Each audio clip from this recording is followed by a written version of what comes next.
All right. What up, what up, what up? Oh, this is a cool little beat. All right. Back at it again. Woo. Man, oh man, it's good to be back. Back with some dope beats, too. Ooh. Love me a little lo-fi funk. Hey, Jonathan, what up, man? How you doing? Did you found a... Oh, let me turn this down a little bit. There we go. Jonathan, Fruit Loop, welcome back, man. Says, so I found a really funny PvE single target build. Did you? Did you? I'm very curious to see what that is. I'm curious to see what that is, man. You have a... You want to talk about it? You have an actual thing you want to drop me? A download link? Or you just want to discuss the theory of it? Well, first let's do, I'm putting this up here. Bring up the game. And sweet deal. Alright. We're gonna do ourselves a little intro here. Alright. And boop. Cool. Welcome back, everybody. For those of y'all who are watching on YouTube, my name is Jared Wernick, also known as Crazy Moogle. And tonight, we are getting back in Armored Core 6 PvP, as per usual. We're gonna be trying out a couple of different tournament rule sets. I didn't actually build a cleric build today. It was a little hectic. That got away from me. But we are gonna try out Dirk's 3v3 rule set, of course. And if anybody wants to try out Pistons, of course, we'll do that too. But I would like to try my own idea for a tournament rule set tonight, which is that King of Fighters thing I keep talking about. So I won't forget this time, because I kind of forgot last night. It's having such a good time. We'll try that out tonight. It'll be fun. It'll be fun. Let's pop this open.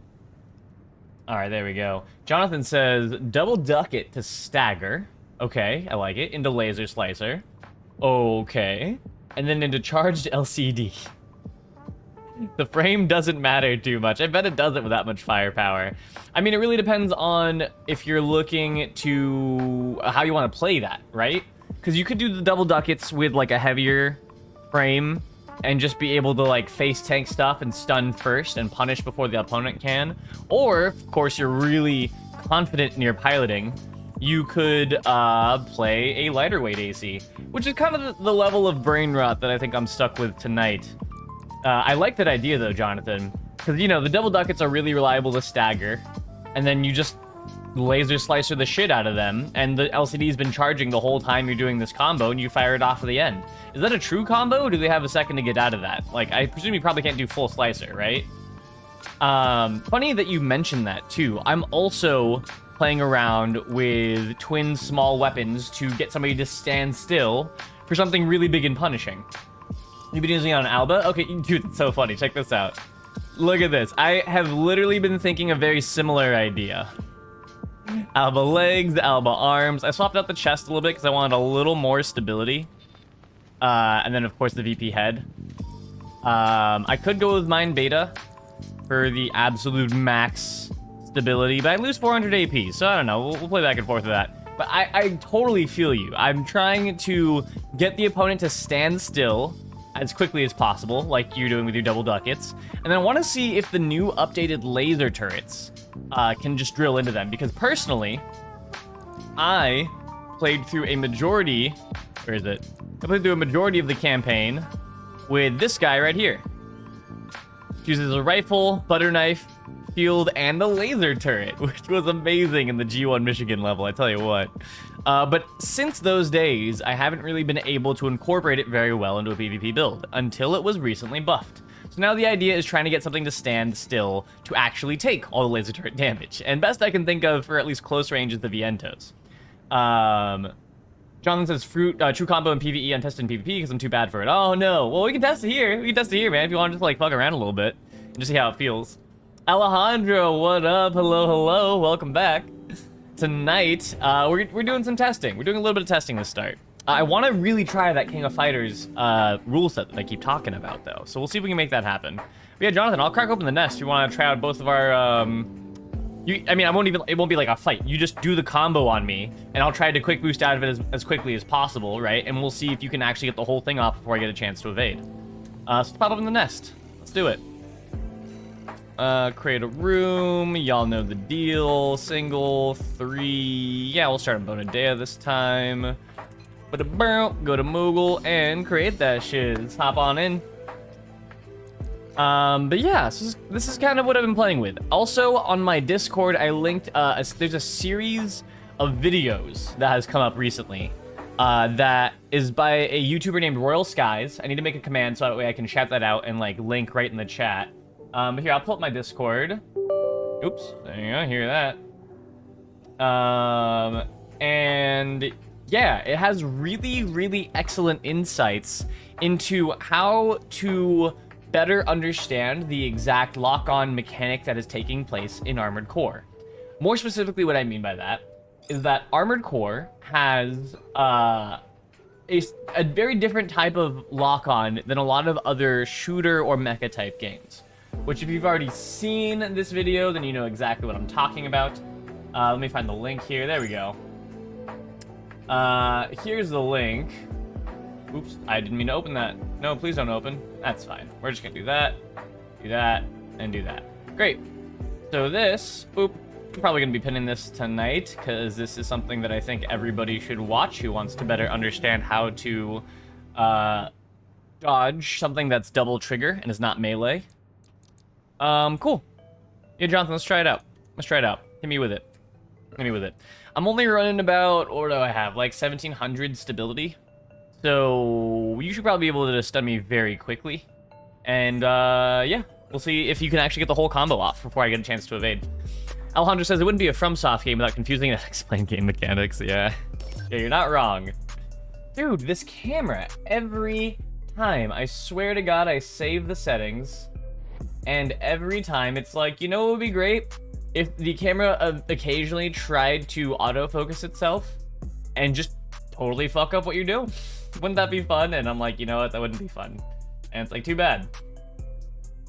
That's my process, in case y'all were curious. My struggle with OBS camera right now.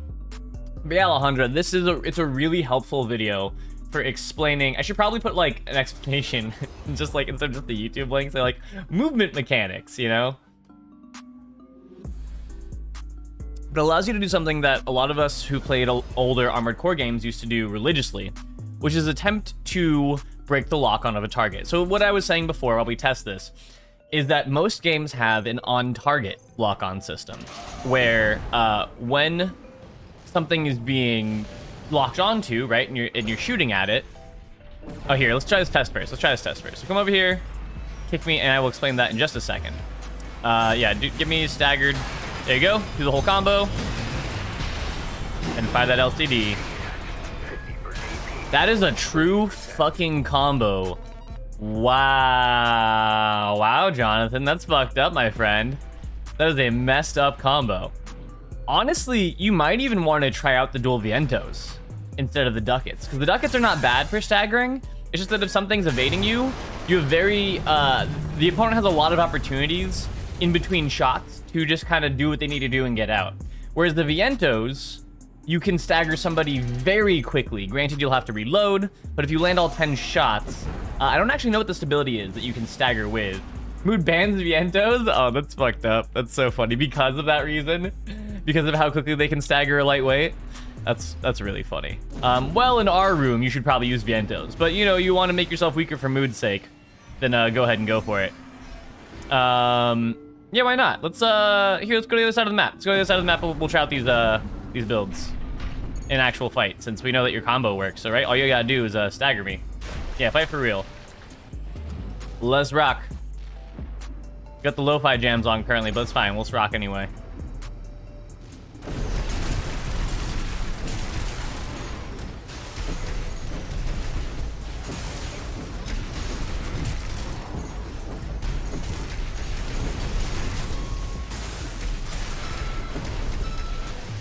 And that's the idea.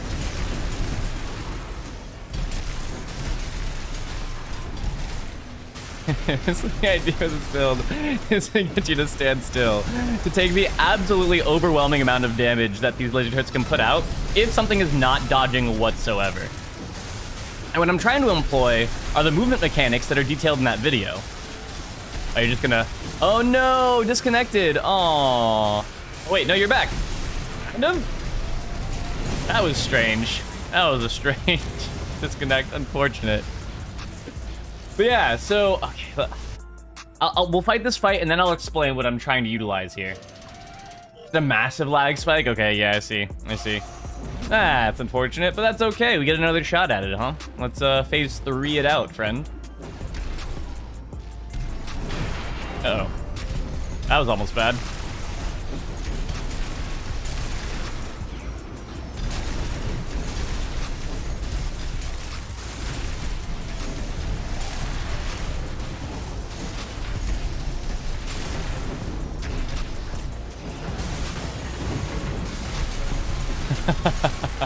Alright, time to stand still. Go, my laser turrets. Go. Ooh, nice. Very good stagger. Very, very good stagger.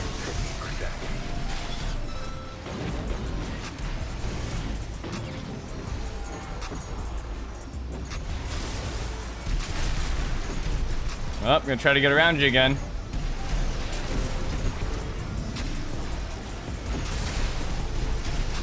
Alrighty, and bada bing. Whoa, almost got me there. Oh shit, there it is. You're gonna land it. Hey, wait, who died? Oh shit, I died. Or you died from the laser turrets. Oh man, dude, good fight though. That was a great fight. That's so much. You didn't even land the stagger and you still have so much damage coming out of your face, dude. That was neat. That was neat. Yeah, GG for sure. Okay, so let me explain this movement tech for those who are curious. Bada bing, bada boom. There we go. Hold on, let me just do this thing. You might need vientos. Yeah, I think vientos are really gonna make that build a lot more effective, in my opinion. So yeah, try that out with the vientos, and you know, let's see how it feels, huh? Let's see how it feels. So here's the idea. Armored Core, unlike most mecha games that have an on-target locking system, has an intercept locking system. Now what this means is that on target has you, when you're locked on, shooting directly like at the target that you're aiming at, right? So the bullets will go straight for that target. And so that means if the target is moving at all the bullets will miss because they'll be shooting for where the target was while it's moving because it's shooting for the target. Yo, Anome ACVs, what up, man? I'm explaining targeting mechanics in Armored Core and how to best dodge a bunch of shit. So on target is when it shoots at the thing, you dodge that literally just by moving. Now what Armored Core uses is an intercept lock system. And what that means is that when it's locked onto something, it will attempt to, the game does back-end calculations to then predetermine where you're going to be when it fires the bullet. And so when it's fully locked onto something, it will be shooting in front of you as you go around. So moving doesn't actually allow you to just dodge bullets very easily. Now you might ask, well then how am I supposed to dodge if the game is literally predicting where the fuck I'm going to be? The answer to this is that with an intercept type system, if you can be changing the direction of your velocity very frequently, such as with zigzagging, it has a harder time locking on. So now if you're able to pilot in a circle, you are constantly changing your vector of velocity. And therefore you'll see in that video that I have pinned at the top, if you want to watch it, as something moves in a circle with an intercept system, the bullets are literally just firing in a circle around the thing, not hitting whatsoever, or not hitting a single bullet whatsoever. And so what that means for Armored Core is that the idea is that if you can fly kind of in a circle, or what a lot of vets do with, you know, in other games, it's like a figure 8 type thing, which is a lot easier to manage, which is basically 2 circles on top of each other, you can dodge a massive percentage of things being fired at you.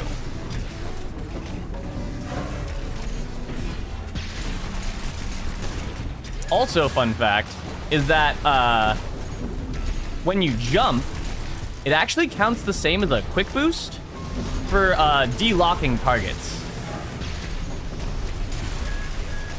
There we go. Let's get these going. About a bunch of these turret guys. There we go. Cook them, turrets. Cook them. And so I'm trying to use just the natural... Ooh, shit. They actually got me a stun. Nice, Alejandra. Very nice job. Ooh, got out of there just in time.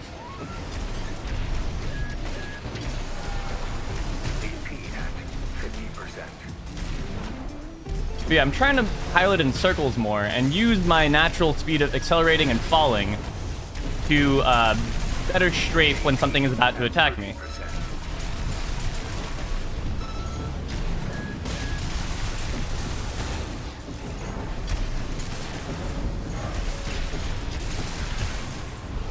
Woo!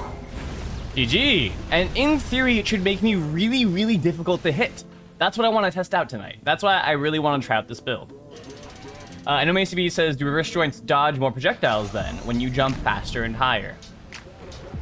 So, okay. So here's another thing that's explained by this video series. It's really interesting, right? When you are using soft lock... Hey, thank you for following! SJ Dang It. Dang it, is that how you want to... I'm not really sure how you'd like me to pronounce that name. But thank you so much for following. I appreciate that, bro. Oh, shit. I looked away, and Alejandra did a great job of taking advantage of my inability to look at the screen, which, to be honest, I should be giving her my full attention. I should not be trying to explain mechanics as I fight. That's not very honorific of me. That's not even what that word means, but, you know, you guys get it. So I'll explain more things in just a second here. I'll maybe even let Alejandra and Jonathan fight it out while I explain some of the things that I've learned from this video series that are very cool, very, very helpful for piloting stuff. And I will answer your question, I know, ACBs. I will answer that very specifically. Oh, I didn't mean to do that. Woo, GG, Alejandra, GG. And so, Alejandra, is my movement making me harder to hit? That's what I'm hoping for. That's what I'm hoping for. But seriously, SJ Dang It, thank you so much for following. Really appreciate that, man. Hope you enjoy Armored Core 6 PvP. We're starting off kind of slow tonight, but we will be cooking come the 10 o'clock time. It seems so? Fuck yeah. So I'll explain this if y'all want to go ahead and try to scrap while I explain this to the folks in chat. Here we go, changing the map. So, here's some cool things that I learned, right? I think that many of you are aware that soft lock gives you a faster lock-on time after somebody has... oh, God. Okay, even further back, huh? Jonathan, they can't fit on Alba, but it could be an option. Oh, okay, I see. Because, oh, you're talking about the LCA? Do you think LCA could take the place of LCD for even more damage? Nah, dude, the thing is the LCD is so good compared to the LCA because, first of all, A, it's raw upfront damage when you are firing it in its regular mode, but B, that charge shot does a lot of damage, it's solid AoE, and also it has a faster projectile speed than the charged LCA. So you have a more reliable time with hitting with that charge shot than with the charged LCA. Granted, the charged LCA does insane impact damage. So, like, if you could fit it, it might be worth trying. But right now, using the LCD is a clean option. Very, very nice, honestly, in my opinion. And especially because you can fit it as a true combo at the end of the slicer. It's super nice. Hey, Bloody Karma, what up, man? How's it going? Bring me a Fada Pudabra. I was just about to sum up for the folks in chat who may not want to watch the video series I pinned at the top, the findings out of that video series, which are really interesting. I'm going to be trying to apply that as much as possible tonight with my build. Hey, Cypress, what up, friend? How you doing? Dude, I think you would... Have you watched this series by Royal Skies? The one that I've pinned at the top there? Because I think you would really enjoy the shit out of it. You may even know a lot of this already. But here, let me continue explaining, because I know MACBs was asking how this pertains to reverse joints, and if they can allow for longer times between lock-ons.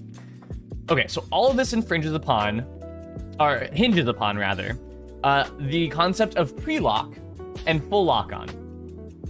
So pre-lock in Armored Core is when you've noticed that, like, the red reticle has formed, but it's kind of doing that dance thing just before it, like, totally centers onto them, right? So that is the pre-lock time. And then after, when it's totally centered onto the opponent, that is your full lock time, right? So you usually want to just shoot whenever it's in full lock, right? Because that means that you're doing full intercept tracking. So you're going to shoot where they're going to be. And when it's in pre-lock, you're actually doing on-target tracking. So your bullets are firing wherever that reticle is in that exact moment before it's fully locked on. So first of all, you always want to be fighting during full lock-on, right? Secondly, what makes full lock-on switch to pre-lock during a fight? Well, that is both quick boosting, assault, but not both. That is quick boosting, that is also assault boosting, and quick boosting in that mode by tapping side to side, both those things. And then lastly, just jumping. Just tapping your jump button and putting yourself into the air also breaks from full lock to pre-lock. This is a long loading screen. I hope we're not stuck here. We'll see in a second. But so basically, what you want to try to do, of course, is to intermingle your quick boosts with your assault quick boosts and also jumping. So when you're out of energy, actually bunny hopping around is a hugely effective strategy to actually do. So this circles back to what I know ACBs was talking about, or was asking if reverse joints actually help make that a longer period of time. Well, while doing that, putting them into that, like, pre-lock time is very helpful for evading stuff, and reverse joints obviously allow you for a really solid jump, right? Technically, as long as they're on screen, no matter where they are on the screen, you will achieve the same lock-on time. Unless you are in soft lock. Now, soft lock, in addition to locking on a little bit faster, moving on from pre-lock to that lock-on time than when you're in hard lock, it actually gets a hidden lock-on speed bonus for keeping the opponent centered in your screen. It's actually so much as, I think, like a 30% faster lock-on time off the top of my head from that video screen. So the goal with soft lock is to not only, try to keep them on your screen so that way it locks onto them, but to also try to keep them in the center of your screen as much as possible for a significantly faster lock-on time. So how this relates... This is hard locking my brain? Yeah, okay. So let me make it concise then. When you're in reverse joints, technically, yes, it does make you have a longer time before your opponent can lock onto you when you're jumping. However, the main way it does this is by keeping you out of the center of their screen with the big jumps, by throwing yourself way out of that center, and they have to manually try and catch up to you. So if you, like, jump over and past them, it makes it that much harder for them to track with you and to keep up that lock. So ultimately, yes, reverse joints do make it a little bit harder for your opponent to keep that lock on. That's what I wanted to circle back to. But yeah, so long story short, you'll want to try to do circles in the air or on the ground in order to avoid that intercept lock-on system. I explained that earlier, so that was just coming once again full circle to that whole idea. Yeah, it's pretty neat. It's pretty neat. I'm definitely gonna keep trying to apply that with this build here. Sweet, got it. Nice. Okay, cool. I'm glad that it's getting through. And that means there's hope. It's a mystery lock system. Who knows how it works? I mean, honestly, without the very excellent folks in this community who put so many hours into testing out all the minutia behind the lock-on system. Whew, boy, this game would be a lot more mysterious, as it were, huh? Oh, that's funny. Jonathan said I can true combo all I want, but it doesn't stop redshift. Okay, Cypress says rip controller players because the joystick doesn't turn the camera very well, even when you turn it up. Yeah, that makes it an interesting thing. When you turn it up, you definitely can't lock them very easily when they jump over you. But hard lock exists, right? It's not that bad. It's not that bad if you can manage with it. Bloody says the figure 8 movement is pretty nice for range build too. Yes. Yeah. Very, very excellent for range build. Honestly, it's great for going against anything that uses a lot of guns. I think Assault Boost Kick Tech can probably short circuit that whole thing because it's very different from things that we've seen previously in Armored Core. Let's give it a shot. So I'm against Alejandra again. Okay, cool. But she's already fought this, so I may have a harder time getting my stuff to work like I've been wanting it to. Oh, I don't know. We almost got the stagger off. Ooh, we both got staggered, but my lasers are going. Watch them burn. That's so funny.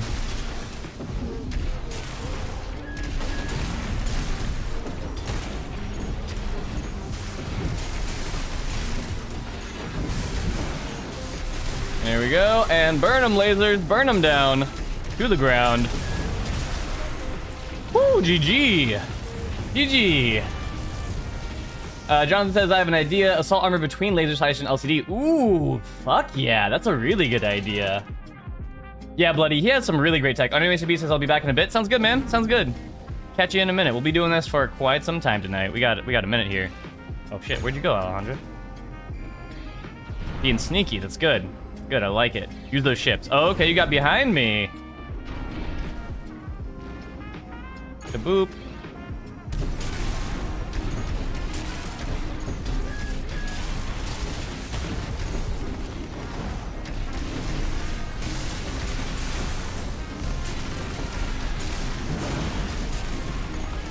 Ooh, nice stagger. Very nice. Ooh, nice assault armor. That's gonna do it. That should probably kill me, right? There's a shotgun. Yeah, nice, nice. Good job, Alejandro. Very nice adjustment. That's what I gotta do when I'm trying to work on this, is I gotta make sure that I can maintain my range at just outside 100.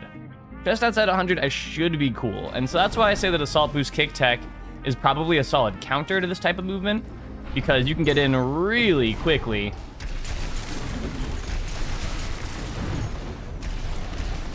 The hardest part is going to be getting close enough to me to actually make that land.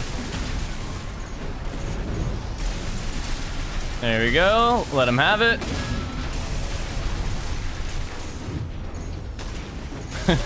The fact that jumps allow you to go from full lock to pre-lock is pretty wild, honestly. That's kind of the craziest part about this whole thing. Is that you pick something that has like a really solid amount. Oh shit, nice assault armor.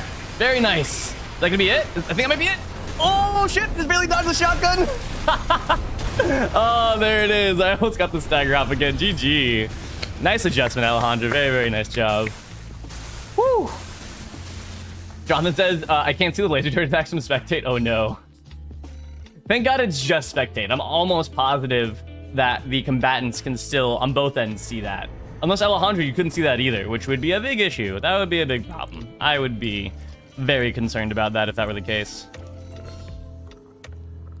Yeah, so interesting, man. So interesting.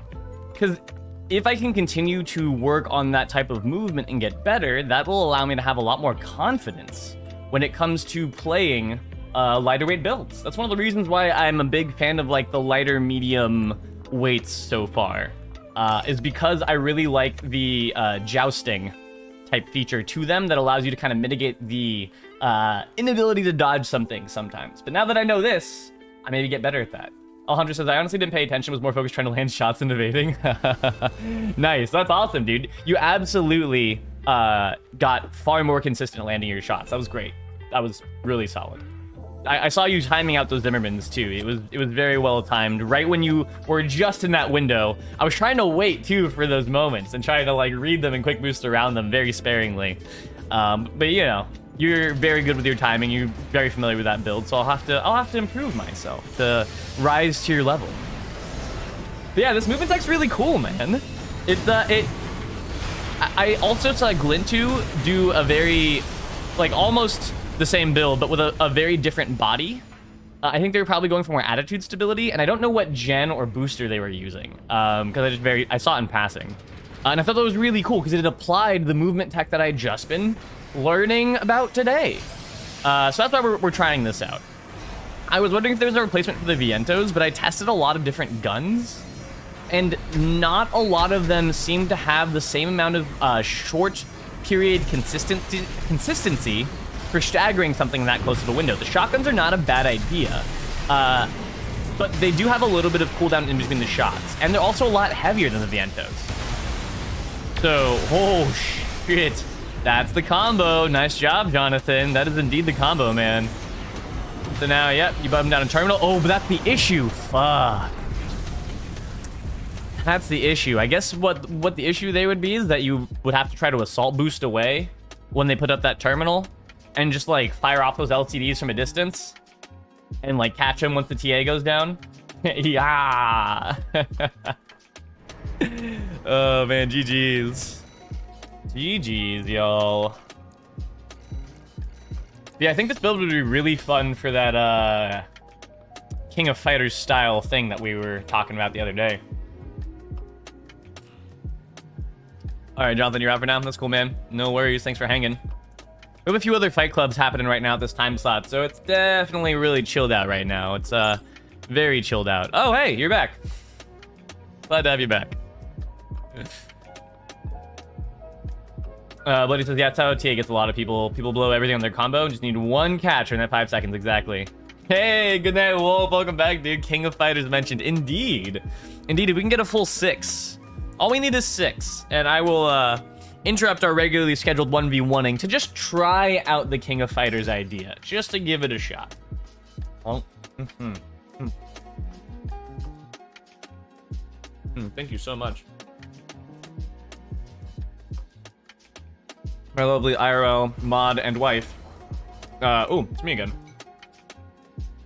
Has mixed up some meat and mushrooms and some mac and cheese. Great.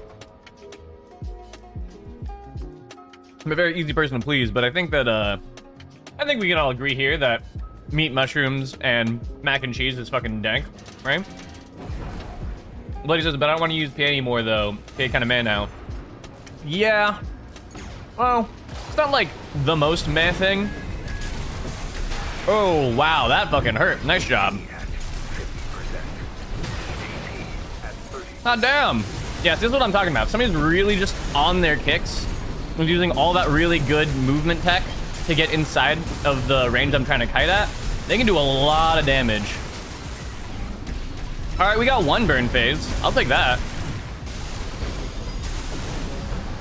Woo, got me. Nice, nice, nice.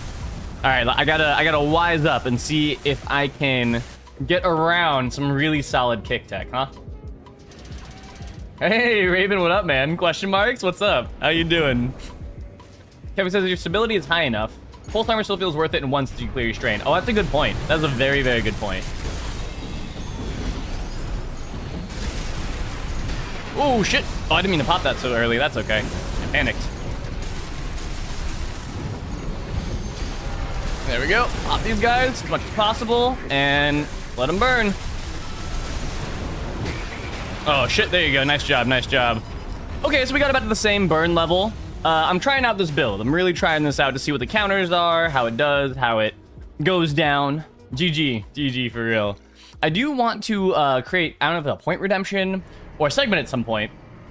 Maybe a point redemption, because it could be fun if other people got in on this, but called Break This AC, where basically you just go up against everybody in the room, one after the other, on one build to try and work out how it feels against a bunch of different builds. Problem with that is that somebody can just be like, you know, because we want to try and like with the counters against something, somebody could just be like, oh, I want to bring a Larbster. Somebody after that is like, I want to bring a Larbster, and then you end up having like 3 or 4 Larbsters in a row. But it would be something like you can't have the same build as the person just before you or something like that. Maybe we'll figure it out. We'll figure it out. But I think that could be a fun idea for people to try out new builds against a variety of ACs, one after the other. in a controlled environment, right? Yeah, GG bloody, for real, man. Colin says, counters are that you have nothing to protect yourself with outside of the Vientos. Anything rushing you hurts. Exactly. Hey! Oh, never mind. Yeah, you're using the Vientos too. I was like, oh man, it's the build like what I'm using. Right, we already talked about this. Yeah, exactly. Raven says rat larb. So that's why, like, in my notes, I have written down, you can't have the same build as the last 2 players behind you, so that way it would be rat larb something new. Something new, right? If everybody was really that dedicated to using rats and larbs during Break This AC. So yeah, that might be the better idea for implementing that rule. Then we have Jonathan also trying out a new build here. Going for the very fast, quick, close-range stun with either the Vientos, previously they were using ducats, and then during that stun window, popping over the slicer for a full punish combo with that, and then using the last remaining bits of the stagger to fire off the LCD that's been charging the whole time. I think it's a really cool idea. We tried it out at the beginning of the stream, and it is a true combo. If he can land the stagger, you can't move until he's fired off all the things, and that can very much kill you if you don't have an expansion ready. So, let's see, Buddy says, I think RJ just way better at chasing Kairu, trying to keep space. Yeah. The trick to counter RJ kick is to actually dodge toward them to left or right. Oh, cool, Buddy. I appreciate that. And RJ kick will overshot. Nice. Raven's Larbrat cat. Sure, I mean, whatever. Fuck it. Hey, Troll TV. Welcome back, my friend. Well. Look what the cat dragged in. Speaking of cats. The T-pose attack? Oh no, did Alejandra's assault armor turn to a T-pose? I wonder if we'll see that bug fixed in our lifetimes, huh? Patch 1.04 really threw us for a loop last night where we thought we were going to see a lot of big overhauls, but really the weapon-based swap melee animation cancel happening in the wrong way, where your good animation, like your attack animation, would be canceled, was fixed. So that's good. That's at the very least good. GG's. Yo, Jonathan took it to phase 3, though, and gave an SL a run for their fucking money in that last one. Very nice. Very, very nice. Build's coming along splendidly, it seems like. Build is coming along splendidly. Let's see. Good night. Wolf says... oh my god. Good night, Wolf says, I see you've heard the story about the 3 holes in the ground. Well. Oh my god. Holy moly, my body. Raven says weapon swap so much better now. Yeah. Considering that I was playing around with swapping the plasma thrower and the explosive thrower, and that was not working because of that exact reason, now means I can play around with that more and see how it goes. See how that shit goes. Oh hell yeah! I get to fight this reverse drone again. Let's get dunked on. The Cheese King. Yeah. It's almost as cheesy as this mac and cheese right now.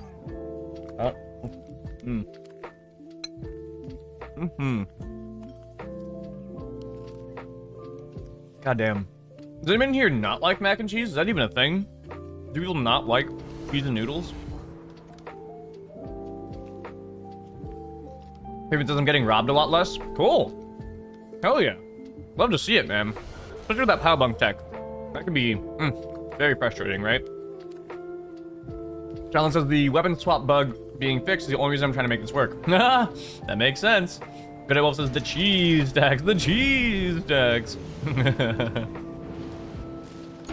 All right, friend.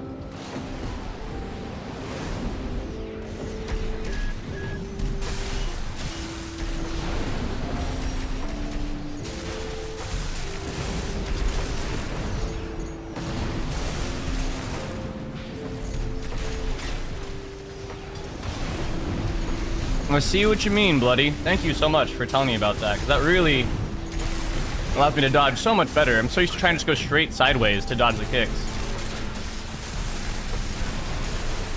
Oh, I should have fucking pulsed sooner. Should have pulsed way sooner. I was too busy watching your kicks, trying to, like, wait for the kicks to come in. Oh, cool. Varied ability D. Here's what we do, is we take this. And we do this. Great, and we ban them. And there we go. Hey, and they can go and die. Wonderful. Wonderful. Bot alert indeed, man. Bot alert indeed. All right, Bloody, let's do the damn thing. Thank you for waiting for me to fix that bot problem. I really appreciate you, Bloody.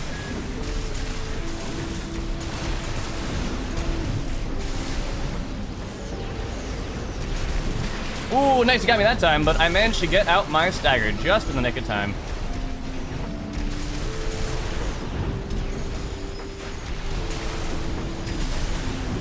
Woo!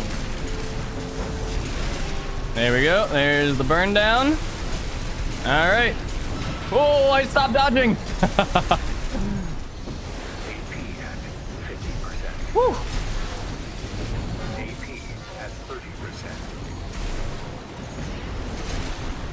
Whew, GG. All right, we'll take it to phase 3. Dude, Bloody really helped there. Very nice. Raven says, I now need them to fix invis lasers and Zuka explosives showing properly so you can dodge them. Yeah, big true. Big true. Yeah, Bloody, seriously, very nice. Hey, Toast, welcome back, my man. Welcome back. We are messing with Armored Core, Intercept, Lock-on Mechanics tonight. Oh, very nice combo there. I'm so fucked. Yeah, I couldn't even get the pulsar off in time. GG, Bloody, GG. Woo! Yeah, that was spam. That was a spam bot that's been popping around. So hard to catch now? Yeah. You fucking caught me on that one, though. Very, very nicely done. That's good, though. I'm getting better at being hard to catch. Thanks to y'all. Honestly, thanks to y'all. And thanks to the insights being brought forth by the community. That's how we get better at this game, right? That's how we get fucking better. GG, yeah, that was awesome. I felt like I was learning mid-game, and it's thanks to you, Bloody, for that really wonderful little piece of advice for us. Let's see. RG kicks are so funny. Yeah, devastating as fuck. Gotta go to another dog real quick. Oh, I get that. Big mood, Bloody. For sure, man. We'll be here. Troll TV says they hurt, but they are so needle tip that you can miss hilariously. Yeah, well, especially since Bloody dropped that piece of wisdom on us, that unlike the regular biped kicks where you can dodge by going left or right, that with the RJ kicks, you want to dodge toward them and then left or right to go past the kick. Very cool. Very, very cool. Hey, Dodo, what up, man? Welcome back. You absolutely can join. We had only like 3 people in the room until just like a second ago. I'm pretty sure a bunch of y'all started hopping in. The only rule is you can't bring 2 coral missiles, and that's just because I think the play is, I guess you can do it. It's a little boring. They're like really, really excellent homing missiles that do a lot more stagger than the homing missiles do. But even then, like, as I say, don't bring 2 coral missiles, I kind of feel like I want to see somebody do something really heinous with it before I even stick hard and fast to that much, you know? So, nah, Dodo, bring whatever the fuck, man. Patch 1.03, we eating good. We eating really well.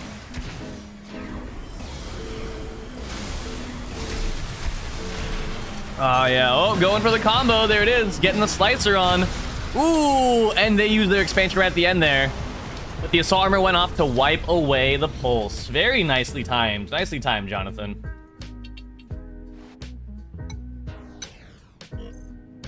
No way. Oh, then uncharged coral. Yeah, then uncharged coral, for sure. I believe that.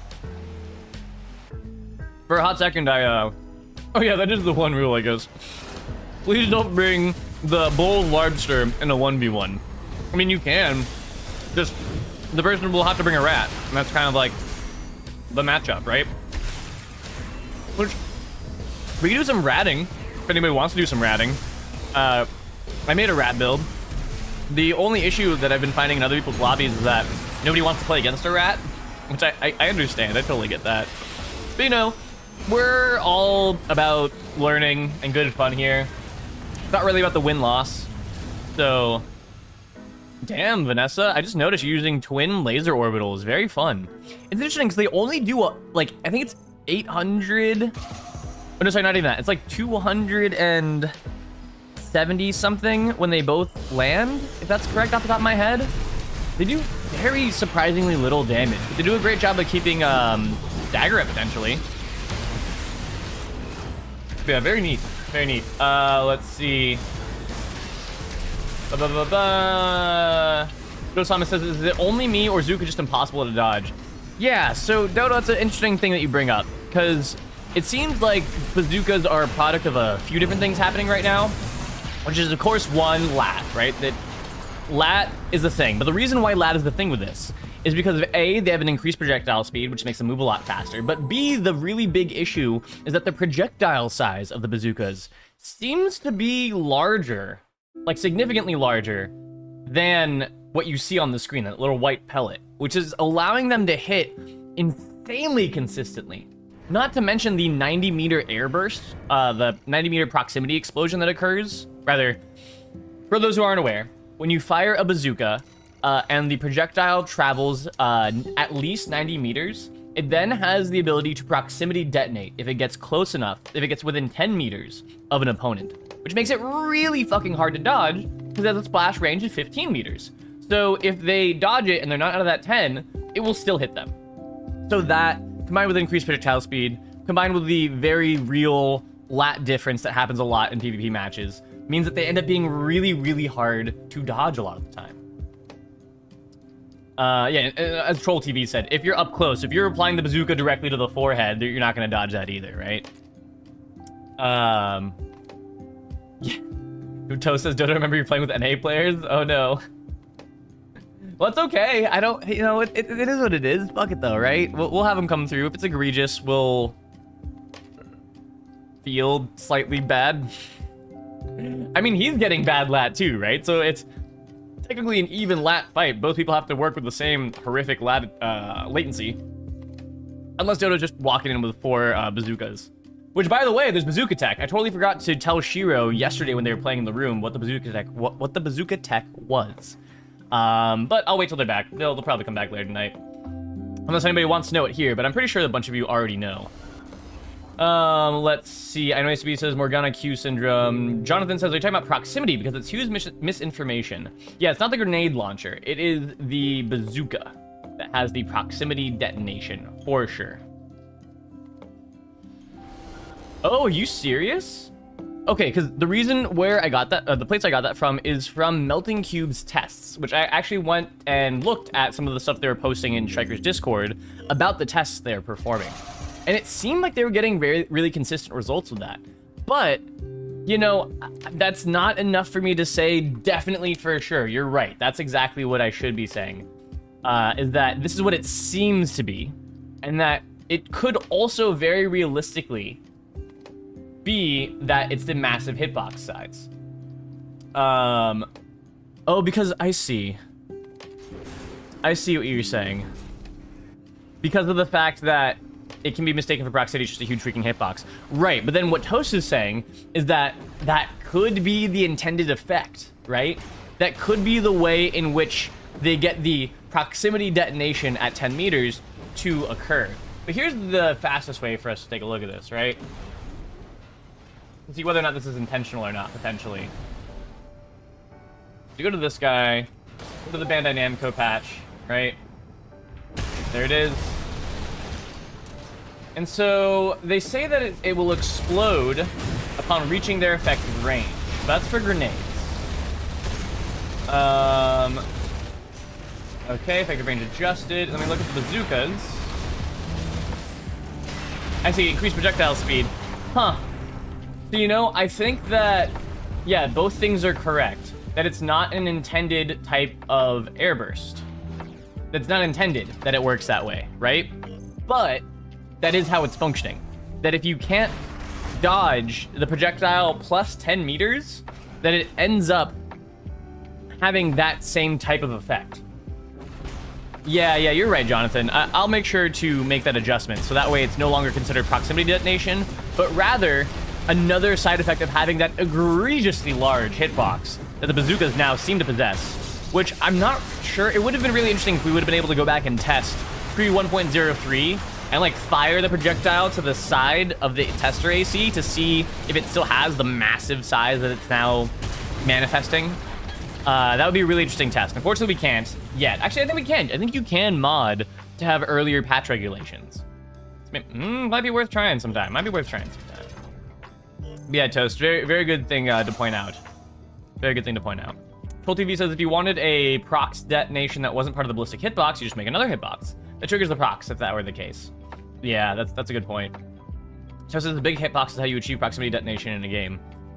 I see. I see. The main issue being is that they didn't specify that, like, airburst is an intended effect either in the game's description of the weapon or in the patch notes, right?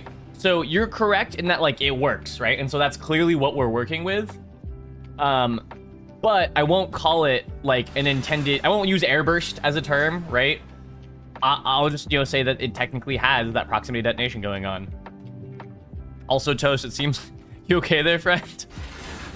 Okay, there we go. He's back in it. He's back in it. It looks like Dodo didn't know if this was a trap or not and took out half your AP for good measure.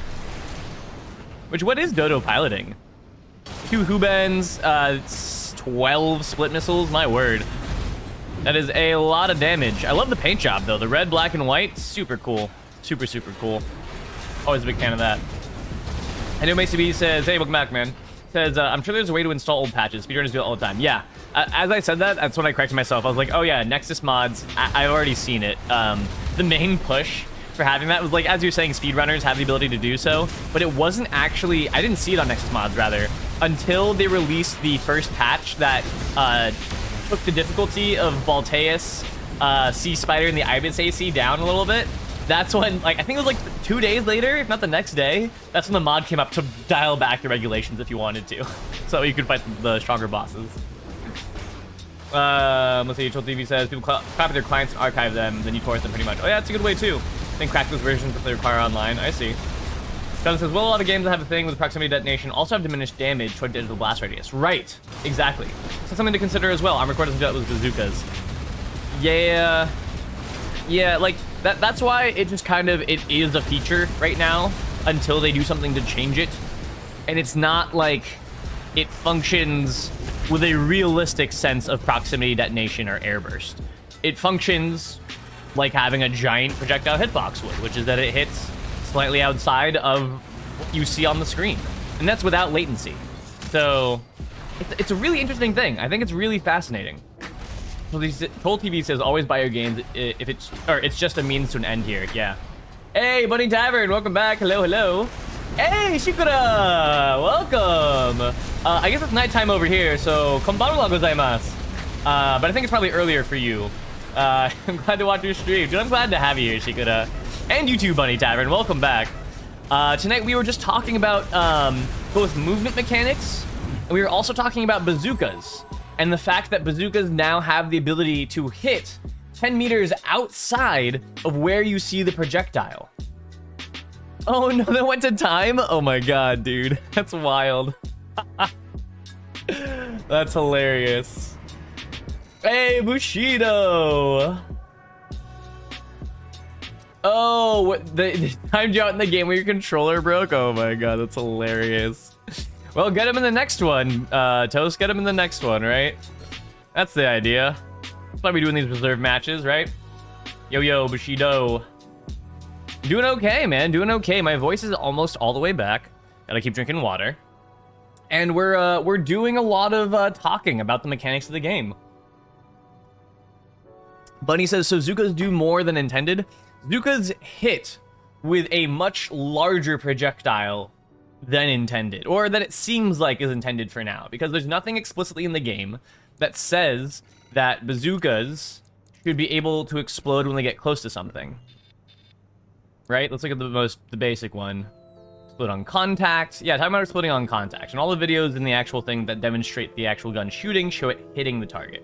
Now, if it had alternative fire methods, I'm confident that they would show that in the sample video if it was intended. Much like the jamming bomb, if you hold that shit down, you fire it directly on your position, and that shows up in the sample. Which is something I didn't know existed for quite some time.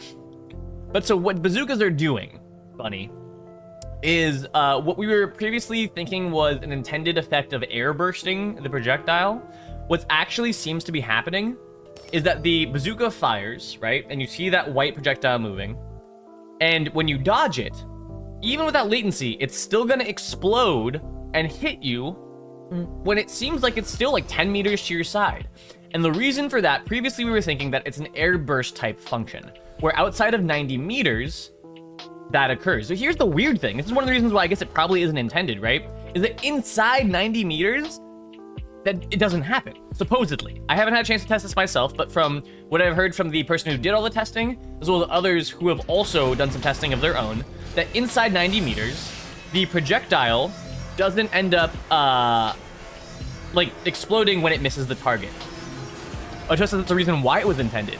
But see, if it was intended, I'm pretty confident that FromSoft would talk about those features of the weapon, unless it was intended from the jump, right? But then in that case, they would potentially put that.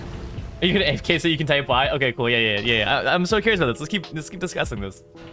Yeah. Omira, welcome back. First of all, go ahead and dunk on board. Just kill them real quick. Don't mind that they're AFK. They want to get into this discussion. Troll TV says I didn't know that existed until just now, dude. Right? Welcome. And Bunny says, that reminds me, has anyone been experiencing any opponents teleporting after this patch? I haven't so far. I haven't so far yet. Yeah, go ahead and just nuke them down. Nice job. Nice job, Omira. Okay, so Toast says, why would a projectile magically change its properties in flight? Just invent new code for itself to operate differently after 90 meters. Yeah, it is weird. So, like, here's the two binary, right? Is that, and so let me just finish explaining this for all those who are just jumping in. Is that, so right now what's happening is that when the bazooka, after the bazooka travels 90 meters, then, if you dodge the bazooka shot, you have to be outside of 10 meters. Because if you're inside of 10 meters after dodging it, it will still explode, and bazookas have a spread of 15 meters for their splash. So it will still hit you. Now, what was previously thought, or what is still being debated, rather, I should say, is that whether or not that is an intended effect, and that is air bursting. And that is, you know, after 90 meters, the bazooka has a projectile, has a proximity detonation that then explodes to hit somebody who's moving past it. The counterpoint is that it's actually just the product of an oversized projectile. The weird thing is that the oversized projectile only comes into play after 90 meters?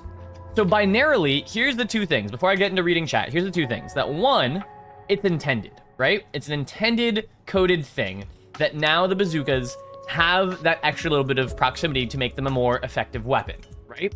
In which case, if it's intended, they're not explaining it whatsoever, either in the game or even in their patch notes upon enabling said thing. So that would then just be a huge lapse in communication of FromSoft's part, which is not a new idea, but they have been pretty damn consistent with their communication since maybe the Dark Souls 3 era. The other binary option is that it is not intended, and that it is a really weird and extreme bug that somehow is only coming into play after 90 meters, and then the bazooka ends up having like a huge hitbox. So maybe the idea is that, so that would be the bug then, that it's changing its projectile size after 90 meters. Maybe. So that's the two things that we're kind of debating. Let's see what was said right here in the chat. It looks like is this Aurora Cross to run both for pretty lights? That's so funny. Oh, Ladybeard. A counterspell literally with a ladybeard. Oh my god. And has a boob window? That's fucking hilarious. Counterspell. Bloody, you're a goddamn gem. Between you and Whale, y'all have some incredibly hilarious and creative paint jobs. I gotta hand it to you. Yeah, so good. Okay. Let's see, what was said? So Toast says, why would a projectile magically change its properties in flight? Just invent new code for itself to operate differently after 90 meters? Right, like that would be the weird thing about the bug, is that its projectile would rapidly increase in size. Maybe they intended for that to happen, but it's getting too big? I'm not really sure. Dodo says, I think Laser and Zuka is really OP on Lat. Yeah, I agree with you, Dodo. Absolutely. TV says, I think the change is so that at max range, they didn't fizzle. Right, that was the main intended change for sure, that at max range, they still actually explode, which is the right idea. And MACB says it's not like range that affects hitbox size though, right? So it's gotta be intended or a latency issue. Yeah, it's a really salient argument for the idea of it being intended. I totally get that. Ko says if it's always airburst, it might be an oversight. Right, but it only happens at 90 meters, so like, it's probably intended, but like, why wouldn't they just tell us that that's being enabled? Or that that's one of the bug fixes? Like, why wouldn't they be more specific? That's so, I mean, like, and I'm not saying that what you're saying isn't correct in that regard. That's me just being like, why FromSoft? How could you do this to us? Total TV says, and that's really it. Oh, I see. I mean, yeah, that was exactly as you were saying. That's really the only thing they made for the change. Jonathan says, why would the hitbox do a reverse taper? Yeah, it's... Well, that's more that, like, that lends to say more that, like, then that means that it's doing the right thing. That's actually an intended change, right? Toast says, but that's crazy spaghetti for it fundamentally changes properties at mid-range. Yeah, it would be so wild if this was, like, just totally a bug. It would be such a crazy fucking bug. He says, in my opinion, think it's always supposed to explode, otherwise what's the point of its small splash? It's a tiny splash. In terms of enemies that stick that close. Oh, in terms of PvE enemies that stick that close. I see what you mean. Yeah, it's balanced, right. Bushido says, I think Bazooka have bigger hitbox than intended. Right, that's what we're talking about. Toe says, you can dodge it close, but still hits up better at long range. I mean, I think it's really cool for the effectiveness of the guns. Maybe it's a little too effective right now, could be tuned back a little bit, but it is really cool for how much better it makes a bazooka. Raven says, kind of like how you can free fire missiles at any target without locking on. Yeah. Oh, it's okay, sorry, Larry, you didn't get your game with me? Yeah. Troll says, if it's a bug, why is it 90 meters? It's my question to ask, because it could be an answer. Yeah, exactly. Raven says, and FromSoft never tells us anything, so don't question anything. Yeah, that's what I mean, dude. I totally get it. Their communication is spotty, very consistently. And it's been getting better, like I've said. It's getting a lot better, but a lot of times they skirt over a lot of really nice new changes they introduced with a lot of these patches. Bunny says, I don't think it's intended, but could be after they added the airburst function to mess up with the code, right? I mean, right? It could go that way too, Bunny. You're absolutely correct. Jonathan says we got a little mystery to investigate. Dude, we do. We do. For any of y'all scientific folk up in here, that's a good thing to test, man. Let's get some real sample sizes going, huh? Troll says, yeah, I wasn't listening to the patch notes. I feel like they'd clarify or patch it out, but it is interesting, right? Here's the thing, is if it stays after not just the next wave of patches, but even the wave after that, I would hedge on it being an intended thing. Because something that's that egregious, that's that much of a mechanic change, if it was unintended, they would address that shit very quickly. Very, very quickly. Because it very much changes the functionality of bazookas outright. No way to argue that. Bushido says, I understand that projectiles are attacker side, but bazookas should probably be defender side instead, considering splash AoE damage. Yeah, maybe. But boy, howdy, that might put them too far back into the dumpster, huh? Buddy says, sorry, lol, I got that paint job from Stranger Tits on Twitch. Oh my god, that's so funny. Another viewer that I met earlier today, and I just modded it. It's so good, though. Oh, that shit is so funny. Raven says, if when I stream, it'll all be my Zuka melee stuff. You're a monster, Raven. So can check back on footage. So can check back footage on Zuka. There you go. Kick a brain move right there. Kick a brain move. Hey, we got Risa back in here. Hell yeah. Welcome back, Risa. Thanks for fighting it out with us while we talk shop and figure out the mechanics of this game. Oh, man. And just like that, scared Risa away. Risa's like, one of those, like, sea cucumber things where, like, all of its, like, you know, like, tendrils and stuff are out, and then as soon as, like, a fish goes by, it's like, whoop! Like, sucks in. Unless Risa's still in here, and it was Jonathan who DC'd. Let's see. It was Jonathan! You're the one who got DC'd. Risa is still here. Let's see. She has to define wave of patches, like the next 3 or 5 patches or less. I think 2. I think 2 patches. I think if we see 2 patches go by and that functionality is still in game, we can say with certainty that's intended. After 1 patch, maybe they could still be working on it. But after 2 patches, I would say it's intended. Yeah, go ahead and run that back, y'all. Go ahead and run that one back. Or actually, who was just fighting? It was Jonathan and Risa. Y'all want to fight again, or should we just have it? Well, here, I want to make sure that you guys get to fight again. So I'm going to alpha beta, and then I'm going to have us go back to running it. So there you go. Go for it. Run it back. Sugura, nice. Chiming in says, AC6 is updated frequently. It looks like it's going to be a problem when you squash a bug and another bug pops up. I think this is a very difficult problem, but I respect FromSoft for making adjustments to make this game better. I want to never forget this respect. Dude, well said, Shikudo. Very, very well said. Absolutely. Because this is some of the most frequently we have seen FromSoft address one of their launch title games, one of their games on launch. And so this also instills me with a lot of hope that this is the trend that we're going to see as they continue to pay a lot of attention to this series. Because we almost didn't get Armored Core 6, you know? And so now that it's here, now that people have shown that they love it, and now that the community has shown that they love it and want to build around it, hopefully that will keep FromSoft on this same rhythm. And I also hope that I don't lose the sense of respect that I'm currently feeling for FromSoft and their ability to patch and pay attention to this game. It feels really fucking good, dude. It's very exciting. Okay, let me catch back up in the chat. I just fangirled it out. It says Rip John, yeah. Toe says, if it's always airburst, it's OP in CQC because it occupies a larger radial around the defending AC. As you get further, the hitbox takes less of a radial around the defending AC. If it never airbursts, it would be useless at long range because of slower projectile speed. Absolutely, totally agree. By not bursting close, it remains balanced in CQC. By bursting far, it remains possible to hit at long range. I agree. Well, that's why I think that the long-range burst was by and far the absolutely intended thing, and for sure addresses its inability to hit at long range. Because if you can maintain the opponent being at that 250 meters, you could potentially hit them with it. Problem being is that 250 is a long time for somebody to dodge a projectile at just that speed. Toe says the Zuka is supposed to be effective at long range. That's its identity as an explosive weapon. Yeah, I would definitely agree with that. The grenade launchers, although, well, then again, the grenade launchers are the one that have the 700 range. The bazookas are the one that only have like the 250 to 300 range, right? So maybe it's a mid-range explosive weapon, whereas the grenade launchers are the long-range one. Cold TV says, for real reasons, I can imagine why you wouldn't want it to airburst close to you. Yeah. Yeah, seriously. for real-life reasons, having a grenade that or a bazooka that airbursts the second it leaves your barrel, probably not a great idea. Blake says, now I need to use my CQC bazooka build extensively tonight, see if that messes me up. Yeah, dude, try it out, man. Do it. Test this shit. Toast says, if it always airbursts, it would override the niche of kinetic weapons, CQC. Yeah, well, it would just literally be an explosive shotgun at that point, right? Which, 90 meters, it is kind of functioning like an explosive shotgun right now.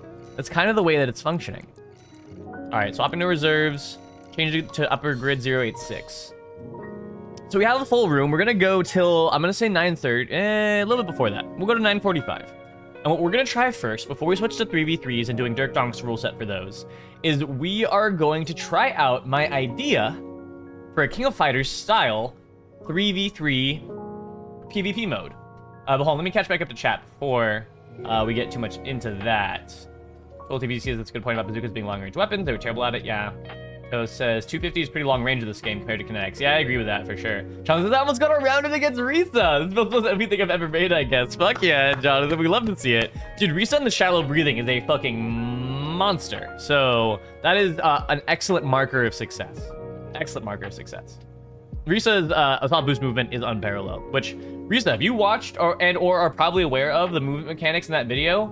If you're already piloting at this level and you're unaware of that, it would make you so much crazier. And if you are aware, then that's totally cool, man. That's totally cool. Let's see. Hey, Sleep Wizard, what up, my Filipino brother? How you doing? How you doing tonight?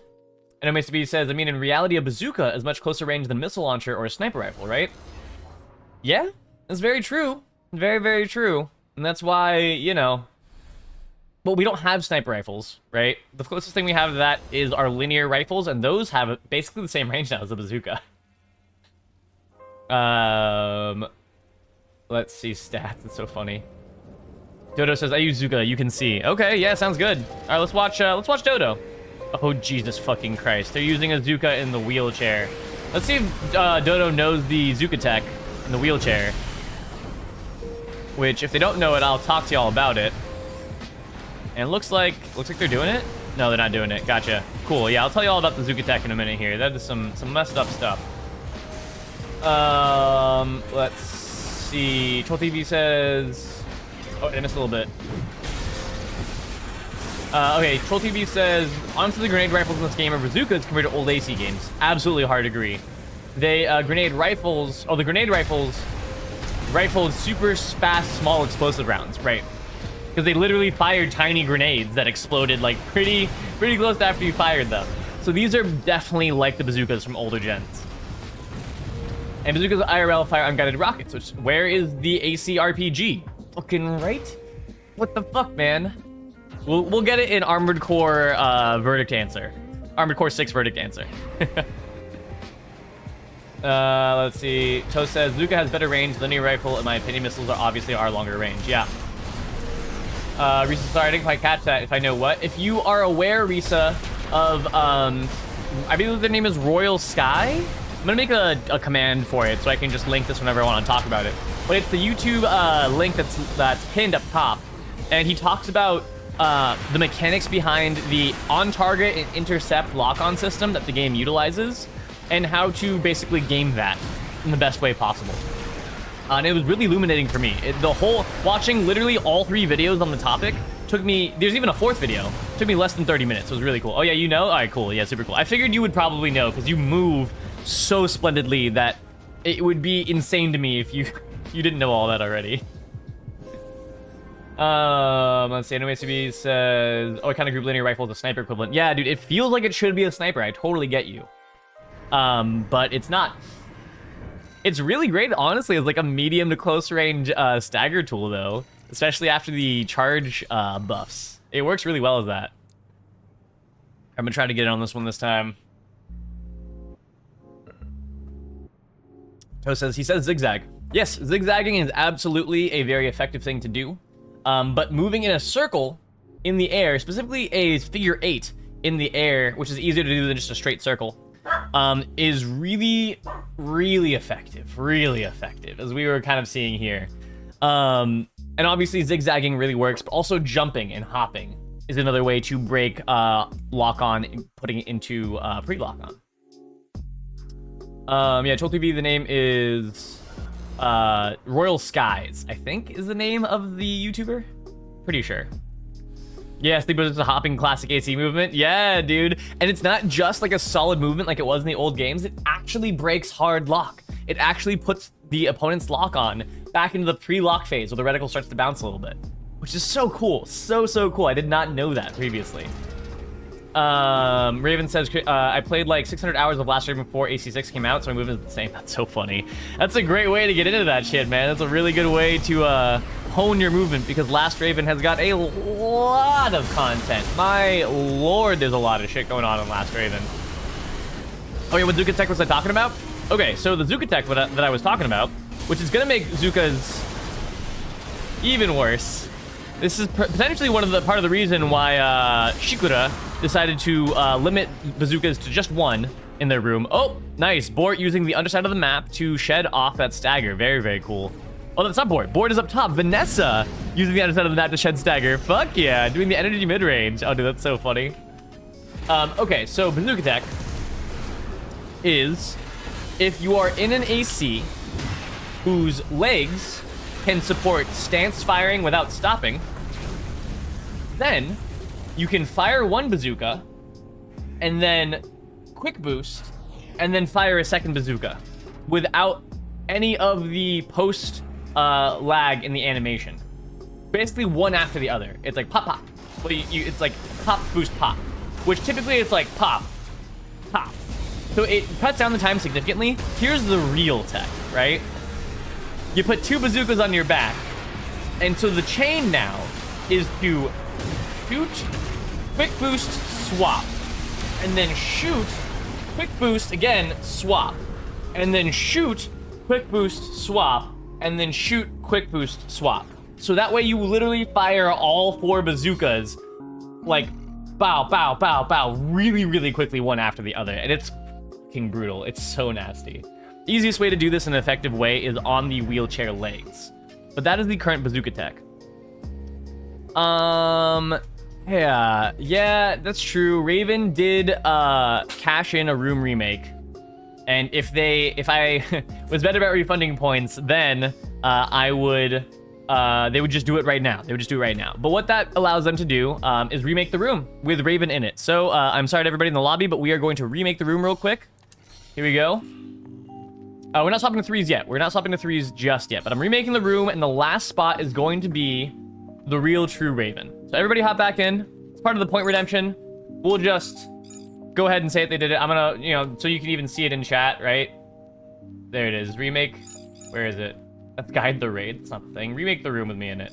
That's the thing, in case any of you are concerned about what it is. All right, we got one extra spot. Somebody wants to hop on in then. And there we go. Cool beans.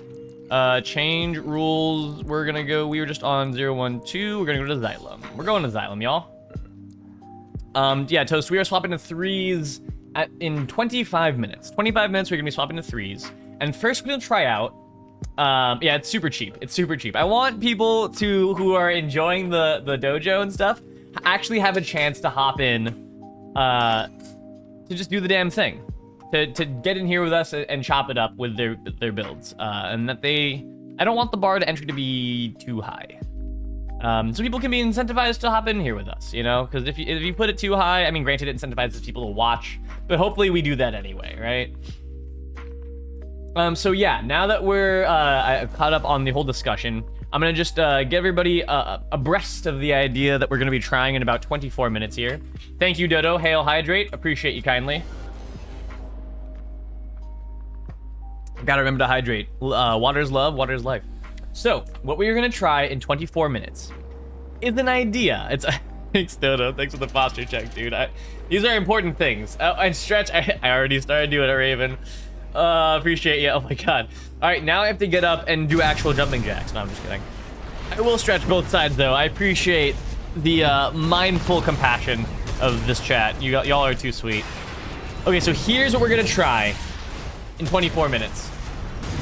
We are going to try a swap style of 3v3 PvP. And so the idea is that we will bring in ACs that we think are solid in 1v1. Eventually, the idea would be to bring in 3 ACs for your team that complement each other. But, you know, we'll get to that if the mode is actually fun to play. For now, the idea is that each person brings an AC that's good for 1v1. I don't know if we want to have pulse armor or... No, yeah, so everybody has to bring pulse armor, right? And so it's going to be 3 on each side. Everybody has to bring pulse armor. You determine what order you want to go in. You're going to determine first, second, and third. I have an idea to make that so you can kind of switch on the fly, but we'll address that after we try out the basics. And so the first two, we'll like say we're playing on Xylem, right? It will have the downside of having a part of the map not necessarily be usable. So we'll have both teams sit up on top of like either the highest point or the furthest out of the waypoint that can also still kind of see the fight. And so the ones will start fighting. They'll start doing their thing. And as soon, which you'll actually be able to see it on the health bars on the side, as soon as somebody pops pulse armor, the fight will essentially pause for a second. And the next person on the team of the person who pops pulse armor will then rotate in. And the pulse armor person will move to the back of their rotation. And so on deck will be their number 3. And so the fight will resume until, you know, what another person pops pulse armor. So the idea is that it's like it's a one at a time 1v1. But every time somebody during the 1v1 pops pulse armor, they swap out for another teammate. And we just try that out. It might not work. Like I said, this is really just trying to figure shit out. But Bloody says, but TAOP? Yeah. I know. This actually does take expansions out of the equation, which is kind of one of the main issues that I already thought about with it. That it's like doing like a no-kick tournament, right? That it does promote some really interesting gameplay. But on the other hand, it removes a lot of interesting gameplay, which may not be fun, right? Shikuda says, I think so too, TAOP. Yeah, dude, terminal armor with the extended duration of being 5 seconds is pretty wild. Pretty fucking wild. Nice, Jonathan. You took one off Risa. Very, very nice. Jonathan says, Risa decided that wouldn't fly, I guess. I mean, there shouldn't be any mercy, right? You should be able to test out your build with full damage coming at you, so that way you can learn about it. Because if somebody's pulling their punches, there's no way you're going to learn anything, right? Raven says, reverse joint kick only tourney. You're a madman, Raven. You are an absolute mad scientist. Dude, what the hell would that even look like? It would just be... When you limit everything to one input, one offensive input, just like... It's no longer Armored Core. Like, I don't even know what you would call a match like that.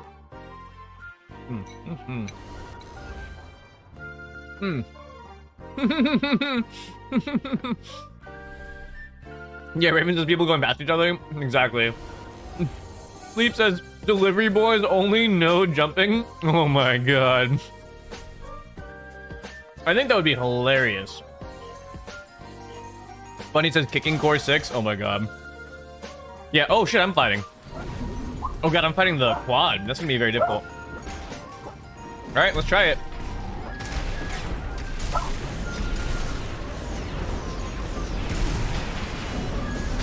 Woo! Boy, howdy, those bazookas are nasty.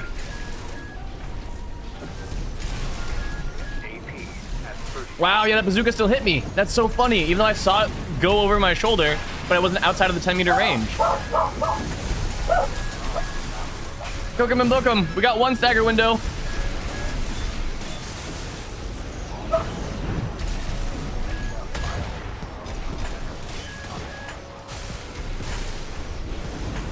I have 4 AP. Okay, there we go. I was like, dude, there's no way I'm coming back for this. Just kill me. It's so funny. Oh. Let's work on testing out, buddy. Let's work on testing out.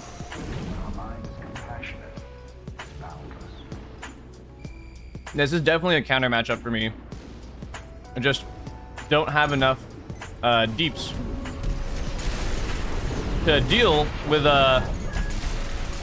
both the really solid kick range of the... Oh my god, those bazookas are so funny. Woo. Yeah, the lat is pretty nasty for those. Jesus, am I dead? Yeah, I'm super dead. Alright, GG. GG, buddy. This build is definitely not effective against bazookas, because even if the shot prediction misses you, it still nails you. It still nails you. Let's see. Shikoda says, if I have a chance, I would like to join too, please. But I'll connect from Japan. I may make my opponent comfortable due to a communication lag. Oh no. Let's give it a shot. I would love to have you in here. Let's just try it, right? Let's just try it. Let's see. Would anybody like to have Shikoda hop in here for a match and see how they perform with their Japanese latency? If anybody in the lobby wouldn't mind sacrificing a slot, that'd be very sweet of you. But if not, I'll just remake the fucking room. I'll just remake the room. But I'd like to get Shikoda in here. Let's get a little bit of our Japanese, get some Japanese tech going. And see what that's like. Hopefully the latency is good, right? Hopefully the latency is totally fine. Oh, it's Sleep v Board. Yeah, Shikoda, right after this match, we'll get you in here. Absolutely get you in here. Risa says, no matter, Shikoda, we love you. Yeah, absolutely. Either way, Shikoda, don't worry about it. We're just happy you're here, man. We're just happy you're here and you want to play with us. Let's see. Bunny says, Zuka seems kind of broken now with the damage and stagger. Yeah. Kick plus Zuka is weird. Yeah, it is weird because you're inside of the 90, huh? Sean says, one burn phase just isn't going to do anything to a big boy like that? Yeah, that's exactly the issue. Exactly the issue. That thick, nasty quad. Oh,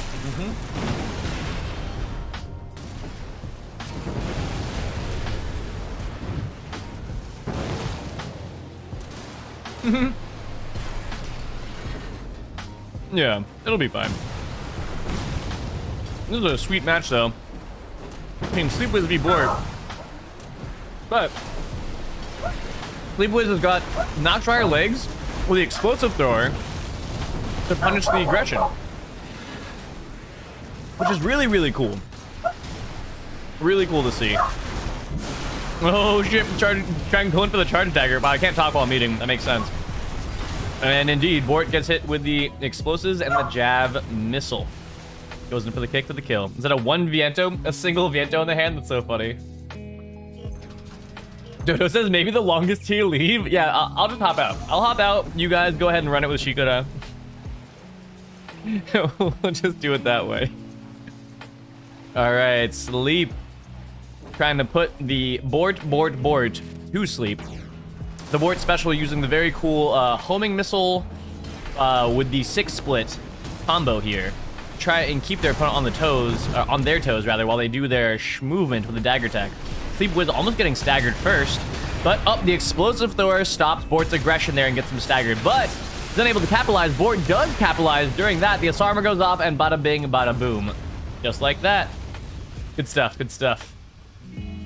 Raven says, what's hilarious to me is that Dinkle Doinkjerberg, it's a wild thing to call Dirk Dog, has bad lat with me, but good with you when we're only 2 hours apart. Yeah, it's super weird, dude. I don't understand. Yeah, Bloody says, damn, boy, what a reverse. No, you. Yeah. He just came to a full stop with like, pop. Fired off the shotgun. Was like, we all know how this is playing out here. Let's go to phase 3. The jab missile trying to do some work, but Bort is doing an excellent job of staying out of the range of that jab, which can be hard to do because it's kind of hard to spot sometimes. Firing off the splits and the homing missile to try and stack up more of that stagger, popping some Zermans inside of there, but the explosive thrower, wow. On our screen, it looked like that hit Bort, but Bort actually seems to have gotten just outside of the range. Very interesting, and Bort does take it in phase 3. Nice fight. Very nice fight, y'all. Yeah, rip for sure. Rip for sure, sleep. But excellent effort. GG's. He says my net never under 500 megabytes per second, so I don't know. Okay. Yeah, I mean, me neither, dude. Me neither. My net is also at that same level. Okay, so would somebody like to volunteer their spot? Otherwise, I'm just going to remake the room. I don't know how long Shikoda is going to be able to fight with us. So, you know, I'll make sure to put you back in whenever they're done. But otherwise we'll remake it. Let's see.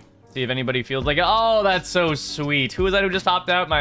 Oh, Dodo left? You're very sweet, Dodo-sama.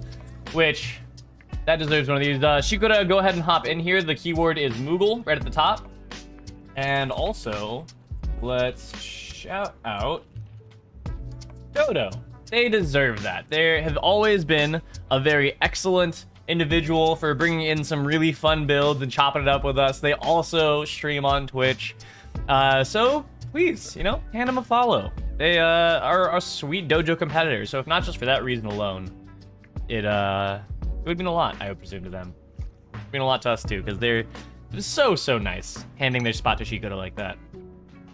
Oh, we're doing Bona Day again. That's fine. We'll do Bona Day one more time. I remember, Shikoda, to set your region to global. Yeah. Sorry, no room found. Right. You gotta go to your settings, because I think you're probably in... I don't know what the name of the other regions are, but yeah, you'll have to switch your region to global.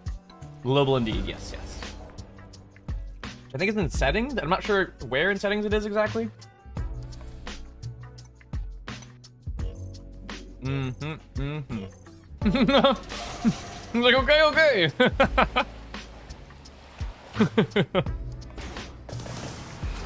Everybody dogpile on him real quick. Like, go to global. You don't want to go to global. He's got it. I think he's got it. Thank you so much, everybody, though, for helping him troubleshoot that. Oh, we have Vanessa v. Raven. Raven trying to utilize the lack of a bug now for that weapon swap bunker tech they're a big fan of, but Vanessa doing an excellent job of punishing the close range aggression. There it is. Nice job, Vanessa. Very well fought. All right, Raven. Let's see you adjust, my friend. Let's see you intake that feeling and output some devastating damage. I'm joined now. Nice to meet you. Nice to meet you too, Shikoda. Very excellent. Glad to have you here. Let's see how the latency goes, huh? Let's try it out.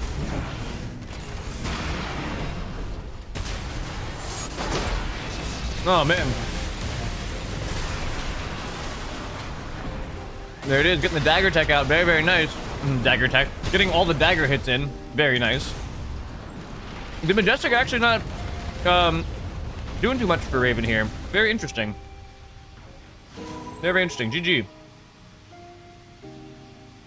Oh, Toast, you have the ping checker from Elden Ring? Is that what you're using?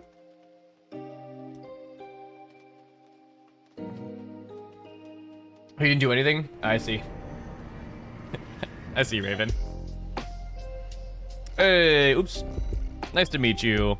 All right, we change the rules every time, or change the map rather. Oops, not to Xylem.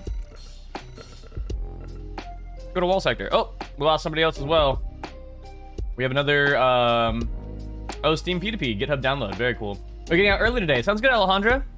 Absolutely. Go ahead and lurk it up. Go ahead and lurk it up. All right, Chigro, do you have some time for us to just kind of rotate through the lobby, or do you have limited time? Because then I'll get you in for a fight right stat now. They whooped me, then left. Have a good night, Alejandra. Dude, your movement and your build is getting that much more lethal. You did a great job tonight. Thanks for hanging out with us. I hope you have a good time lurking. We're going to be having a good time playing tonight, that's for sure. Oh, no. Is this Jonathan against Risa again? Oh, God. Yep, okay. Well, Jonathan, you really have the honor of testing out this build against a top-tier player. So at the very least, you got that going for you. But oh boy, I'm sure that Risa has your movement dialed in by now.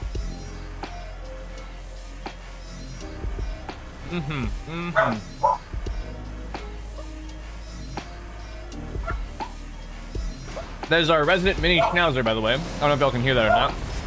I've heard that's fairly quiet, so. The explosive flare. Oh, jeez. The explosive flare with Wurzel is so hard. Yeah. Very, very difficult to get around, for sure.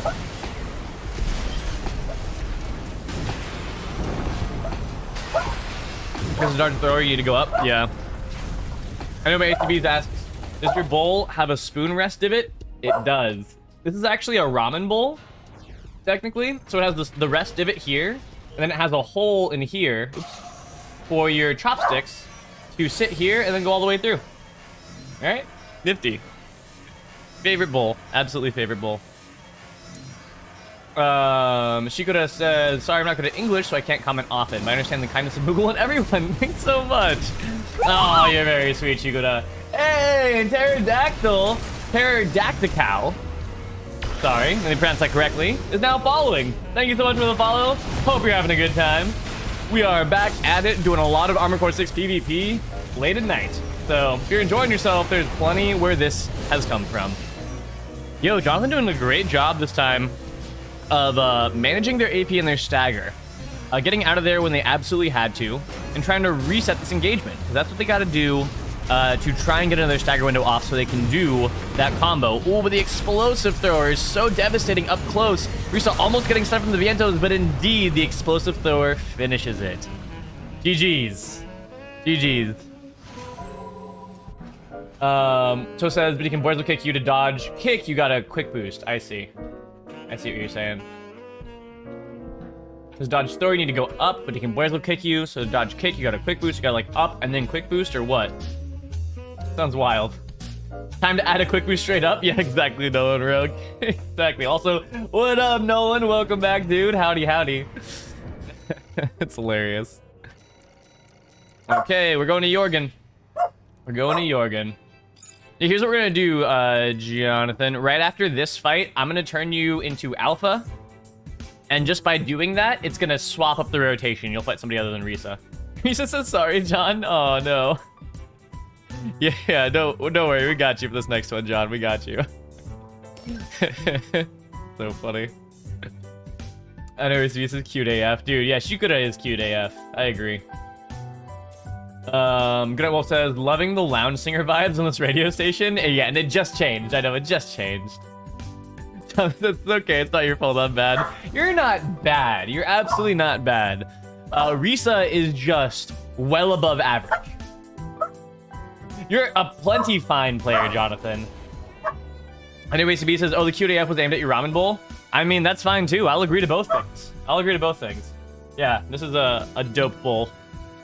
I believe Paige's, my wife's mother got it for me, so she's dope for doing so.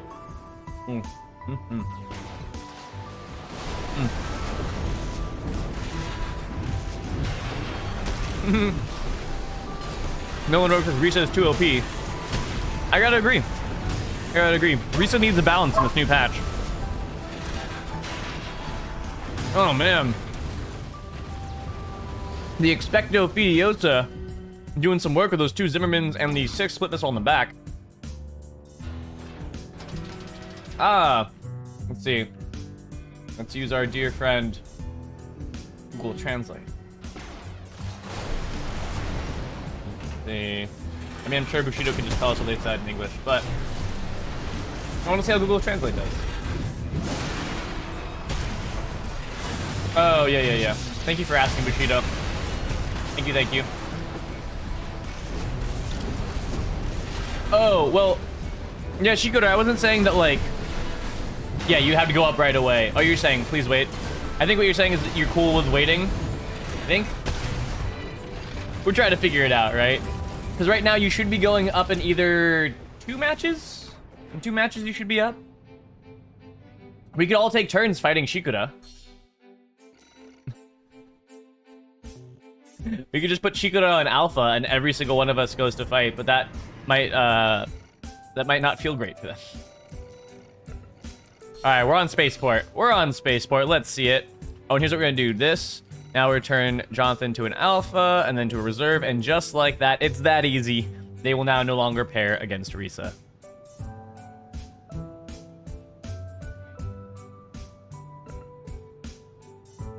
Is it me? Hey, it's me, V Sweep Wiz. That'll be cool. Yeah. Places I'm down for whatever. I just can't be in. You're fine for an hour? All right, cool, Shikoda. Yeah, you'll be up soon, my man. You'll be up soon.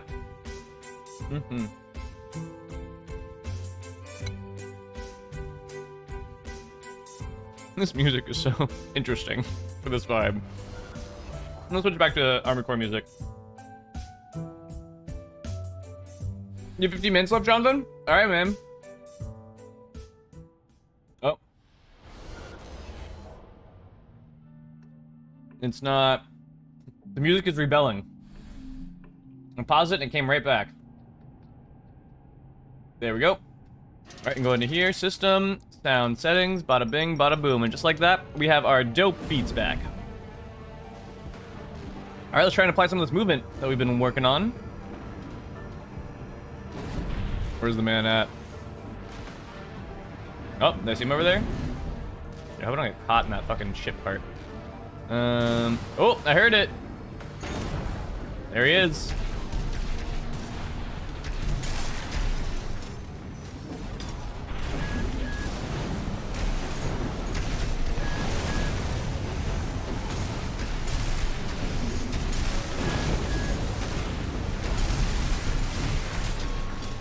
Go, pop him, burn him down. Here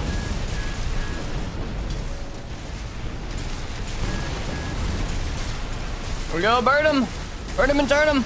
We gotta do this so we don't end up losing all of our shit.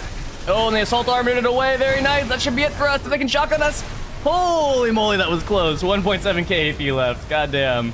I do not pilot this anywhere nearly as well as Glint does. Also, Glint 2 was using totally different body parts for this. So that may have something to do with piloting ability, or rather the movement of the AC. But that is no excuse. I gotta really work on my movement. I gotta really work on my movement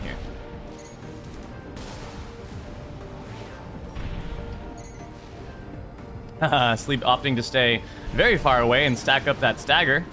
But I tell you what, with movement like this, oh no, we did take some missiles. I was like, I don't think we're gonna take too many missile shots. Oh, that Jav missile doing its thing. Doing exactly what it needs to do.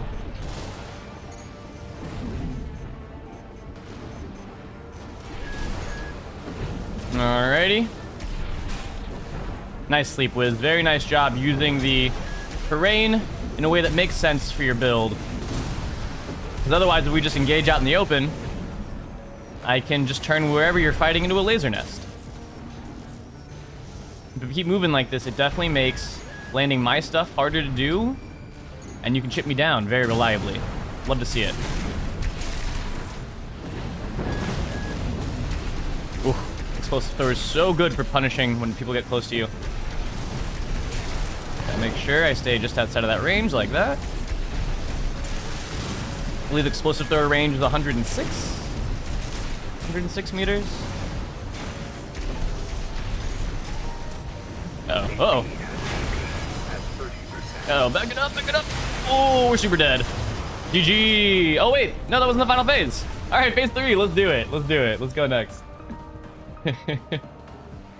John says the matching is Riso were well indeed demoralized near the fights. Actually giving me a lot of hope. I've improved a lot. Riso doesn't go untouched when fighting me anymore. Yeah, dude, it's super cool. That's what I fucking love about shit like this. So we get a chance to fight against some of the best players in this game with burgeoning builds that we're just trying to work on and figure out and get good with. And having the environment to do so is so nice. It's so nice to have the ability to do this with really incredible players who are willing to hang out with us and do this thing, man. That's like in a lot of fighting games, a privilege that you do not get the chance to work with often enough. Oh shit, I'm super dead, aren't I? I was too busy fangirling about our lovely little community that we're building. That's okay. If I die here, I die with honor.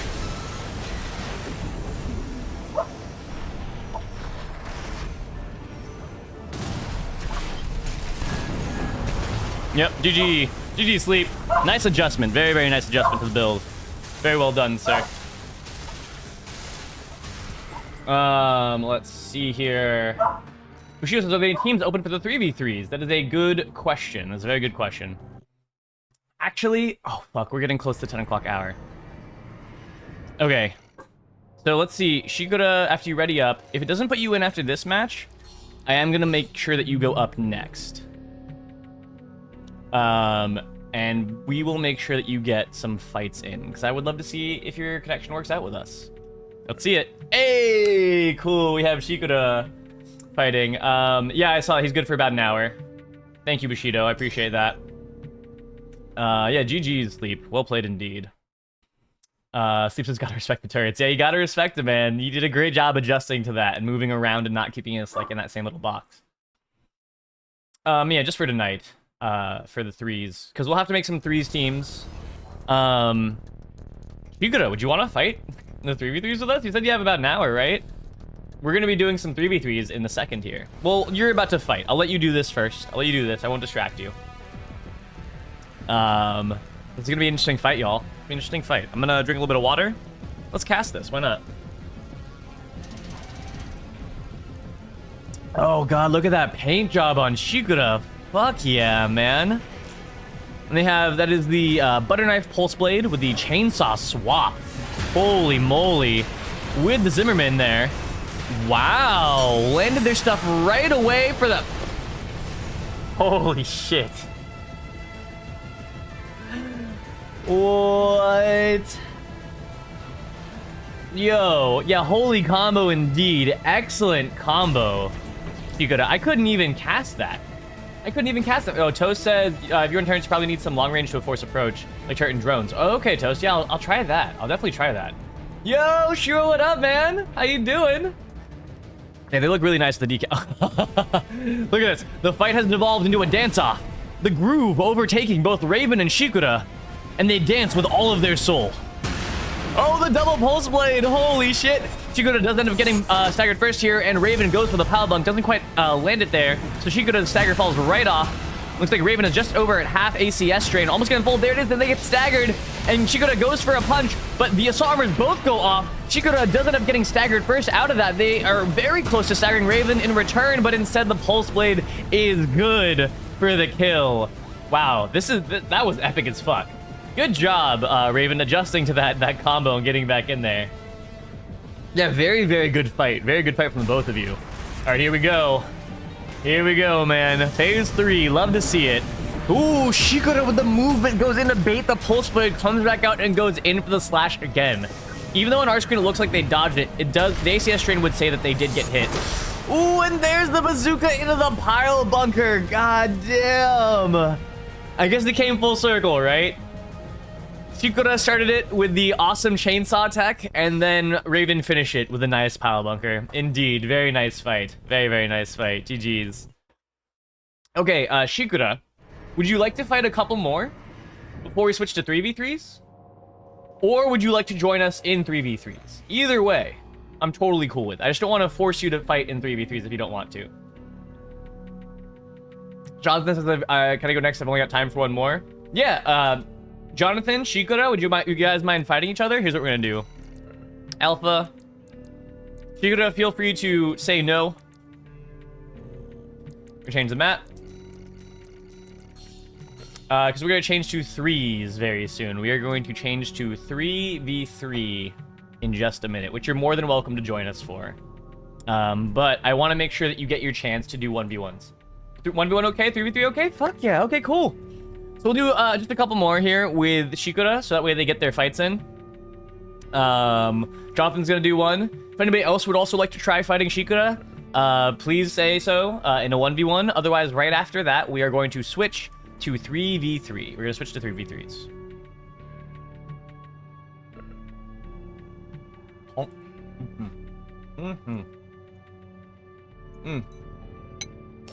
I love it.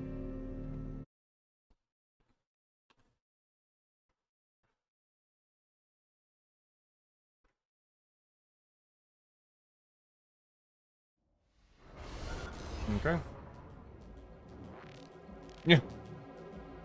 I actually went through the chat to see what did you do, Toast? How did you help Bloody?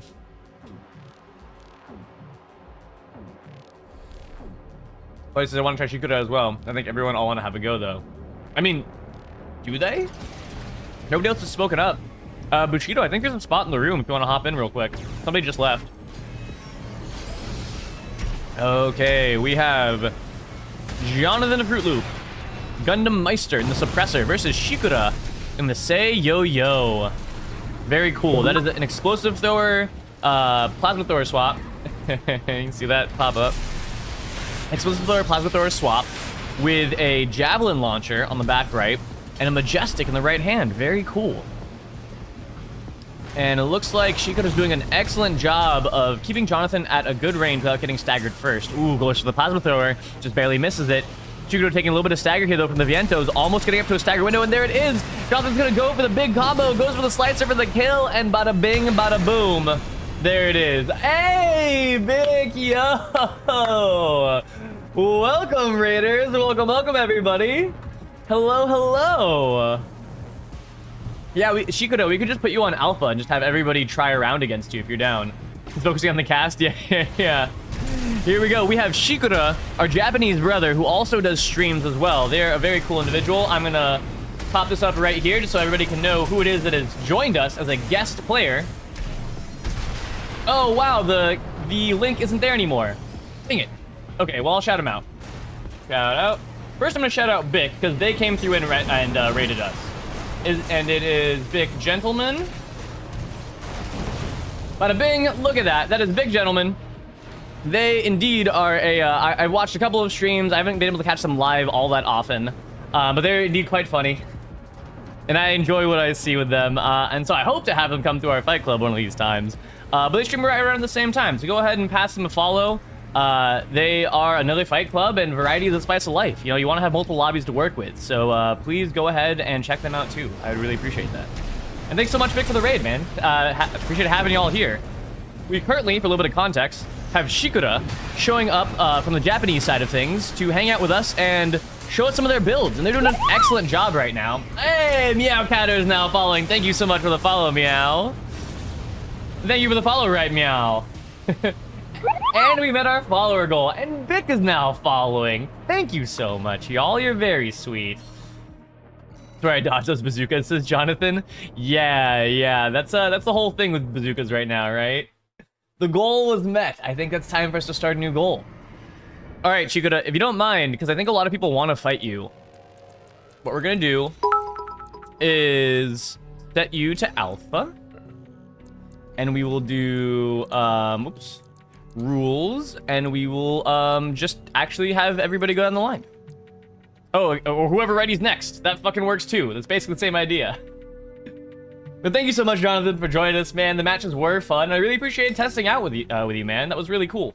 Aaron, about to die for the night? For sure, man. Well, then we will catch you next time, maybe tomorrow night at 8 o'clock. Same time, same place. Have a good rest of your night, though, Jonathan. Catch you later.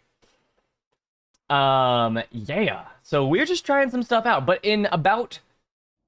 Once we're done with this exhibition with Shikura here, we are going to switch to 3v3s. We're going to switch to 3v3s. So if anybody would like to hop in for the 3v3 madness, feel free to talk to each other in the chat.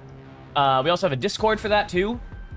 And basically, I mean, yeah, you just tell me who your team is. Be like, it's me, Vic Gentleman, and Sleep Wizard. And then I'll put your name down on like a side list. And if you lose in the 3v3, I'll rotate you out to the next team up. If you win, you stay. If you win 3 matches in 3v3, then you get rotated out. So we can keep things moving and everybody just gets steamrolled by an incredibly powerful team. That's what we're gonna do. That's what we're gonna do after we watch Shikuda fight it up with the rest of our dojo. Shikuda doing an this is Shikuda versus Bort? Oh, I should have said something for the preface for this. Shikuda, this is one of the best moving lightweight players that we have coming through our room. Just to let you know, as I'm sure you can tell when you're fighting them, their movement is immaculate. Okay, I'm gonna try to cast this one too. Here we go. All right, we have Shikuda approaching really fast here with the lasers and the laser orbits, trying to do what they can around the outside of Bort's range to try and knock down their AP with the chips. Shikuda, though, taking a little bit of chip here themselves from the split missiles and the Zimmerman shotgun going off. Shikuda does get staggered. Bort goes in for the dagger punish. Bada bing, bada boom. There's the assault armor for the kill. Yo, GG. Holy moly. Yeah, Bort is definitely terrifying. Bort is, I would say, the one to beat when it comes to lightweight movement. They're very, very good. Yeah, GG. GG for real. Okay, we'll swap map again. And next person, you're up. You're up to fight Shikuda. If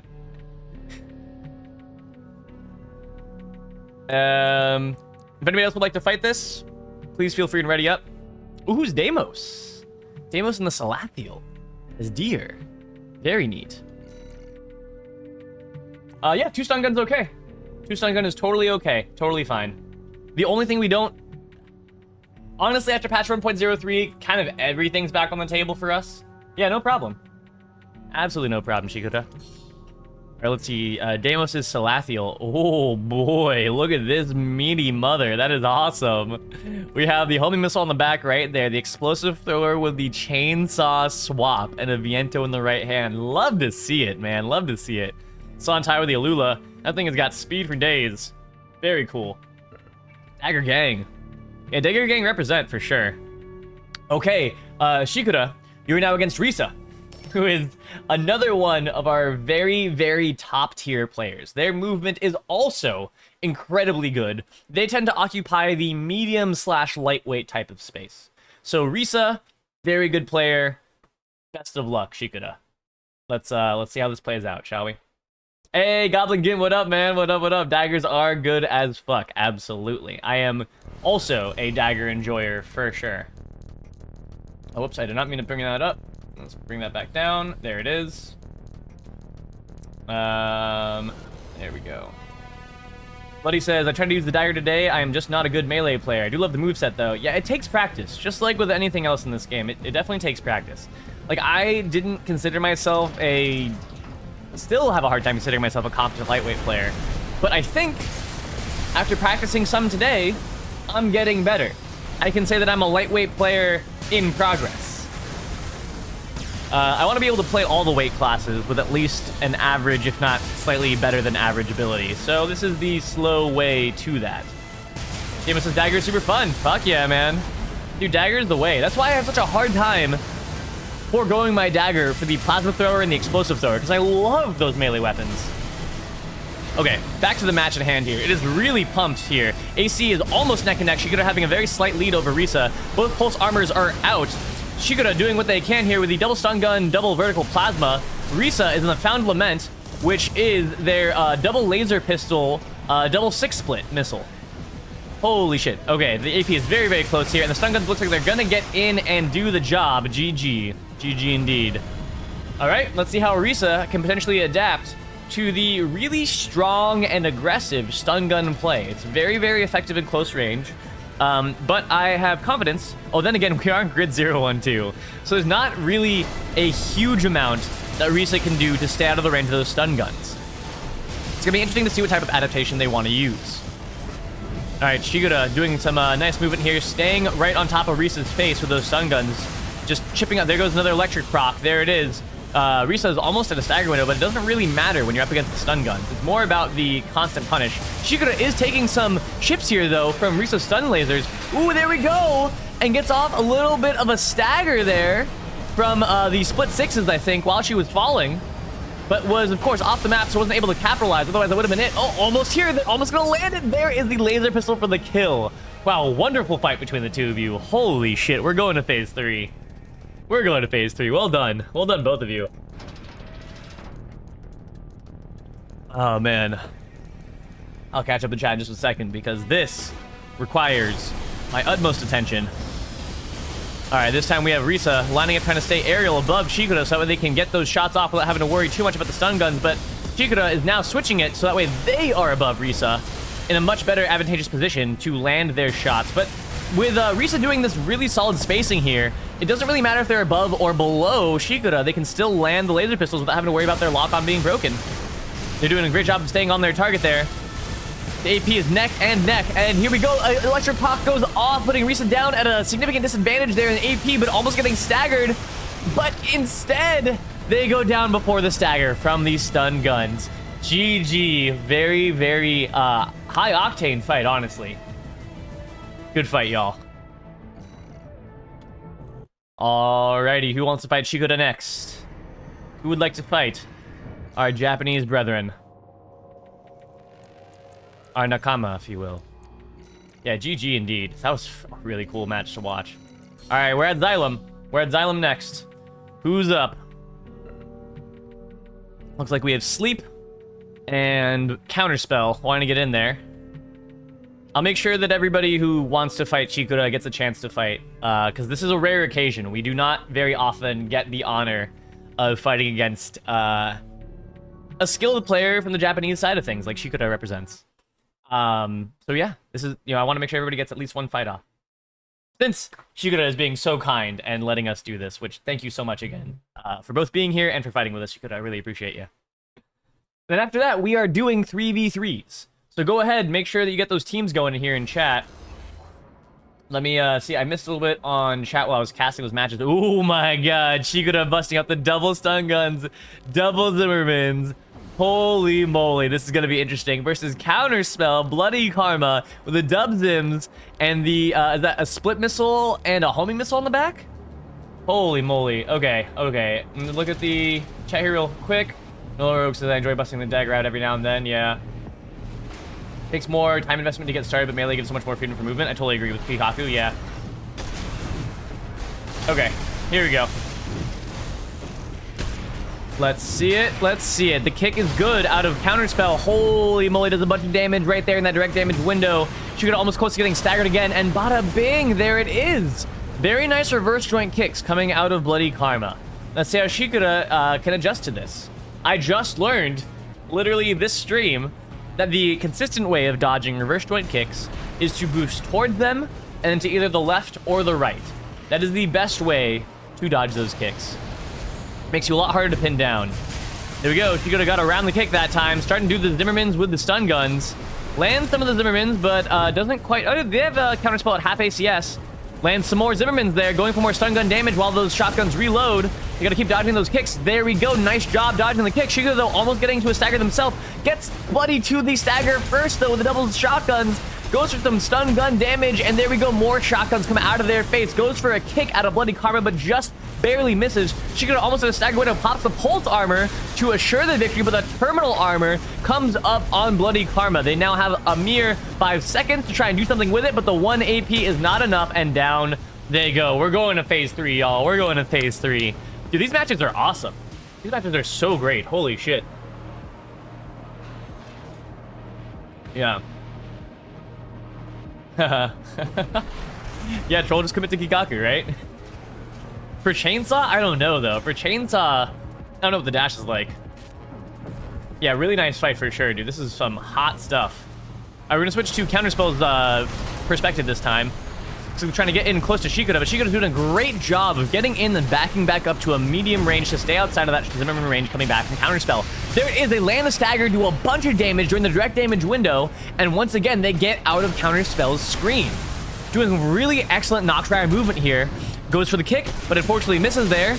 Counterspell almost has the stun window off on Shikoda, but Shikoda pops the pulse armor, putting all of that ACS strain back off the table, puts Counterspell into terminal armor. They now have 5 seconds to do what they can here, probably get another stagger window if they can. It would be enough, but instead there's the Zimmerman shot to end the match. Yo, GG. Very, very cool fight. That was awesome. Oh, man. Hell yeah. Let's see here. Comes for life. Y'all debating the Kikaku Alula debate. Yeah, Deimos. I also love the black and bronze on the bloody spell. It's super, super cool. Okay, we are going to Bonadea. Going to Bonadea. Who is next? I believe I would also like to fight Shikoda at some point. So it's probably gonna be Sleepwiz. I don't believe they've. Oh no, the Sleep already fought. Deimos definitely hasn't fought yet. I haven't fought yet. And Bushido hasn't fought yet. Right? Because Sleep, I think you already did the thing. Yeah, GG's though, the both of you. That was a crazy fun fight to watch. Oh no, Sleep hasn't fought yet. Cool, cool, cool. So Sleep's going up next. Very nice. Yeah, dude, that linear rifle is so nice in the up-close troll. I totally agree with you.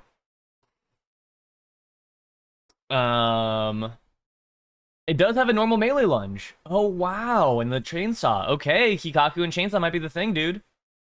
The dash cancel is phenomenal. Just don't do it with low energy and cancel late. Yeah, exactly. Unlike other melee, you're locked into a movie with chainsaw. Yeah. Ooh, the present thrower. Oh my god, that's a hilarious name. All right, Sleep, you ready to receive some presents? I think Shikoda might have a gift for you. And it may or may not explode when you open it. All right, let's see it.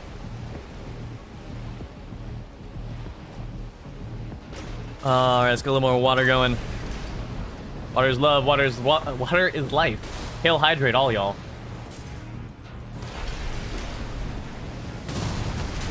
Listen to AC4 soundtrack and Nest Play could be the move. Dude.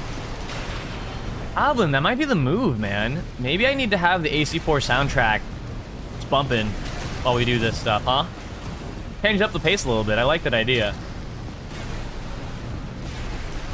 Yeah, that spacing was pretty wild. Shikoda's really good with their spacing. Man, so Shikoda is cooking and booking Sleepwiz's new build. That flamethrower with the bazooka, a javelin missile launcher on the back right, and the dual homing split missile puts a lot on the board for Sleep to have to pay attention to while they're fighting Shikoda here. We swap to Sleep. This is what it looks like. It's basically, oh my god. Say it's all flames until a bazooka comes out of the flames and blows somebody the fuck up. Yeah, exactly, Kizek. Kizek-kun says this is kind of cheap. Obscure explosive with a flamethrower. I mean, he still gets the beep beep, right? He still gets the beep beep. The funny thing is that it definitely obscures the javelin missile launcher, which does not beep when it's fired. So that's pretty awesome. All right, we're gonna watch this from Sleep's perspective here. Gotta do what he can to maybe get Shikoda out of the air. Holy moly, the javelin with the two homings actually ended up connecting there. Those homing missiles are relentless. They chase right up into the actual dunes. Nice job dodging those, which I guess those are technically defender-sided, so we wouldn't really see it even if it did necessarily hit. It's kind of hard to tell with those homing missiles. All right, Sleep now getting down to just below half AP from the chip damage from the flamethrower and the missile barrage. There we go. The homing missiles out of the flames. Oh, man. That was such a cool build, Shikoda. GG. I slapped my microphone. I was so excited. GG. Also, I gotta stop yelling. Gotta stop yelling. I am screaming way too much, and that's how I blow up my voice. So, trust me, I'm really excited. That's why I'm screaming involuntarily. That was fucking super cool. Big Gentleman says, all right, peeps, gotta head off and get some sleep. Have a good night, everyone. Dude, have a good night, Bick. Thank you so much for coming through and doing the raid, man. I am so stoked to come through your Fight Club one of these times. Looking forward to it. GG's. Inside voices. Good night, Wolf. All right, we're gonna make the command. Oh, no, never mind. I'm fighting Shikoda first. We'll make the command after I fight Shikoda. Oh, I should have been fighting with a build that I'm more comfortable with. Alright, Shikura, this is a brand new build that I'm just playing with today. I'm testing it out. I'm totally new. That doesn't mean you should go easy on me. Take me out. It's the only way I'm gonna get better. Beat me up. Bada bada bada. Oh man, Ansel Present Thrower again? This will be interesting. This will definitely be interesting. I think I do have to get inside flamethrower range to land the Vientos. So that is going to be the challenge for me for sure. But you're also not very fast. So that could work in my favor. Let's see. Bona de Dunes is definitely not going to work in my favor. This will be fun to try anyway. Alright, where is he at? I see him. See him out there.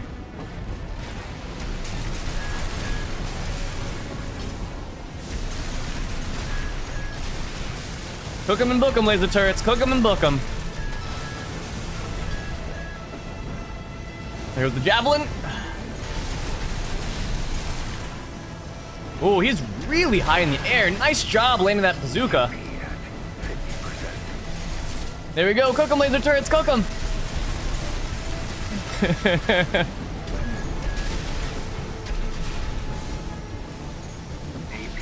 Oh no.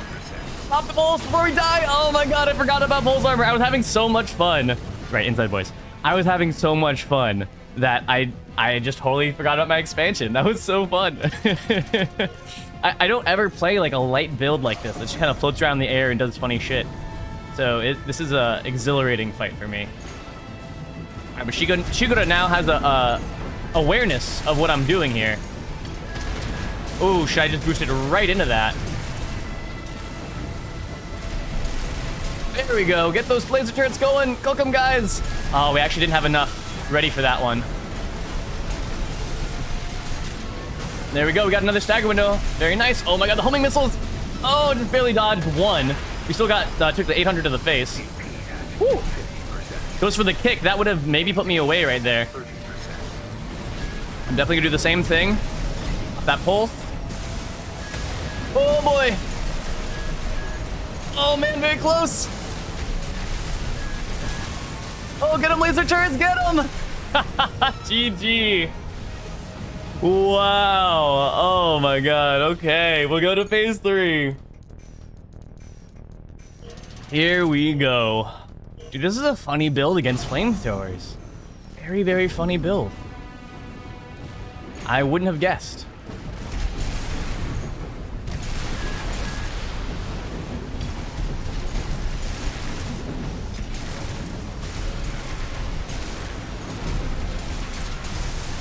Woo! Cook him with the turrets! Cook him with the turrets!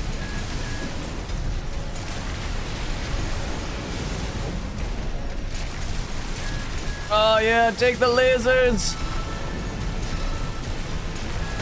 Woo! There we go, and then we'll cook him with the lasers. Oh! Great minds think alike. We both popped the pulse armor at the same time. Oh my god. And I think the laser turret's gonna bring me home here. Whew. Getting used to these little bunny hops. Oh man, Chica doing a really good job of spacing me out with just that little AP left. Dude, I gotta get around. Oh no! They're gonna do it? Maybe they're gonna do it! This is so crazy! Oh my god, that homing missile! That thing is chasing me so hard. Oh my god, I lost him. Dude, Shikoda's movement went through the roof. This is so cool. Oh my god, I landed one Viento. I just gotta land one more. Oh my god, GG, Shikoda. Yeah. What a crazy fight that just was. Oh. Yeah, that was so funny. I was dying. Oh. What a wild matchup that was. Thank you, Shikoda, for that. That was so funny. You know, you literally couldn't even stop. I think we have 2 more people who want to fight you, Shikoda. If you're okay for that, we have 2 more. We have Deimos and Bushido rocks. Deimos and Bushido rocks. Woo! Holy freaking moly. Yeah, Laser Turret actually did a really solid job. Yeah, nice fight, honestly. We have, Raven launching. What? Raven wants the rematch. Raven wants the rematch against Shigura. Okay, then after that, I will make sure... Yeah, Buerzel is totally fine to use. Buerzel is totally fine in this lobby. We are kind of lawless in that regard. You're totally cool to use that, though, Shikura. No worries. Yeah, that was crazy, huh? That was so silly. Yeah, the homing... I'm not supposed to be screaming, and I literally could not fucking help myself to be screaming when that homing missile was just like... Just tapping me, just scratching my side the whole time. It was so ridiculous. Oh, Shikura bringing one of my favorite builds that I've seen them make. The double Kyorai is so funny. In the reverse joint is a really cool build. This is a really cool one. Raven bringing back their usual stuff. And MHB says, turns out the Ice Storm fight is way easier if you use the special weapon they give you. From 20 minutes of fails to first try with it. Yeah, hey, GG, man. Well done, NMACBs. Funny enough, there's a streamer named Loyal Bones who is currently, I think tonight, attempting to do a melee-only run of that fight. It's crazy. Man's an absolute mad scientist. He's gone full Eggman. It's incredible. You're gonna mention Loyal Bones? Yeah, dude. Okay, so this is Shikura and their Family Fire Fun Time. I don't know what's actually, it's just called Loader 4, but it shoots a lot of fire. Using the earshot and the homing missile with the twin Kyorai to lay out some really unexpected and nasty damage windows. Where you either get hit right in the face like that with the actual Kyorai shots themselves, or you take an earshot to the mouth. Ooh, but Raven did an excellent job of navigating around the kicks to get in there with a stagger and land the pile bunker. Well done. Well done. Good night, Wolf says, one must imagine Sisyphus happy. Oh my god, yeah. And it was me says, yeah, I listened. I just thought it was more a suggestion than requirement. And I'm a bit stubborn, dude. I totally feel you. If not for the fact that the briefing told me, like, bring the damn thing. I was like, oh, do I have to? And I went through the same thing that you went through. I was like, oh no, I can't do shit to this Ice Storm without the stun needle. My starting campaign weapons are very weak by comparison. It looks like Shikura is doing a switch up here in their range of engagement. Trying to wait and let Raven make the first move so they can engage and get that stagger window off. But Raven's doing an excellent job of getting around the Kyorai. Ooh, but there's a reverse joint kick, putting a lot of stagger on the table there. But, oh man, Raven lands the aerial pile bunker. GG's, y'all. GG's. Hot damn. Okay, now we're going to make sure that we let the last two people who haven't fought Shikura yet actually get in there and fight our wonderful guest. Our guest of honor tonight, if you will. So we have Bushido, who would like to fight. And after that, it will be Deimos. It'll be Deimos. And then we will be switching to 3v3s. And then we'll be switching to 3v3s. Once again, thank you so much to Shikura for being here tonight and fighting with all of us. I'm going to do a shout out. If any of y'all have enjoyed your fights with Shikura, please send them a follow. You know, send them a little bit of the love. They're an excellently funny Japanese Armored Core streamer. I find myself laughing out loud regularly when I watch them do their thing on their channel. So if you like Armored Core 6 and you like laughing a lot, and you're cool with Japanese, then go ahead and hop in that stream, give them a follow. They're a lot of fun. And look at how cool they are for hanging out with all of us and doing these exhibition matches one after the other. It's very, very sweet of them. So pass along some of that love. Oh my god, it's the Black Christmas tree. Holy crap. Yeah, Shikura is very energetic. I also agree. Was it an instant follow funny build? Yeah, man, that's the other thing, is that Shikura's build creativity is very nice. Both Shikura and the individuals who come through his room, like Shio and Nona, both have some really cool builds that they put together. Really, really excellent builders in that stream. We have the Black Christmas tree just doing a little bob and weave, doing a little dance flow in the beginning there. I see, we actually have two heavyweights going toe-to-toe. Shikura in the twin LRBs with the twin, I believe those are vertically firing 6 missiles, potentially, with the drones on the back side there, versus Mikazuki August. Iron-Blooded Orphans reference, very nice. Bushido Ransu fighting with the heavyweight biped, using 2 Kurosawa guns, a coral shield, and a vertical plasma. Very, very interesting. So this will mean that while Bushido Ransu does have less firepower than Shikura, they certainly can mitigate a lot of that, as well as a lot of the stagger, if they can get in there and do a lot of trading. The thing is that Shikura is doing a wonderful job of trying to, oh yeah, mix in the kicks and get around the Kurosawas to land a lot of their damage. And there it is. They out-traded very, very well there. Yeah, those legs are thick indeed, in their ACBs. Very, very thick. Raven says, I need Loyal Bones and Shikura on the same team. Yeah. Dude, that would be so crazy to watch. Dude, Loyal Bones in 3v3s is wild, because the man's still committing so hard to melee. Whoa! Some very nice assault boost movement coming out of Shikura. Did a full orbit there to dodge a lot of the early fire coming out of the Kurosawas. And while they're on cooldown, they would ideally trade back a lot of that damage. They pop the pulse armor to try and aggress more heavily there. They land the stagger window kick for an insane amount of damage during that kick. Holy crap, the biped is so heavy that the kick is devastating. Bushido now on the back foot here, trying to see what they can do. Charge up a Kurosawa to maybe make that land. Ooh, and the Kurosawa plus the vertical plasmas actually do put Shikura into a stagger window. But alas, there's the kill. GG's. Very nice fight. Very, very nice fight. Maybe it says Loyal Bone Shikura and Sleep would be hilarious.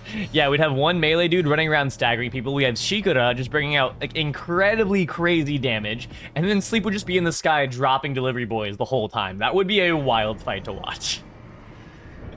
But GG's. Very, very cool fight. And so lastly, we have, I believe Deimos wanted to get in there, right? Right? And I believe Bort's already fought, Sleep's fought, Counterspell's fought, and Risa has also fought. Cool, cool. Bertram Spaceport. Let's do the thing. Let's do the thing, and then we are going to switch to 3v3s. Sleep says I have deliveries for everyone. Oh, don't we know it, Sleep? Don't we know it, man? That's so funny. Get a little bit of this mac and cheese going.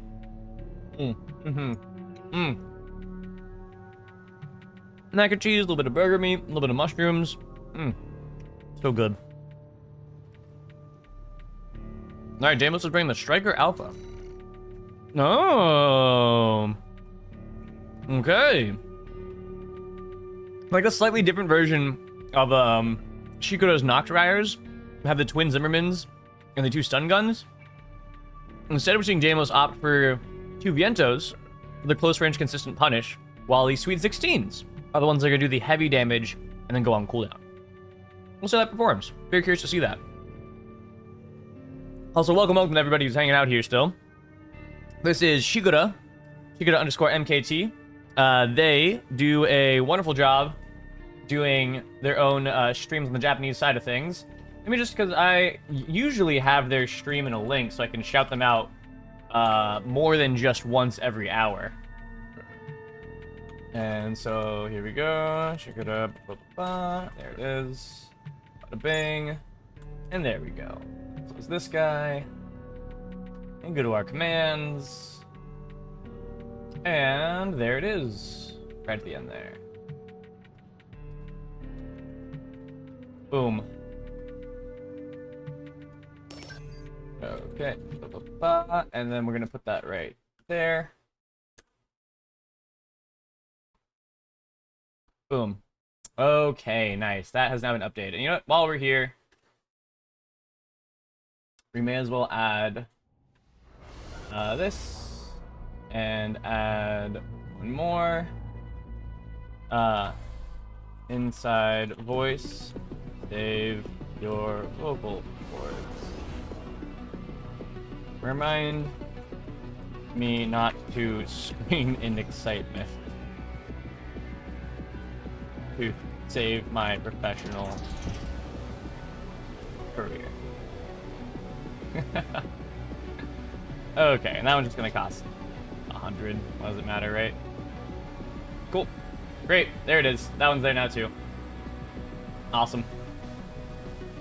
Okay. After this match, I want to go to the watch closet. Sounds good, Shigura. No worries, friend. Right after this match, we were going to switch to 3v3s anyways. So you're all good in the hood. I'll be sure to leave a spot for you because you're going to be in the bathroom when we switch. Okay, so Shigura versus Deimos. Ooh, the double stagger at the same time. Wait, is Shigura also using twin Vientos? Oh, man. So they're both using dual Vientos, except Shigura has a Huxley on the back with a swap dagger in the Knockdryer legs. Deimos doing a really solid job so far with their Viento usage. And they're slightly more middleweight AC. It's definitely still lightweight AC for sure, but it's a little heavier than that Knockdryer. If I say a little, probably like by 10,000 pounds or so. The Orbital Huxley doing a lot of work with the Vientos actually puts Deimos into a stagger window, and Shigura's able to do some direct damage back. Deimos is going to have to land this stagger, but there goes the pulse armor. Maybe Deimos has their pulse armor, but they popped it just a hair too late. Very nice try. Very, very nice try. I know HB says, I think it's just ground beef if you don't press into a burger patty, but it sounds tasty. Yeah, exactly. It's just ground beef. It's just ground beef. Raven says it's showing room. Give me my match. You already... Oh, no, I think that's probably an old message. Hey, Sanglade. What up, dude? How you doing, man? Welcome back. We're about to switch to 3v3s, actually. So if anybody would like to participate in the 3v3 matchup, start talking to your fellow chatters here. And if you guys have a team, I will rotate you in and out of the room as we fight tonight. So we can make sure a bunch of people get some matches off. Ooh, Shigura taking a little bit of damage there this time. But has a little bit of an AP lead still. Deimos down to just below a quarter of their AP left, whereas Shigura is just below half. ACS Stagger has, or ACS Strain has now gotten back down to 0 for both players. Ooh, the Viento's going up and almost, there it is, lands the Stagger window on Deimos, and there's the kill. Very nice effort, Deimos. Very nice effort, Deimos. A good fight. GG. Thinkless is doing good. Been busy doing other things the past few days. AC6 time now, though. Oh, hell yeah. You'd love to see it. Sleepless says 3v3 free agent. There you go. GG's. AFK, that's all good, Shigura. We're going to remake the room. I'm going to make sure that I leave a spot for them to rejoin. Because I know they don't have very much time left, so I'd like them to participate in these 3v3s coming up. So here we go. We're remaking the room in the 3v3 image. In the image of a 3v3 room. Time limit goes up to 5 minutes. Grid 086, 9 players, and bada bing, bada boom. Hop in, the water's fine. And don't worry if you do not make it into the room. As long as you have a team, I have a list here on the side I will be keeping to make sure that we rotate a bunch of teams in. I think we had 5 teams rotating the other night, and it worked pretty well. Honestly, it worked really well. And if you do not know what rules we are working with, here we go. These are the rules. Right in there, in that sign-up list. Oh, shit. Before we do 3s, would y'all want to humor me? Y'all who are in this, this matchup right now, or in this, this room, would you guys mind trying out the King of Fighters idea? Oh, she could have made it into the room. Hell yeah. Okay, AFK for sure. You got it, Shigura. Would you guys mind trying that out with me?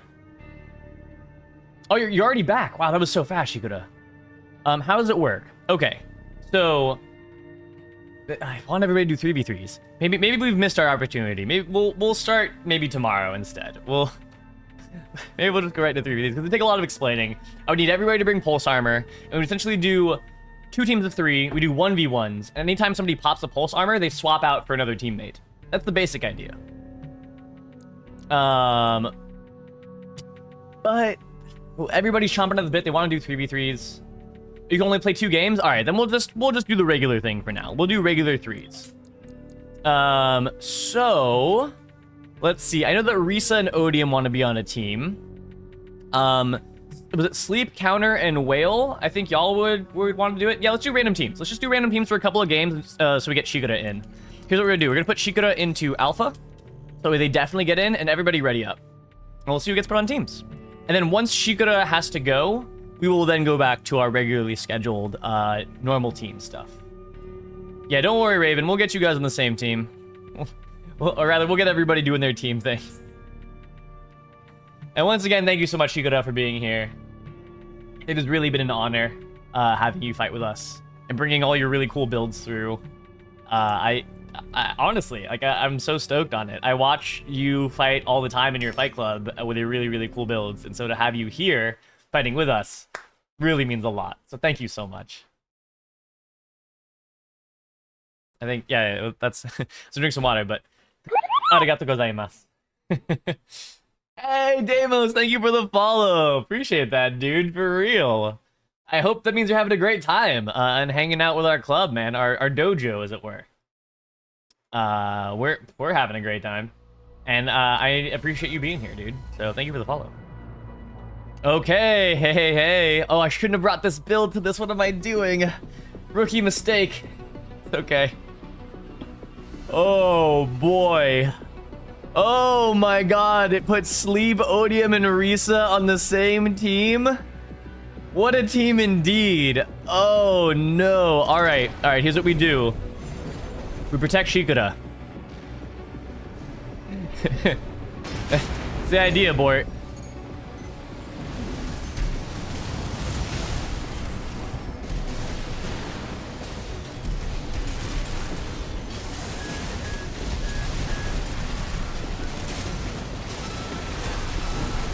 Ooh, boy, that thing is cooking. My word, that was a lot of damage. Oh shit, this doesn't have terminal armor either. Yeah, I just realized. I was like, all right, here's the terminal armor coming, and it just never came. Alrighty, let's get right up in here.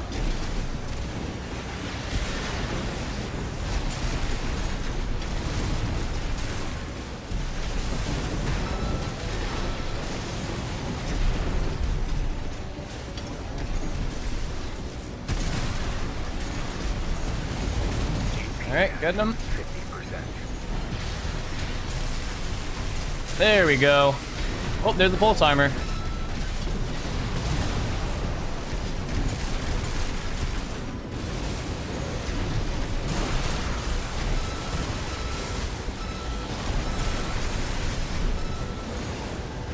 Okay, doing a nice job so far, team. Doing a nice job. Right shoulder ammunition at right hand ammunition at 50%.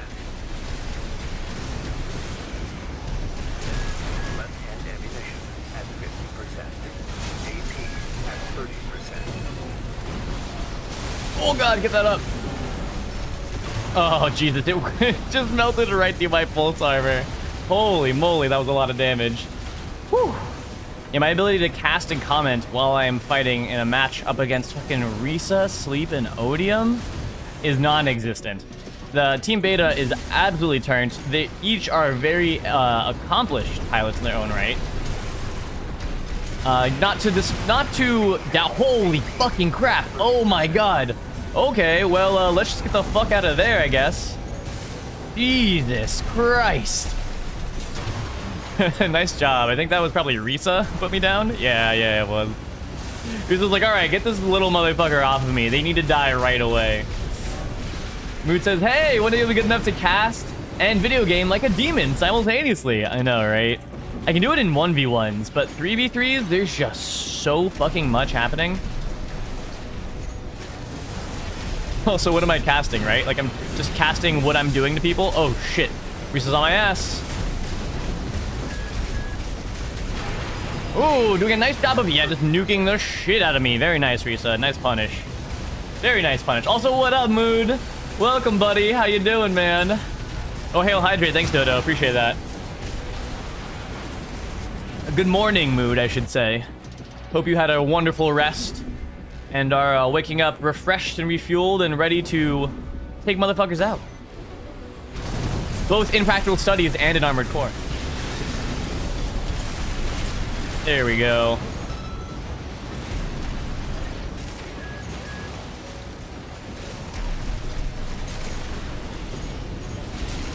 Uh-oh. Okay. And those delivery boys are so funny.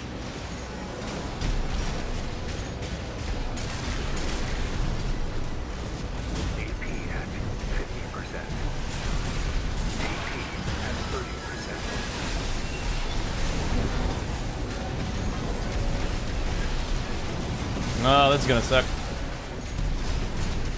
Oh boy, those missiles really do punish you for not paying attention to them. Really nice. Risa, I know I've said this a million times, but I love shallow breathing. It's such a cool build, dude. Such a cool build. Dudette. Either way. All right, let's get back in there. 45 seconds left.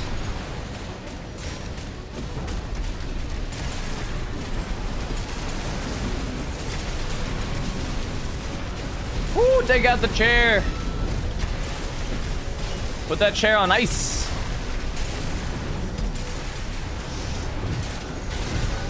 There we go. There's the terminal armor proc.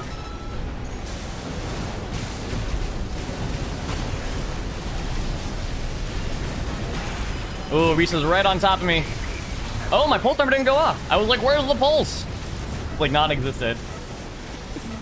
Oh my god. Okay, well, we didn't quite break 1,000, but that's all right. We did an excellent job. They didn't get to 2,000 at the very least. GG's. Oh, Mood with the lengthy message. Hold up. Okay, so we had Risa bringing out 842 points to lead Beta and Laroom. Very nice. And Bort leading Alpha with 459 points. Well done. Well done. All right, Shikuda's got one more on the clock, y'all. One more. Everybody ready up? Let's see what it looks like, shall we? So I'm not going to put me in there, but I would like to switch off this build. For this, at least. Oh, this build's not really quite ready for it either, but that's all right. That's okay. Okay, the last one that we get to experience while being graced with Shikuda's presence. By the way, Mood, I'll read your message in just a second. Oh, you said I had a horrible rest. Oh, no. You dreamt that you were streaming the game, talking to chat at 8 a.m. You wake up to make sure it isn't real, and every time you try to sleep after you go back to the dream about streaming? Holy fuck, my guy, that is a stress stream. That is absolutely a stress stream is what that is.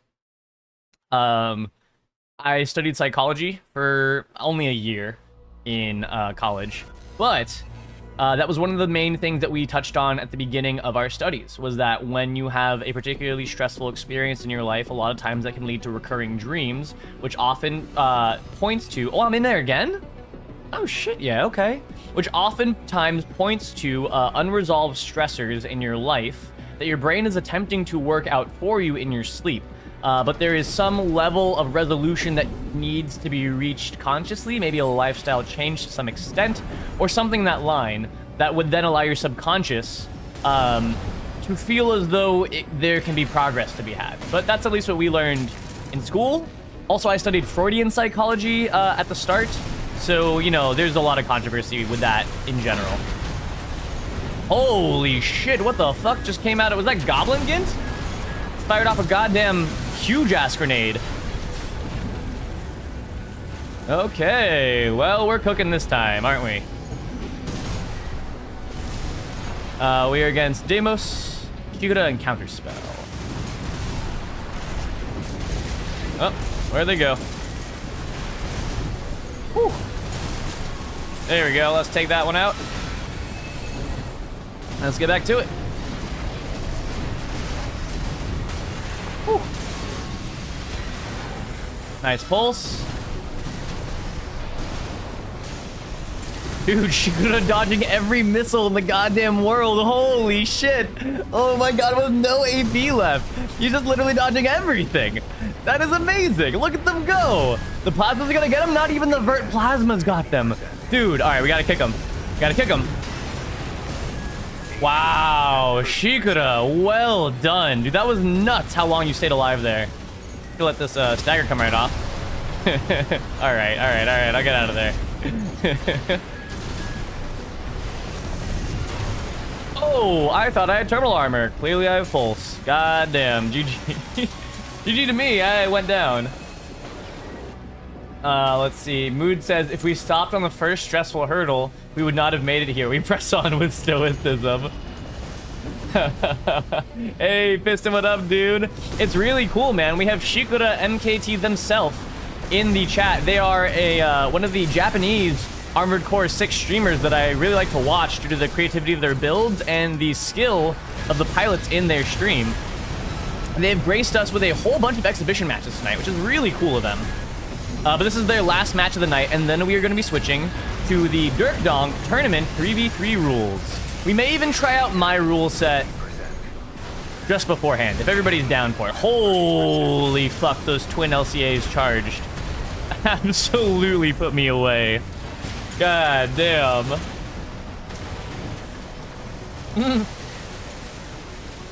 Anyway, CB says Dr. Moogle's fireside chat.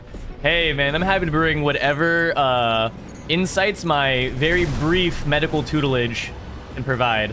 I really was going to become a clinical psychologist, therapist, if you will, for a certain point, before I was going to be an actor, when I did not think I was good enough to be an actor.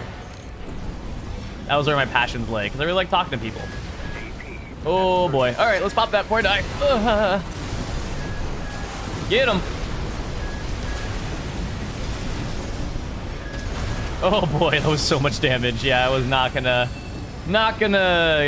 last very long with that. Dude, it's a minute and a half and we are literally 1 kill apart. That is so fucking close. Hey, Aaron, what up, man? Aaron says switch to dagger and you'll see less stress. Oh my god. That's you know, that's what that sounds like the type of talk that you'd see from a professional therapist who's charging you like $300 an hour. Have you tried dagger? How many times have I told you I don't want to try dagger? I just want to live my life how I want to live it. Yes, but have you tried dagger? Dude, I got put away way too fast there. Sorry, team. I might be the anchor here. Jesus. Moot says, I joined, but I don't do 3v3s, mainly because my PC doesn't handle it well. Yeah, exactly. You do have philosophy in your tags, man. You can guess why. Yeah. Yeah. One of the very first things I asked you when I joined your chat was, I think... Oh, sorry. Very first time I got to watch you was when you were in Dirk Donk's channel. And you were talking about... Oh, no, it wasn't Dirk Donks. It was Strikers. You were talking about philosophy. You're like, let's talk about philosophy a little bit. And nobody wanted to engage you. Nobody wanted to ask any philosophy questions. And I was like, Socrates is cool, man. And you're like, yeah, Socrates is cool. And that was basically about as far as it went. Oh, shit, dude. I'm getting... Ooh. Diddly run on. Let's get out of here. Where are my teammates? Okay, cool. They're over there now. Nice. Oh. That was not a great spawn. Oh, Jesus. He's right on our ass. Oh, nice shot. Very nice shot. Woo. Good fights, y'all. Good fights. Anyway, CB says you would have been good at that, but less happy. Yeah, that's what I hear. I have a friend who's a psychologist, and their sister's a psychologist, and yeah, happiness is a weird thing when you're in the field of psychology. Sleep leads the room and beta with 822 points with its bath time on the bubble build. Awesome. And then Counterspell led alpha with 616 points with the Expecto Deletus. Very cool. All right, once again, y'all, thank you so much, Shikura, for being here. Can I shout them out? Shout out, I don't think it'll let me.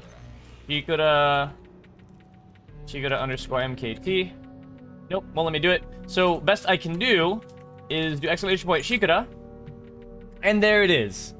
So once again, everybody, thank Shikura MKT for coming through. That was so cool of you. It was really cool to see the variety of builds that you have, as well as the cool piloting expertise that has been honed on the Japanese side of things. We love to see it, and it was truly an honor to have you fight with us. So once again, arigato gozaimasu. Thank you so much. Thank you so much. And everybody drop him a follow if you want to see some really cool Japanese plays. Some really cool Japanese plays. All right, so here's what we're gonna try. Real quick. You guys down? Would you guys be down to try this out, or do you want to go straight into threes? I don't mind if you guys are all like, I'm chomping at the bit. Let's do threes already. We already did a couple. So that's why I'm suggesting, if you want to try this out, you, whoever wants to try it, would switch to Pulse Armor. And if you want to do this, first of all, unready. And if you want to do this, show me by switching to Pulse Armor and readying up. And then I'll just put random Alpha Beta teams. And I'll explain this as we kind of go here. So it looks like Raven has Terminal Armor. We got to see some Pulse Armors coming out. Dodo is on the Pulse Armor. Great. So I'll put them into Alpha. It looks like we have Counterspell is using Pulse Protection. We have Goblin Gank with the Pulse Armor. Cool. Oops, shit, didn't mean to do that. Sorry. We're going to put Goblin into Beta. Now we have, let's see who else. Risa is on Pulse Armor. Very nice. We will put them into Alpha. I guess I'll be Beta. Doesn't really matter. And then who else? Oh, everybody's ready now. Odium is rocking the Pulse Armor. Cool. Let's see how many other people are rocking Pulse Armor before I go and do the thing. Oh, here. Let's do this. Alpha. We have Sleep in the Pulse Armor. Wonderful. I think that's 6, because we have 3 alphas, and that's the 6th beta. Okay. Here we go. So here's the idea, y'all. Here's the idea. Can we do this on Grid 086? I think we can. I think we can actually do this on Grid 086 really, really well. Okay. Oh, I skipped Bort. They're at the top. What if I just take myself out? God damn it. I know. I want Bort to want to be here and do the thing. Shit. Okay, I'm sorry, Bort. We're just gonna try this. It's gonna be quick. It's just gonna be quick. I'm such a coward, and I can't think of who I want to take out of this. But I'll explain this in just a second. I want to read what Shikoda is saying here. Shikoda says, "Thank you so much, everyone. I was very happy. I'll chat with you now. Please give me a moment." For sure. Everyone's thanking them. Well fought, indeed. We'll do pre-made teams in just a second, Toast. Oh, but you already had Pulse Armor. I'm so sorry, Toast. Fuck. Okay, yeah, we'll go to this anyway. Shikoda says, first of all, big thank you to Moogle for giving me this wonderful opportunity. To all the listeners, thank you very much for your kindness towards me, a Japanese person with limited English skills. Dude, your skills are far beyond limited, Shikoda. You type wonderful English. You honestly do an incredible job in doing so. And thank you so much for playing. Everybody says, yeah, thank you, Shikoda-sama. There it is. Yeah, real true Raven. There we go. Everybody giving it to him. Oh, Sleep says give Bort my spot. Okay, fuck yeah. There we go. There we go. So put your reserve. Bort, come to beta. All right, everybody ready up. I'll explain this in just a second. Shikoda says, ACA has a famous saying, words are unnecessary. Oh, yeah. I had a really wonderful time transcending nationality and language barriers. Thank you so much to everyone who played today. Oh, fucking A. Oh, you're so sweet, Shikoda. Indeed, as Mood said, make sure this isn't the last time you come, huh? And it's not. This is like the second time they've popped by. But the first time they've actually fought with us. So I'm, once again, so honored to have you here. Thank you so much. And, oh, Bort doesn't want in anymore? I offended Bort? There we go, they're back. Okie dokie. So, here's what we're gonna try, y'all. Don't get to scrapping just yet. We're gonna figure out where a good spot is for us to stand that's above the fighting arena for the most part. I'm going to explain. So we're all gonna find that high up area, right? And we're gonna determine 1, 2, and 3. The easiest way to do this, yeah, we're gonna do Fight Club in just a minute. Or, oh, you're saying, are we doing Fight Clubs? Kind of. Oh, we're at 5 minutes time limit. You're right, Bloody. You're right. But we're just gonna test this. We're just testing this. And so the idea is, oh, I should have just done it in the order of the room. We'll just do it like this. So Risa is 1, Odium is 2, Dodo is 3. Okay? So that'll be, remember your numbers. That's 1, 2, and 3. So I am 1. That makes sense. That helps this. Bort is 2, and Goblin is 3. Okay, and so here's the idea. Each team needs to watch their HP bar. Let's all, don't fight, nobody fight each other. Let's all go up to the top cog over here. And by over here, how do I best explain this? Yeah, just right over to Moogle, right over to me, right at the top of the cogs. Come all the way up here. And so how we do this, yeah, we're gonna have the numbers just be as they are on screen. That makes it really easy. And so the idea is that with everybody up here, which is gonna be, it's gonna be a little tight, we're going to have both Risa and I step down into the arena down here. So Risa, come down here to the middle. We'll be, you know, at a healthy distance from one another, right? And so, you can chill over there. I'll chill kind of back here. We'll maybe start like either end, like diagonally either end of this giant-ass square. You can go to the other side over there. And so we'll start fighting. Each team is responsible for watching when the person who's in pulse armors. When that happens, the combatants fighting will stop, and the person who's pulsed goes back up to the top of the cog, and number 2 will come back in and start to fight. And basically, anytime a pulse armor goes off, you swap the next number in the rotation. And it's basically like a 1v1 with swap fighting. So let's give it a shot. Yeah, this is awful for ones. Yeah, oh, your build? I see, your build is awful for ones. All right, well, let's give it a shot. Let's scrap it up, Risa. Let's do the thing. And if the person just dies, you just swap. You just swap at that point.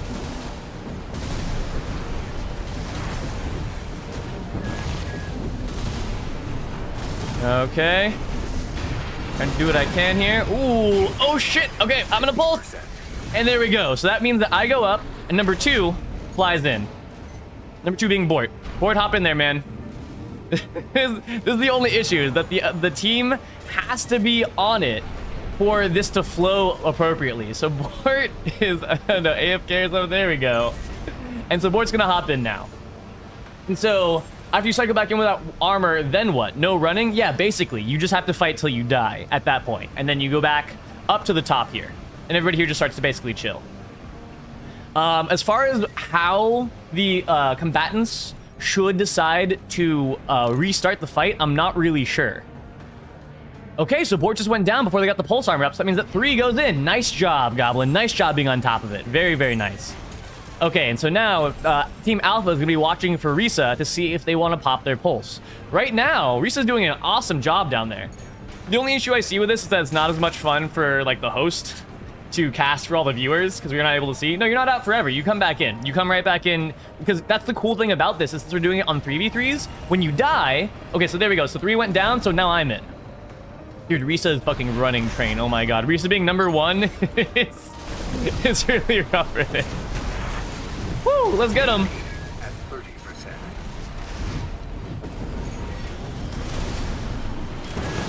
Oh, just barely missed. There we go. Got him. All right, number 2 hops in. Oh, dude, I'm so fucking dead, too. You better be ready. Oh, there I go. All right. Now it's up to Bort, hopping in there to fight Odium. So this is kind of the idea. Yeah, maybe Your Game Refueling might be a better map. I'm trying to think of, like, a place that has a good spot for the other players to stand so they can watch the fight, but they also won't get in the way. So they have to be outside of 350 meters away from the fight. So, like, wall sectors got a lot of width for that, you know?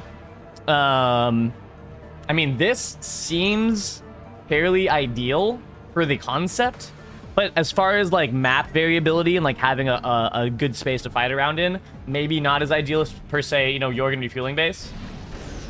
But so this is generally the idea. Oh, sorry, pulse armored, so I go in. Oh, it looks like Odium did too. Okay, cool.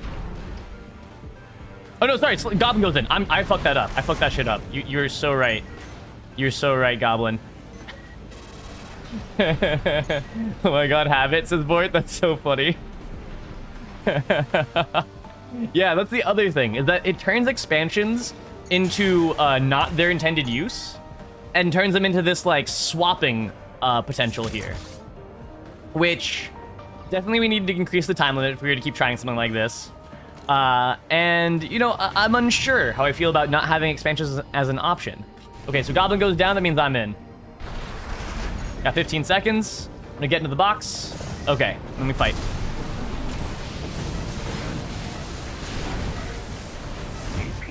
Oh, man.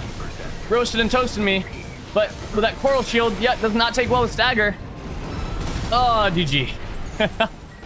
So we definitely have a much longer time limit, but that's generally the idea. We'll play around with that a little bit more in the future, but for now, we're going to switch to Dirk Dong's 3v3 tournament rule set. I just wanted to try that to see if it even functioned, if it even worked in a semblance of what I was thinking of, which it kind of, sort of does. It would take a little more fine-tuning, I think. A little more fine-tuning. Let's see. So yeah, y'all tell me your teams now. Everybody tell me your teams, and we will start doing the regularly scheduled 3v3s. Train ready to reserve until I know what people's teams are. I'm almost positive that Odium and Risa are going to be on a team. Do we have any other full teams in the room currently? Bort says, me, Sleep, and Raven. Great. Bort, Sleep, Raven. Wonderful. Dodo and Goblin. Do you guys have a third? Because otherwise I'd be down to... oh, let's see. Me and Risa need a +1. I don't know if Mole is getting on. Okay, there you go. So, Dodo, would you like to join Risa and Odium? And then Goblin, you and I could be looking for... Oh, hey, there's Mole. Yeah, Wales is not gonna lie, it was pretty boring to watch. Yeah, exactly. That's why, like, if I was a part of it, it's really fucking boring. If I'm in spectate, getting to watch the people who are fighting down below, it can be a little more exciting. But even still, like, the pause in combat, I don't know, man. It's not really doing it for me. It's not really doing it for me.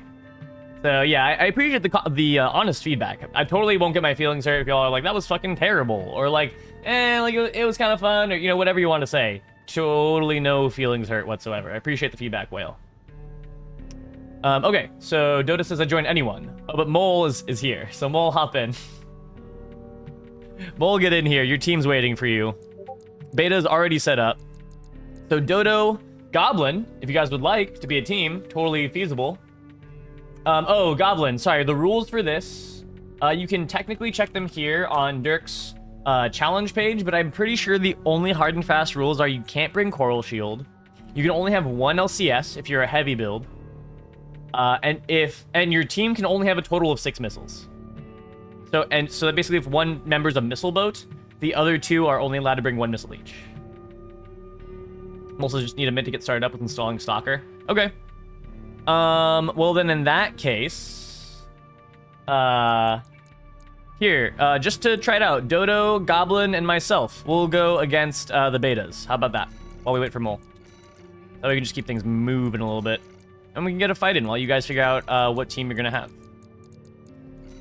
Okie dokie, here we go. Goblin asks, does this build break any of the rules? Survey says... nope, you good. You totally good, man. Does not break any rules whatsoever. Alright, let's scrap it up. Let's do a quick one before Mole gets in here, and then we will go to the more regular rotation of teams. And also, welcome, Whale. Thanks for hanging out, dude. Dudette. Individual. Oh, yeah, that's right. Mood said to peep DMs. Ooh. Ooh, wait, I wanna... Here, while we wait for everybody to ready up, I'm gonna take this link. Do a little bit of this. Bada bing. Bada bink. Here we go. Flashbang warning. About to be a white screen, everybody. I'm sorry for this in advance. Ready up when y'all are good to go. This is Mood. Sent me this link. Let's see it. It's called Cleanest. Fighting in Gundam AC. Ooh, that back dodge into the pulse and then, dude. Oh, yeah.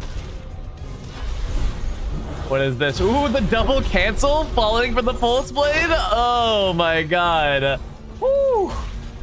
Oh wait, let's watch this one last time. Ooh, that backdash in the fucking cancel or into the slash was ever so clean. And there we go. In the air, cancels one, goes in for the second. Oh, that was a power button cancel, I think. Woo. Hot damn. Hot damn, that was clean. Thank you for that, Mood. Thank you so much for that, Mood. DS2 tech, yeah. Yeah, exactly. Backstab him. Fucking backstab him. Oh, yeah. Oh, Mole's here. Well, let's just do the fight anyway, huh? Let's do the fight anyway. We need another alpha. What happened? Oh, the alphas. Oh, Dodo got turned to non-alpha. All right, well, we'll do this fight real quick. And then we'll watch Reese's team potentially run the room. It'll be a cool fight of Whale, Sleep, Bort versus Risa, Odium. Or is that not the team? I got the team wrong, maybe? Is it Raven, Sleep, and Whale? I forget myself. Either way, Risa, Odium, Mole is a nasty fucking team. We have some other good teams to fight them too. But it's gonna be crazy. Haha. Mood says, let's spread the word of movement. Hey, Scholar 13, what up, man? So, hey, hope everybody's having a good time. We are having a great time. Having a great fucking time. Oh, I see Dodo, you DC'd. That makes sense. Yeah, we just had Shigura MKT come through, spreading the Japanese love of Armored Core through here. That was really fun. And now we're doing Dirk Donk's 3v3 rule set. So it's a good time. It's definitely a good time. And people are putting together teams in chat. So if any of you want to play, just speak up and chat a little bit and we'll get that going. Mood says I spread the word of the schmovement. Yeah. So wait till I bring schmovement to 3v3. Oh my god. You'll die in 3 seconds. Yeah, Dodo doesn't technically have a team, neither does Goblin. Alright, let's see. What's Dodo going after here?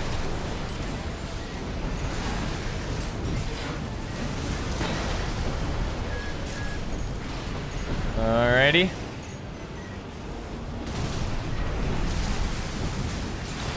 Woo!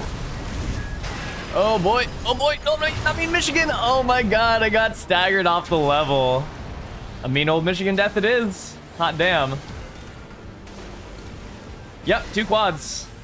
2 quads indeed, because I'm pretty sure, unless it's been updated. Yeah, thank you, Mood. Thank you so much, Mood. Tell a mean old Michigan died of a bad fall. I would try to do the voice a little bit better, but I'm still technically trying to get my voice to 100%, so... Not quite just yet. There's the second hit. Well, that's Bort. That's Bort. No wonder they're taking some serious damage from my shit. They're very lightweight. And bada bing. Oh, whoa, just barely missed that. There goes the terminal. Oh, shit. I don't have terminal, do I? I sure don't. Well, the terminal goes off.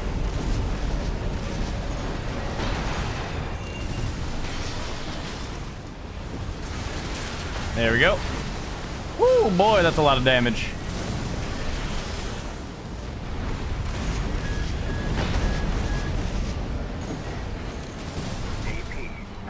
Oh, shit.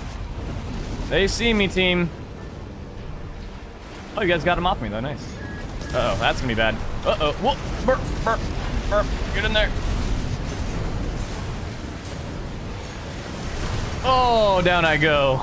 Got some missiles off at the very least. Hey, Discord server infiltrated. Hell yeah. It's very, very new. It's still got that new car smell, so... you know, of course, if you have any feedback, absolutely, please provide. Be more than happy to hear.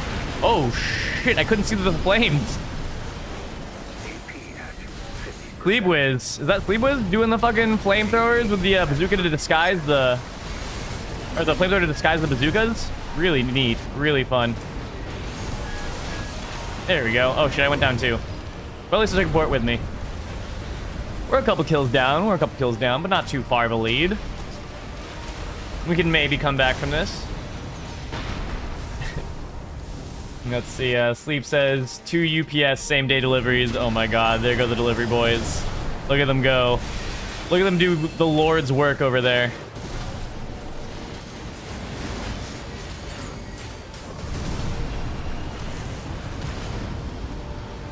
Boom.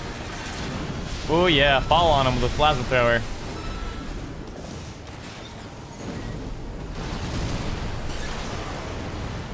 Okay. What else we got?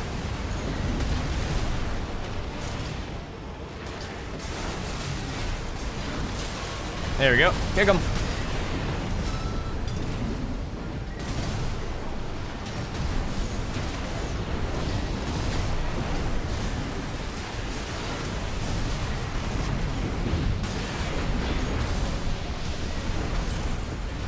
And okay, get in there. Oh, I ran out of boost. Redlining is never a good look. Gonna pop that terminal. There it is. Okay. Uh-oh. I hear beep beep, I dodge. I'm a simple man. Okay. Oh, I just had to range that second one.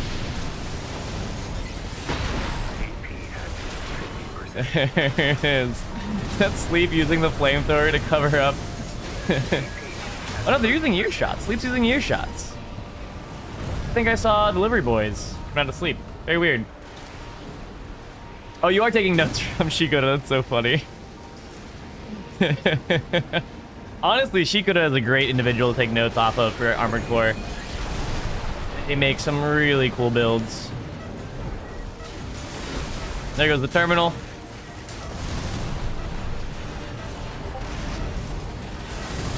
Hey, we got one just before the end there. Oh man, such a close finish. Wow, 62-point finish. GG's. Absolutely GG's. Looks like Sleep led both the Room and Beta with 707 points, and then Dodo led Alpha with 567. Very nice. He does stream. He absolutely does stream, Mood. Which, if you want to know, you could as info. There it is. There it is. Oh, Raven brought the delivery boys. You sneaky son of a bitch. You're both named UPS same day. It's so funny. Okay, so let's see. I know he says slap some Flex Seal on there and it'll be fine. Oh man, it sounded like an old gold miner. New car smell. I get car sick so easily. Okay, wait. So the team is betas versus alphas. Betas versus alphas. You're gonna put me on reserve. Goblin, you're on reserve too, bud. We can both be in a team if you want. We just need a third. I'm gonna put the alphas up here. This is gonna be a fucking fight. Holy shit, this is gonna be a fight. All right. There we go. And nice. Cool. Moods stuff all when he's live, that sweet reaction. Dude, exactly. Exactly. And hearing Shikura say your name with a Japanese accent is wonderful. Well, just wonderful. Beta. Wait, are we missing? There is no free-for-all mode yet. Hard yet there. I know ACB's 4 Answer had a free-for-all. I can't remember if 5 and Verdict Day had free-for-all as a mode. But yeah, our PvP is really bare bones. Oh, gotcha. Bushido says, Pro Whale, Dodo, and I are a team. Okay, dope. So let me write these down. We have the Risa team. We are aware of what that is already. We have the Bort team. Bort. Excellent. And then we have the Bushido team. There we go. I believe it everything, right? Beta, alpha. Okay, cool. They're just figuring stuff out. Great. And that is Whale, Dodo, and Bushido. Whale, Dodo. Wonderful. Cool. If anybody else would like to do 3v3s with us in this room, feel free to let me know what your team is, and I will have you swapping through. Let's see. What did I miss? Mood says, I used to watch this one VTuber back from the old game I used to main. She'd call me Destroyer Sama. Oh my god. Destroyer Sama. That was potentially a terrible approximation. You know. Raven says Philippines mentioned as the leader. Change leader name. Okay, fine. Okay, it's the sleep team. It is the sleep team.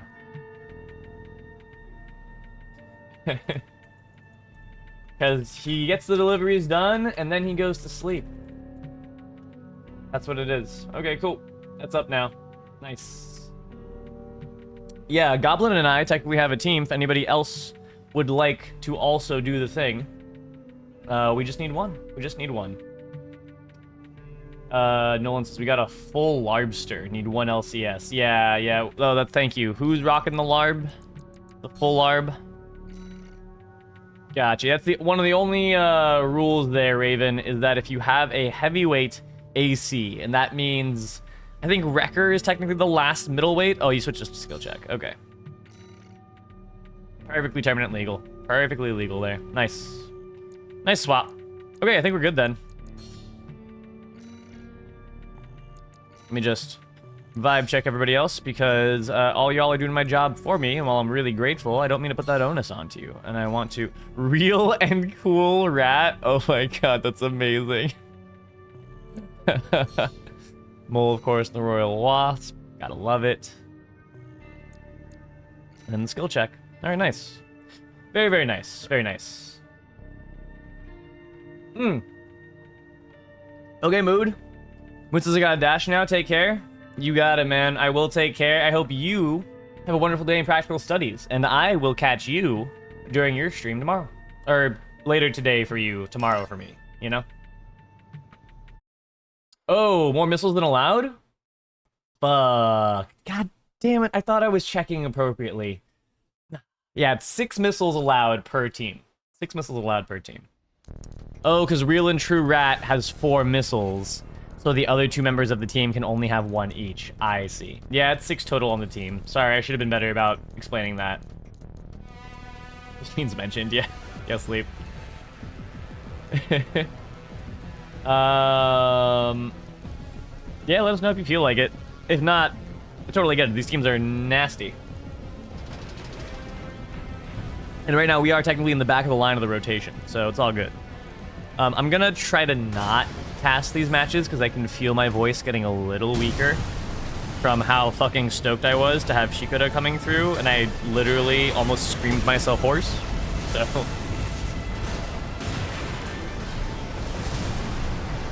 that homing missile match was just too intense for me and my poor little recovering throat. Fortunately, we only have about 50 minutes left of the stream. Fortunately for my throat, unfortunately for all of us here fighting it up in the club. I will give commentary, though, because this is some cool-ass shit. For those who are unaware of what the builds are, we can do a little bit of a build breakdown. Oh boy. All right, we will start with Odium, then. Odium is in their agony. This team has a very solid setup already. So these are ACs that we've already seen out of them, but they're very, very well optimized. This is Odium's agony. It is a twin LRA build. They use the Howls with, I believe it's probably a 000 and the Grid Walkers to allow themselves for excellent vertical mobility, using the twin 4-firing split missile launcher from the back.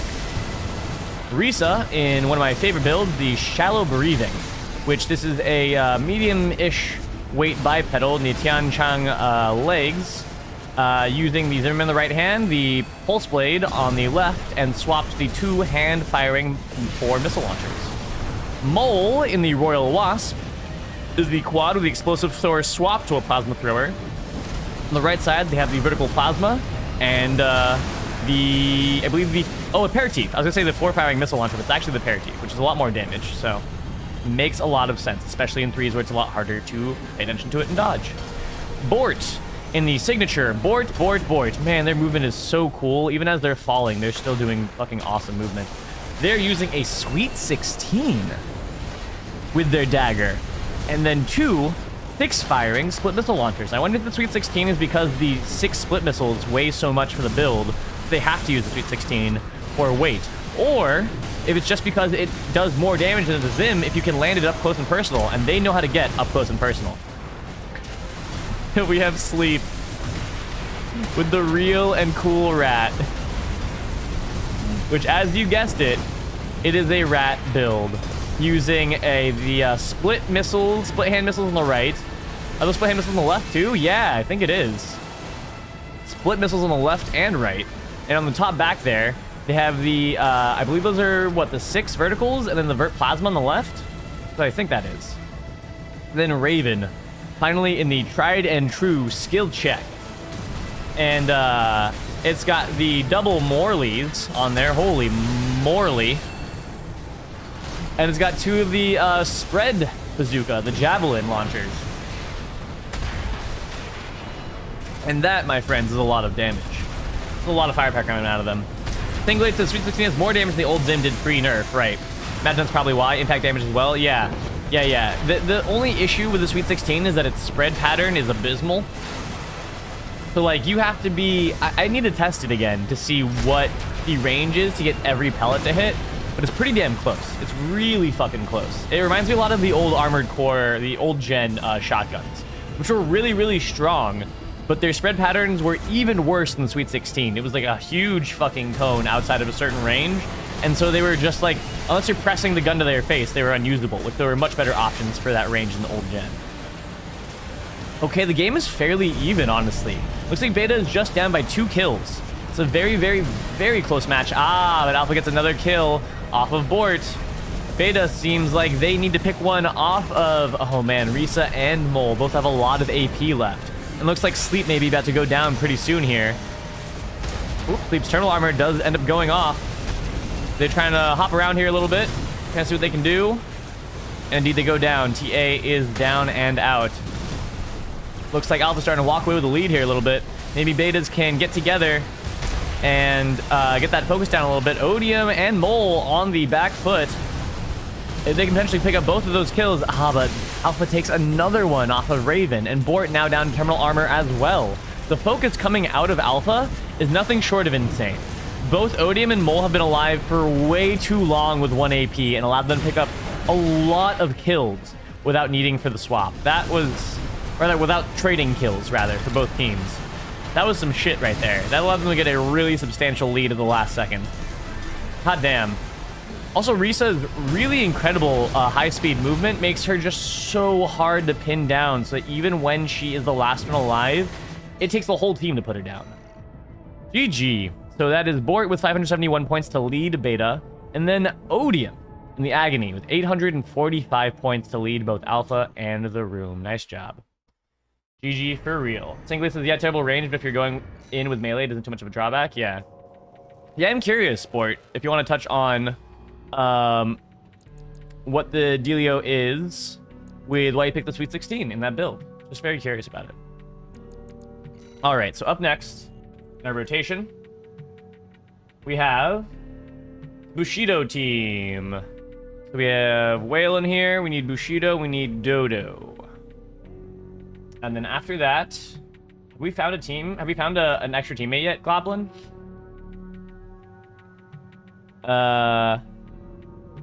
Let's see. Here we go. GG's. You can't carry the Zim? Yeah, it's for weight. That's so funny. We haven't found anybody yet? Ah, man. Okay. Yeah, we're looking for one more, chat. One more to fill out one last team. We have Whale in here. Let's get Bushido. And let's get Dodo. Hop in, y'all. Water's fine. Toast says, but also Sweet 16 does better damage, and utility doesn't matter as much when you just rat and backstab people. Yep. That makes sense. That was my guess. That since you're just ratting it out with the missiles, and then you can really close incredibly quickly with your dagger tech, then, you know, you entirely mitigate the poor range and poor spread of the Sweet 16 that way. Okay, Whale is in here. Let me start assigning the roles. Here we go. Alrighty, and we have Mikazuki August. Come back, Whale. We just need Dodo-sama to get in here. And for all y'all who are wondering what is going on, we are doing the 3v3 tournament rule set for Dirk Donk's very fun 3v3 tournament coming up this Sunday. Which for all of you who are curious, exclamation point and Dirk brings that up right there. It's gonna be a really cool series. It's gonna be a really, really cool series. I'm excited to see it.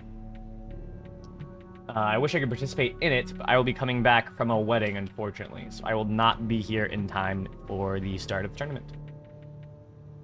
Cool. We just have 3 teams in rotation right now. If we get an extra person, that means that Goblin can hop in with me. But if not, yeah, it is what it is. Hopefully we'll get more enthusiasm for the 3v3s as we get closer to the tournament. But, you know, I think that the signups... Let's see how many signups, or how many people have actually signed up in this. That was the issue before. Cleric tried to run a 3v3 tournament, and there literally weren't enough people who signed up. There were like 4 teams. And so he just called the whole thing off. Wow, we have 10 teams now. Fuck yeah, dude. Hell yeah. We have Group A, Group B, and Group C now. That's awesome. Oh my god, the names of the teams. There's Jabs and Quads, Majesty. I wonder if that uses Majestic. One is like Hot Linked. Oh my god, they actually have a team that they've registered. That's so cool.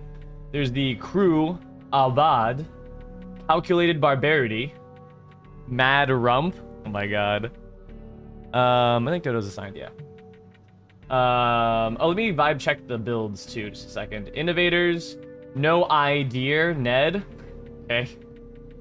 Contradiction and the Flag Fighters. Very cool. Very, very cool. Alright, pulling this back up again. Here we are. Bada bing, bada boom. Looks like, oops. Let's just check the builds real fast. We have Nebula, Earshot. Very cool. So of course is fine. Odium is fine as well. Mold's also fine. Yep. Okay, so Dodo. Bad Cooks. 1 missile in the back. Cool. And Whale. There we go. Oh boy, not a single missile to be found. No missiles, no problems. Salvage unit number 15. Hey, look at that. Whale with the absolutely brilliant tech using an ampersand, an and symbol, for the A in salvage. So that way Vag does not censor their whole AC's name. Very cool. Oh boy. The voice going out.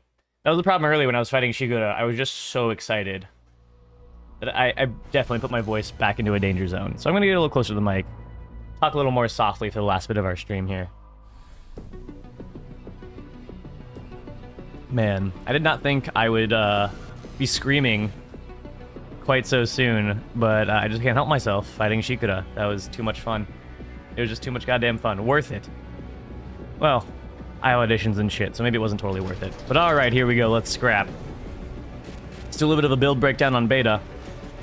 So we did look at it already, but let's just look at it on the field here. Wales is one that we already saw, the Salvage Unit 15, which is bringing 2 ear shots in the back, with an explosive thrower on the left hand, and I believe that's a Majestic on the right.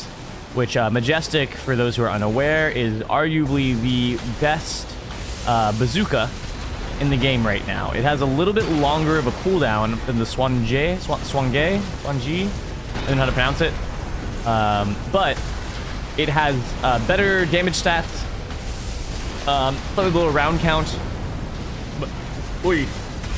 but overall, just a much better damaging bazooka than the Swanji, with only about a second more reload time, which is very much ignorable.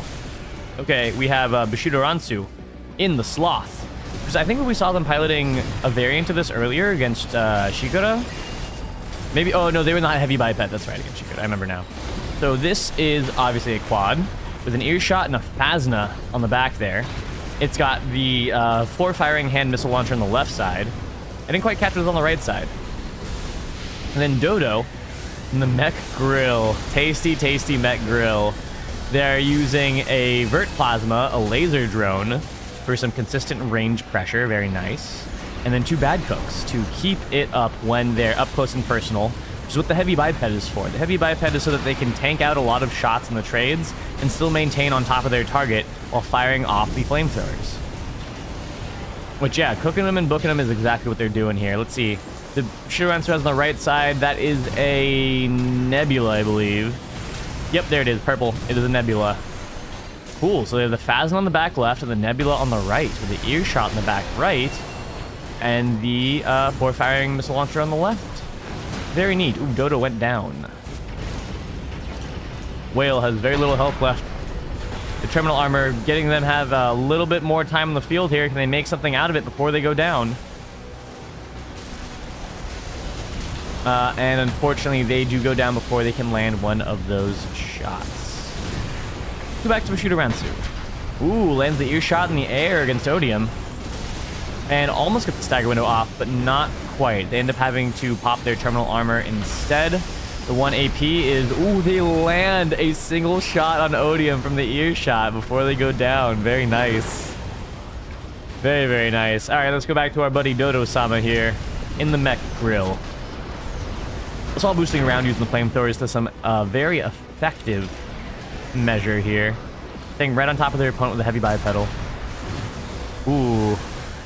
Getting around some of those shots there, just booking them and cooking them, floating above the head, but they do get staggered. And it looks like Odium's not going to stand for it. Did quite a bit of damage there. Mole coming in to try and do something as well, but the terminal armor goes off. So they have 1 AP left after that 5 seconds is up, and there goes the flamethrower. Is a guaranteed way. Oh wait, they didn't die from the flamethrower? No, they did. Flamethrower is a really nice way to guarantee death after terminal armor. You just roast them in the flames. As soon as that shield goes down, they are done and dusted. Looks like now it is Risa's turn to experience the mech grill. Get turned over till they are well done. And getting turned over, they are indeed. They're just down to a little bit of health left from all that chip damage, but Dodo goes down from the focus from Odium and Mole. Very, very nice. Risa self-boosting like an absolute unit, getting the hell out of there and going back to their rat mode on their AC. One of the reasons I love shallow breathing so much is it has basically 2 different modes where it can either rat it out when it has no AP left, or it can use the missiles to harass, which then allows it to use the shotgun and pulse when the harass gets the stagger close to a full ACS strain window.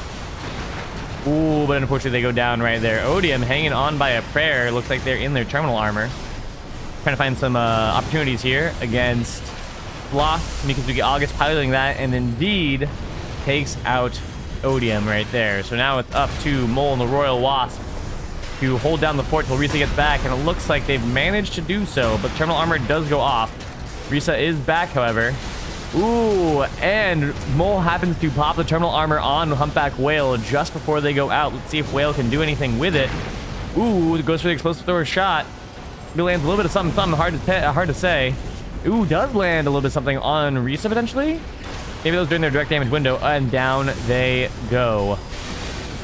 Shoot around, so he's trying to see what they can do. Terminal armor goes off as well. They have the earshot, they have the Phasma. They can do a lot of damage here in very little amount of time.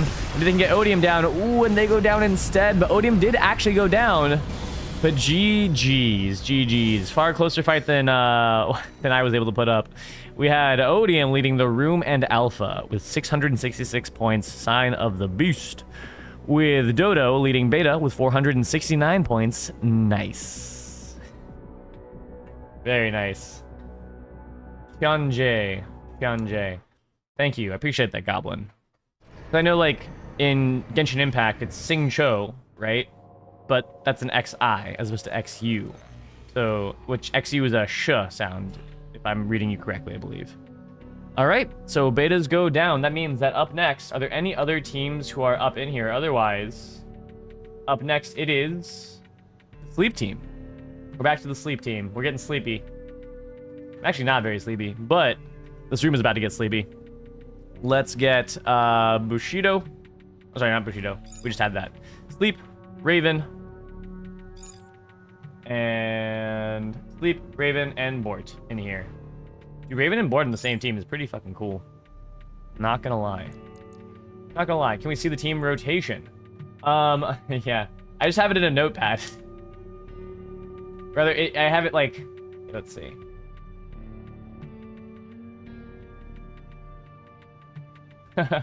Wait.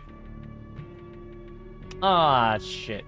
That's okay. So I have it both in a notepad, which just crashed on me. That's happened sometimes when I try to change it over screens. But I also have it here in the top of the tab in case the notepad crashes. So team rotation is literally just 3 teams right now. You can just see that's my backup for my notepad.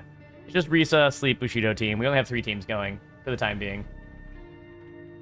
Until we get more people in chat who want to participate in the 3v3s. Xianjay. Thank you so much, Goblin. I really appreciate that, dude.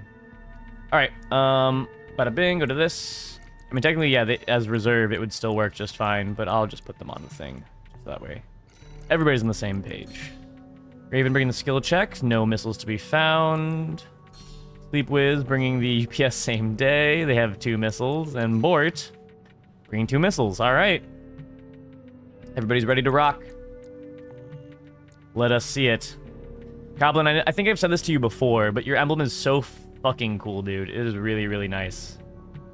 Really, really nice emblem. But after this, it will be, if Alpha wins again, I believe that will be their 3rd team win.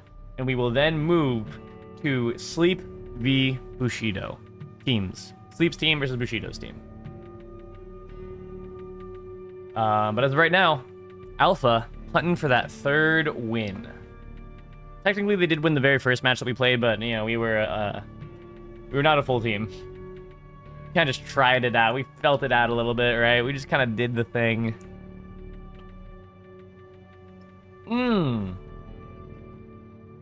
Very nice, Goblin. Well, hey.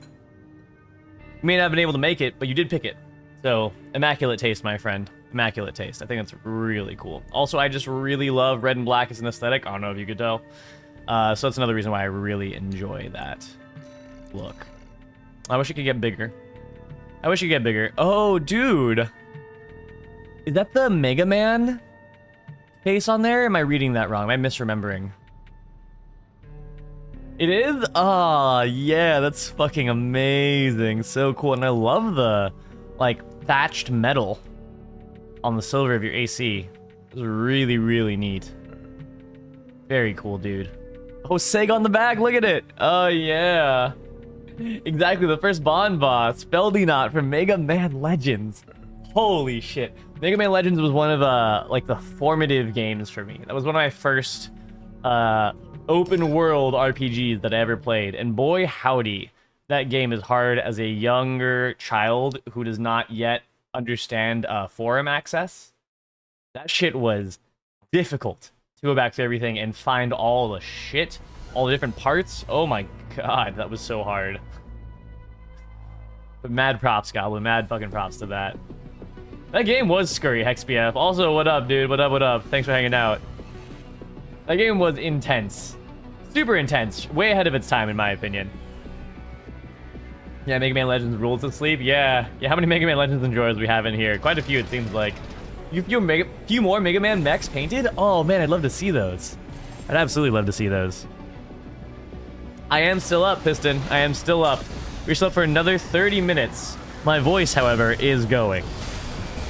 I got way too excited against Shikuda and screamed myself a little bit hoarse, so...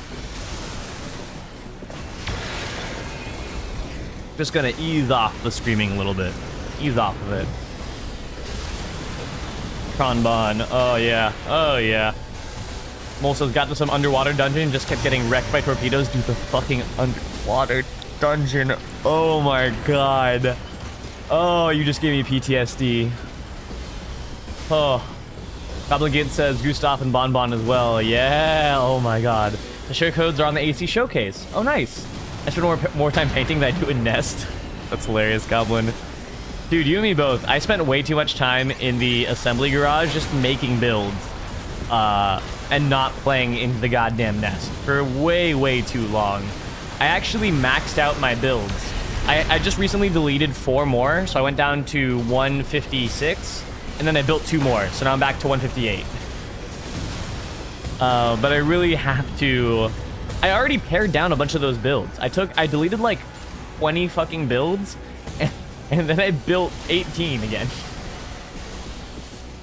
So, you know, I just can't fucking help myself. I love making builds. That's why I have to make the build request button, or a channel point redeem for the channel. But the thing is that a lot of people already have really awesome builds they bring through here. So, you know, it is what it is. But, yeah, as I get better with lightweights, hopefully that will open up my ability to make builds for others, as well as pilot a range of builds.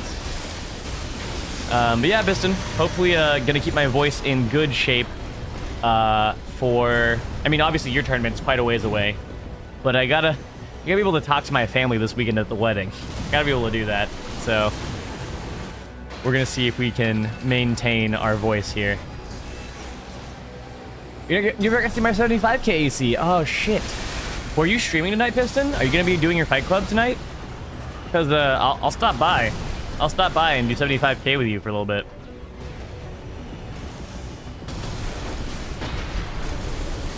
Ooh, shit. I almost broke the fuck out of this shot glass. Let me move this out of the way.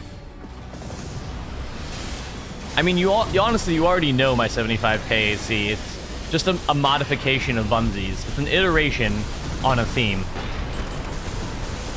Maybe? Okay, yeah. No pressure. Totally no pressure. If you feel up to it, then cool. If not, then it's all good.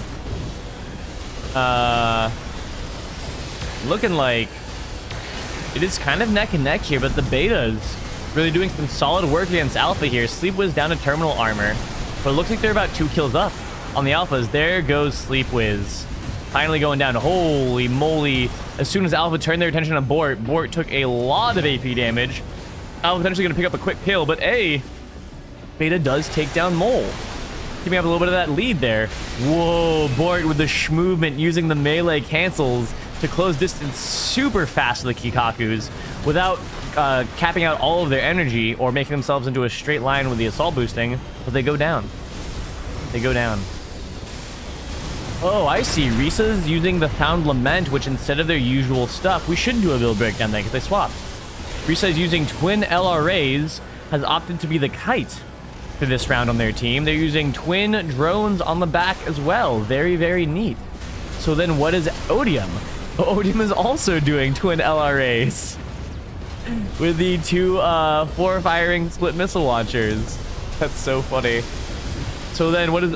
oh, Mole has also changed. I was too busy with chat. I didn't actually see the swap. This is so funny. Mole in the Sky Blue Serenade. What a beautiful name for an AC.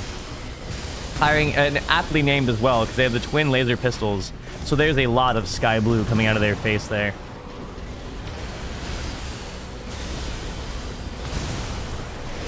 Dude, the triple laser kites. This is basically the Armored Core equivalent. You all see Shaun of the Dead when they all have the paddles and they're all like hitting the zombie in the head to Don't Stop Me Now by Queen. They're in the pub and they're all like going in circles around them, like hitting them.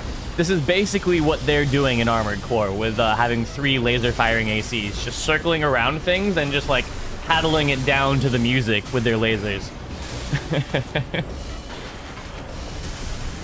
And a finish. Whoa, Alpha just barely managed to take it with a so 140. I've seen a kill award 140 points, so I think that was maybe just a 1 kill difference, but that was indeed super fucking close. Super fucking close.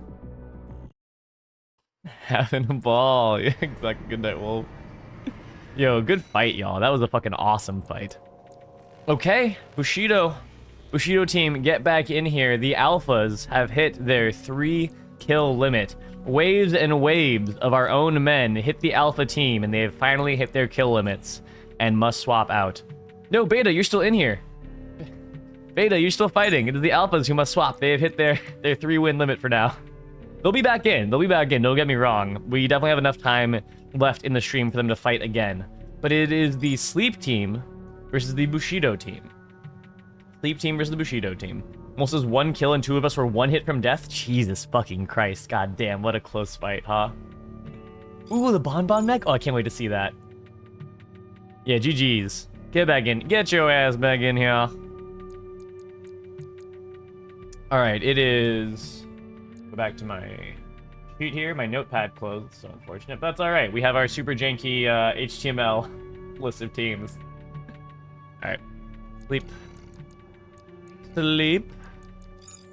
Bort. Not here. So Ravens on beta. And the Bushido team. Bada bing, bada boom. Alright, let's see it. Let's see the Mega Bond. Switch back to this. Switch to this. Yeah, you go again, Toast. You go again. Alpha, the Risa team hit the 3 kill limit, so we are swapping them out.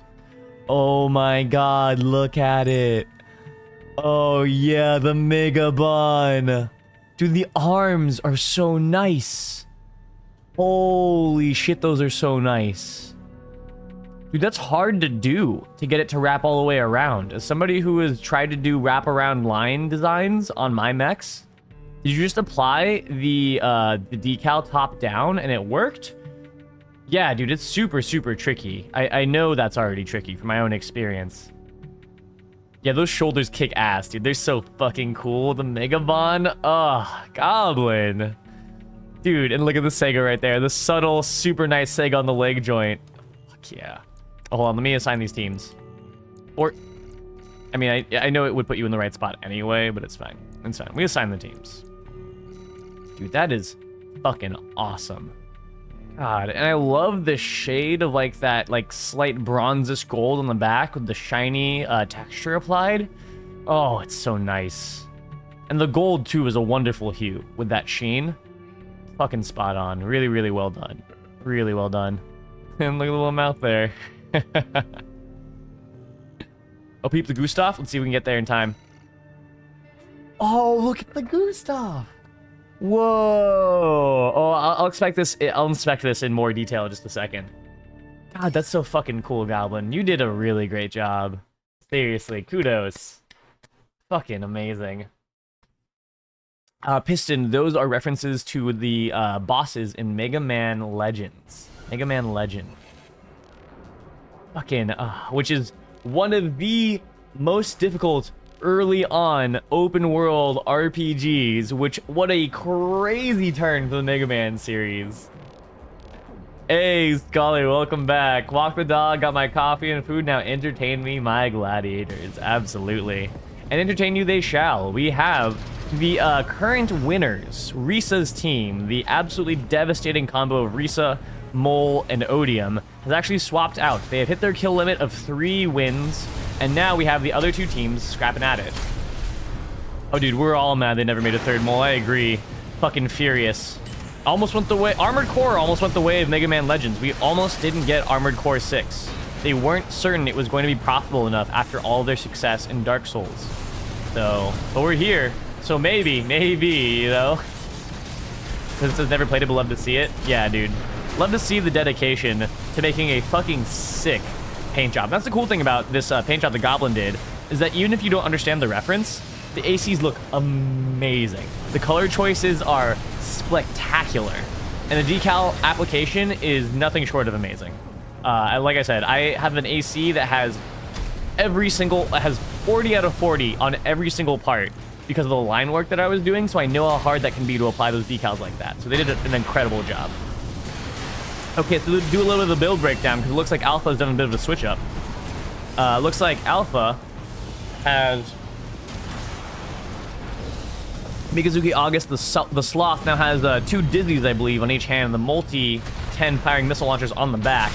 Whale in the salvage unit still very nice, which is holding, I believe, oh, now it's a Majestic. Maybe it was always a Majestic in the hand.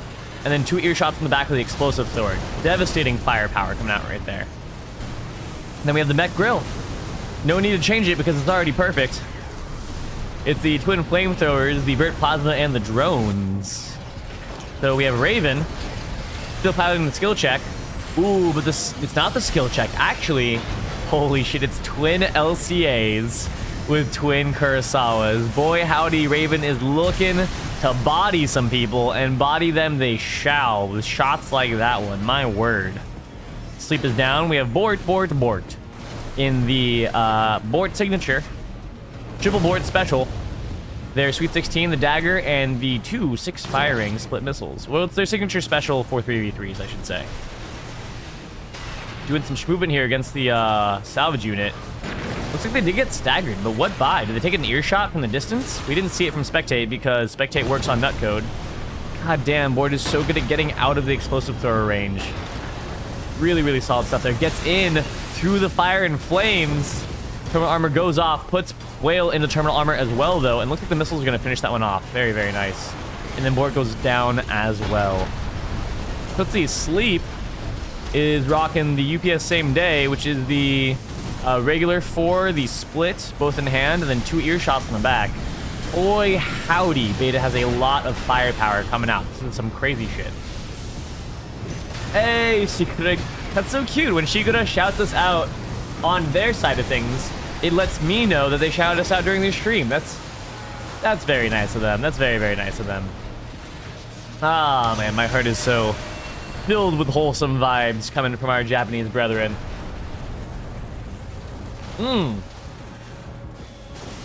Good idea, Scholar. Oh, and then Nona followed us. Oh, man. Well, they are here. Hey! Thank you so much for the follow, Nona. I'm a big fan of both your play and your builds. You're an excellent pilot. So, thank you so much for the follow. Domo arigato gozaimasu. Or just arigato gozaimasu. One of the two. But thank you so much. Really appreciate it. And Scholar, it's a good idea. Have a command for Purge Weapon. Oh, you messing with the Kuba tokens? Did you mean that? Because I think it's a good idea. I'm gonna write that down. Take that as a note. Right, yeah. Let's see. Purge weapons. Point redemption. Okay. There we go. You mess around away though. I love suggestions, man. I love feedback coming in for this. Okay, so the fight is really, really, really close. Literally 1 kill off from each side here.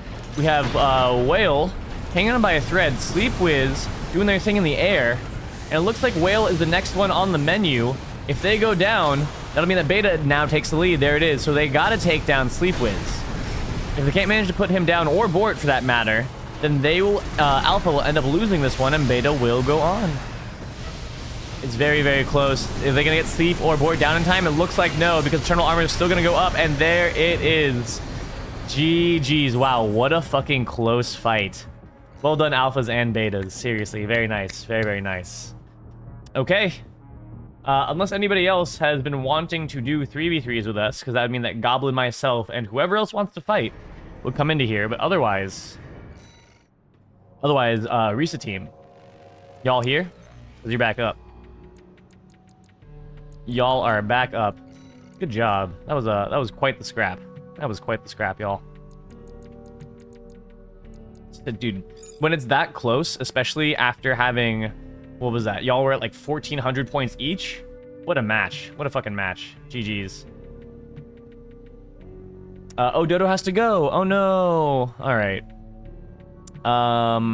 Whale. Mole is also saying to wait 1 second.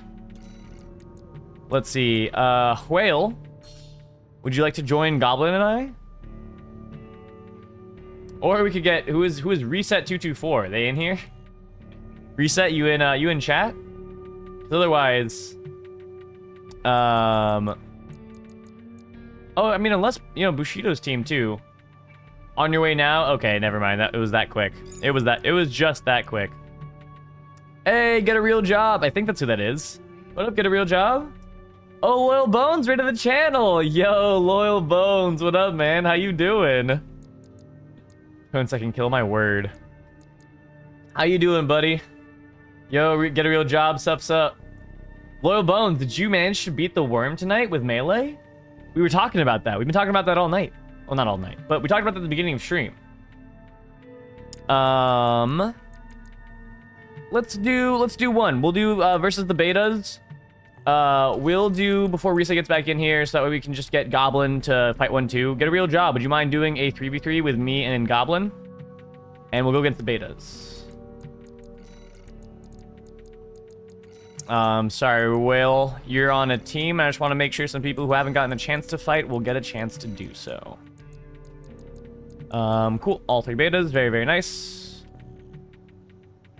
Failed to join. RIP. Because like 7 seconds, my word. Okay. Cool. Yo, Bones, did you hear my question before? Because I'm really curious to hear if you managed to do Worm with, let me just check your build here. You're good in the hood. All right, cool, nice. So I'm gonna use the slightly heavier Slander, which is comprised of this, and these legs become that, and this, instead of a shield, becomes one of these. Great. All right, cool. Let's ride. Let's do the do. Metal Wolf Chaos. Yeah. Oh no! Whale did lose the glasses? Fuck. Okay, here we go. We have a point redemption in here for those who are longtime watchers. It costs 5,000 points to make me take off my fucking glasses for a whole match. And for those who are unaware, I have a vision of negative 2.75 in each eye. I don't know if that means that I'm legally blind, but it feels like it. I literally can't see chat.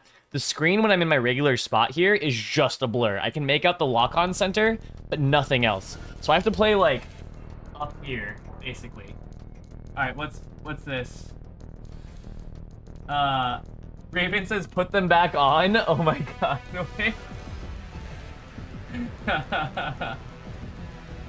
Brutal indeed. Oh, dude. What did Loyal Bones say? He said, I'm pretty confident I can get Worm, was word shopping more stuff today to start a stream. Okay, nice. Fuck. Okay. You redeemed, put him back on? Is that, can we do that as a thing? I feel bad for those who are on my team and only get one match. If he put the 5,000 points down, I guess I'll put him back on. But if somebody wants to pay 5,000 again, I guess I'll take, oh my god, Whale is doing the battle. This is the actual fight, is whether or not they can do the points back and forth enough. I don't know how I'm gonna see if anybody redeems again, because I can't see shit. Once I play over here. I can't even see my whole fucking screen. I play on a fucking 30+ inch monitor, and so when I'm this close, I can't see shit, dude. Oh my god, am I just gonna fucking die? I'm just gonna fucking die. Holy lord. Cypress says lose the glasses, back on again. Yeah, y'all are a bunch of crazy people. Oh my god. Whale is one of the OGs. They have so many points. They've redeemed it again to lose the classes again. Okay, now it's over. I can't. Am I even fighting Whale? I'm not fighting Whale. This is so funny. Dude, I think who am I locked onto? That's Bort. Okay, I'm almost gonna get staggered. I think. Fuck, dude. I have to move my head so much to see what's going on. Where am I? Oh, I'm dead. I'm just fucking dead. Okay, yeah, that makes sense. Bushido says lose the glasses again. Oh my god. Oh no, Cypher's put them back on, and then Bushido had them go back off. Dude, this is crazy. This is madness. Y'all are insane. We're so many points down. Oh, I see one. I see one. I'm gonna get him. I'm gonna get. Yeah, we got a kill. We got one. We got one. I contributed very little. I only have 26 points. 59 points. Nice. Nice. Okay. Somebody spawning? That's not a good spawn. You know what? I'm gonna take it. Can't see shit. So I'm gonna take whatever spawn I can get. Okay, good. We're now at least sticking to one thing. Oh my god. Pulse armor? I can't even get pulse armor in time. The problem is that my screen is so big, I can't see my AP in the corner with my face pressed that close to the goddamn screen. I have to like look here and then like look down to see my AP and then look back up. Oh my god. Okay.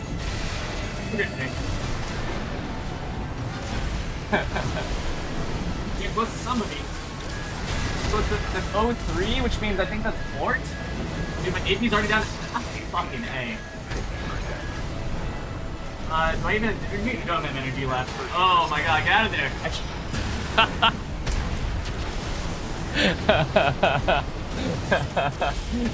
Oh my god. This is so funny. The whole other team is like, we're just gonna jump on Moogle, and he can't do shit. I have such a powerful setup this time, too. I even brought an earshot. I think I fired it once. Okay. Oh yeah, get some. There it is. Get the earshot. Yeah, baby. There we go. Kill somebody? Like with like a full. Me doing all the damage for a kill? Oh shit! Just like that, I lose them. Like I literally, once they move out of the center of the screen, I just don't know where they go. They don't like this anymore. I'm like an infant with object permanence. There we go. There we go. Found one. Found one. As long as I can see them. Nice. Nice. Okay, who else? Nice. I see another one. Oh, fuck. Oh, I had no AP left. I didn't even realize. I even have my expansion still. Fucking A. I sleep. Good night, Moog. Alright, see ya, Bones. Thanks for hanging out, dude. I appreciate you being here. Oh, that's a good idea, Scholar. Play bait, run like a rat. Yeah. Oh my god. Bushido's gone crazy. Who wants it? I can keep going. Alright, let's play like a rat. Right. Wow, we are way down in points. According to the score up top, we are so far. We're so far behind. Yeah, get him. Get him, yeah.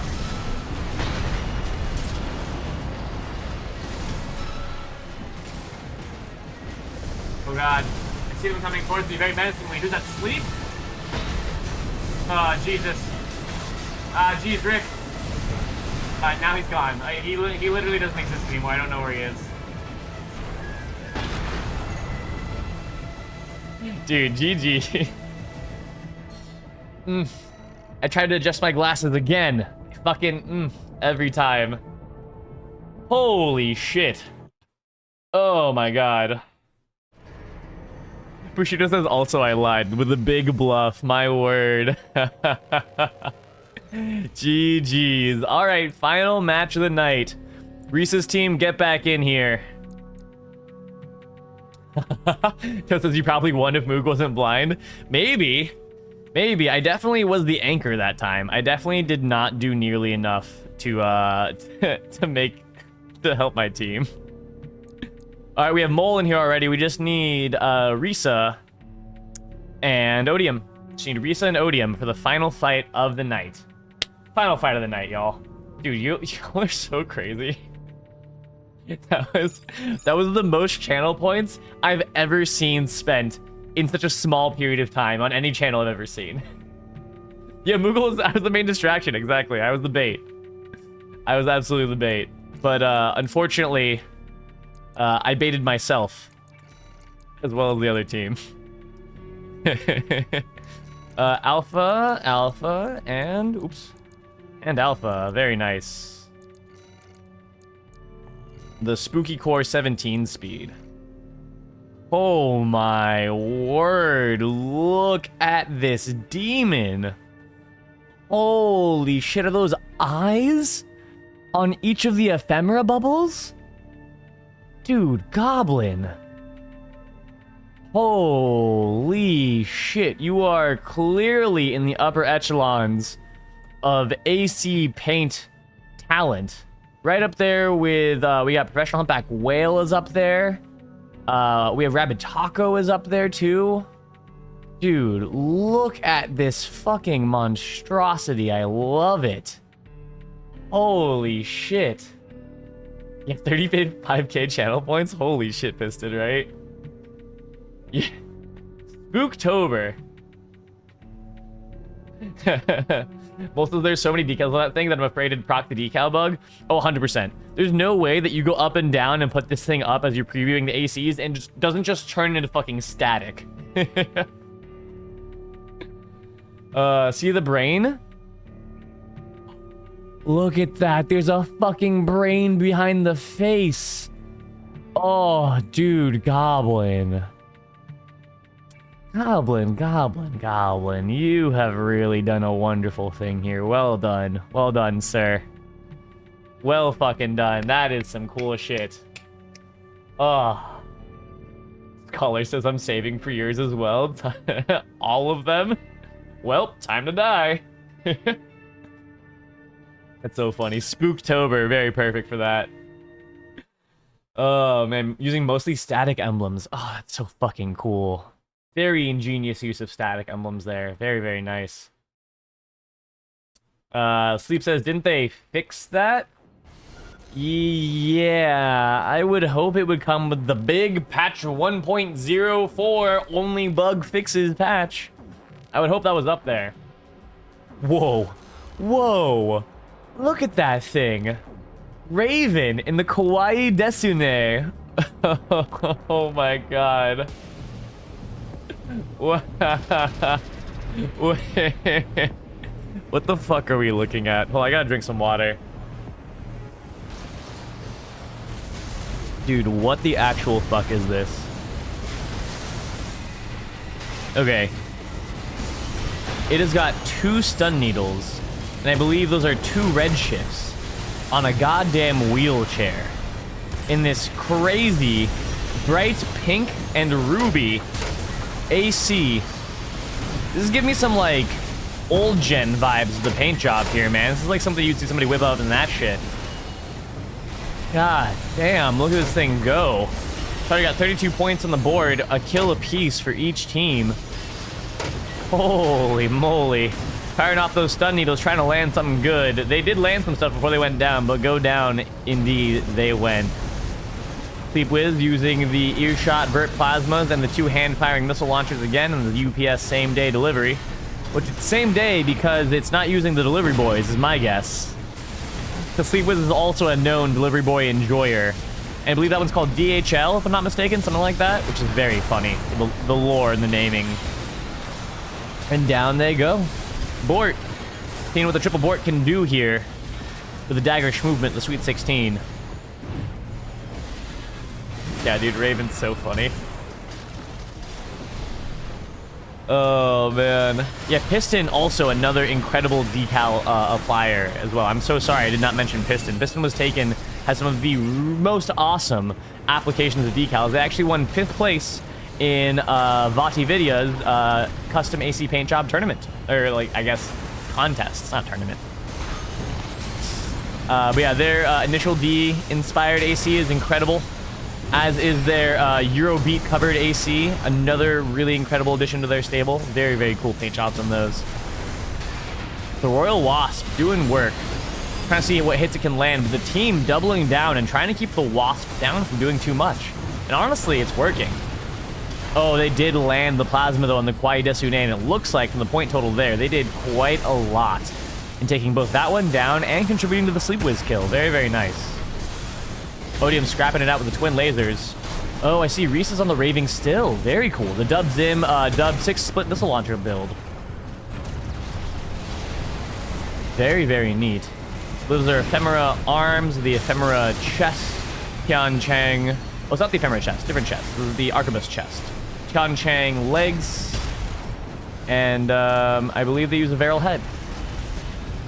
And yep, I'm right. Nice. Nice, nice. Wow, Risa really just flying those Zimmermans through people's face. You love to see it. And then getting out and doing some missile harass. I mean, that's got to be the move when you're using 2 shotguns in a 3v3, right? You fly in, you do a bunch of stagger, you fly the fuck back out, land your missiles, wait for the shotguns to come off cooldown, fly back in. Ooh, but Board has their number. They saw the terminal armor go off. Or no, it wasn't terminal armor. I guess they had pulse? Maybe the terminal armor already did go off. But Board also had terminal armor that went down, unfortunately. Mole hanging on with just a little bit of terminal armor here. See what they can do with this. Ooh. And the team is on them. Go to Raven. They're down the next one with the lowest AP in the match. Trying to see how they can use their movement here. Ooh, they get kicked from Risa. Risa's trying to say that I'm not going to let that wheelchair wheel around, you son of a bitch. I'm going to kick those stun needles and those red shifts down. Ooh, boy, but they popped the treble armor on Risa just before going down themselves. Odium here. A little bit of health left. Ooh, but they go down too. Now Sleep. Treble armor up. Trying to see what they can do here. Hooking and booking them. While Mole tries to slow and fast fall away from them. Try and maintain a little bit of that pressure, but the plasma thrower catches Sleep and down they go. Mole down to very little AP though after the cook and book session. Total armor is the last thing they have, and they're also going down. It's pretty funny when you switch the people with the least AP left. It's almost like a death compilation. Mole says, I am absolutely not doing work right now. Alright, well, your score says otherwise. You do an absolutely fine job, my friend. I wouldn't be so hard on yourself. The Kawaii Desune doing an amazing job of landing those needles, landing those red shifts, fucking doing the wheelchair justice. Wow, and Beta takes it for the last match of the night. Dude.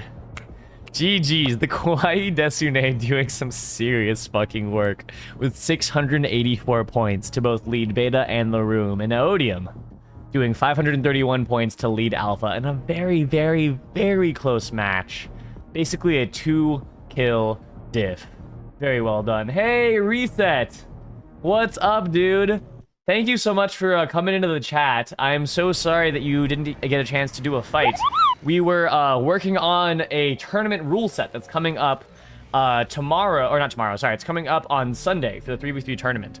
And unfortunately, we are at the end of our stream. Well, you know what? Would y'all mind doing one more? Now that Reset's here, I would really like for them to get in at least one fight. We can do at least one fight with them. And Reset, you'll be on a team with Goblin and I for the last match of the night. How's that sound? How's that sound, dude? You down? You down to scrap it up with us and be on the team Alpha? Which, by the way, Alpha's well fucking done. Y'all are an absolute treat to just watch Pilot and do your thing. That is just... It is so cool to watch you guys play this game. I really do feel privileged every time I see you guys do it. Oh, Bort. You one more? One more, Bort? Otherwise, we'll take an Alpha. We'll take a post-Alpha board if you're not feeling it. But otherwise, hop back in here to do one more fight. One last fight because Reset was so kind to find our channel, hop in, say hello, and so I want to make sure that they do get a fight. I know there's a little bit of a delay, so we'll wait to see if Bort has just closed the stream and is no longer here. Otherwise, we'll grab an Alpha. Otherwise, we'll grab an Alpha. Odium, Mole, Risa. Either of you have a preference? Either of you want to hop into this? Because I think Well Jam Toast has dipped out. Because it was technically going to the end of the stream. Technically, it was absolutely going to be the end of the stream. They're not wrong. I want to make sure Reset gets a game. I want to make sure that Reset does a little bit of a game.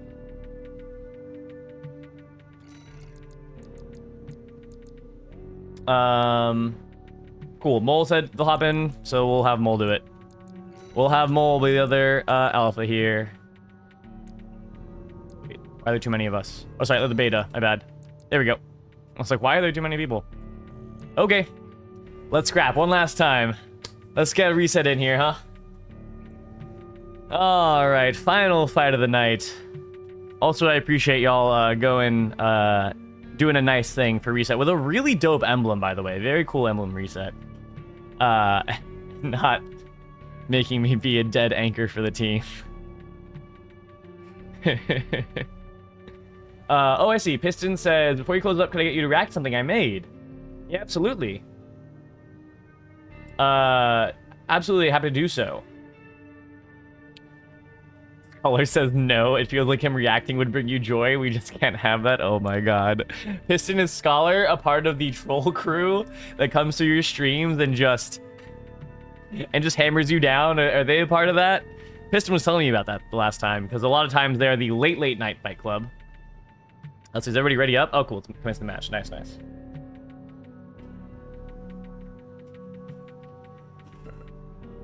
Piston says they're all like this. Your children are demons. We do call, when we raid other fight clubs and push everybody into the next fight club, we do call it a daycare. So by that virtue, I guess they would technically be my children at that point. But yeah, we bully him, says Mole. Oh my god, that's so funny. We need supervision, not gonna lie. Piston is your supervision. He's supposed to be the conductor of the train, man. Oh, right. Oh, shit. What is this madness? Raven swapping around the Kawaii Desune into a a nicer build. I would say it's a more friendly build for our newcomer Reset, who's new to both the channel and the dojo. All right, let's do the thing. Do the goddamn thing, y'all. Let's see. Oop.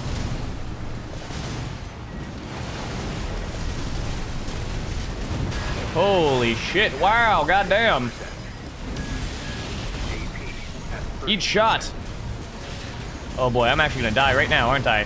Wow, that was some fucking intense focus. Good job, betas. Nice job focusing me, Jesus Christ. Good Night Wolf says, I mean, Mooglings does ring like younglings. I get that. It says I demand everyone refer to Moogle as dad. Oh my god. No.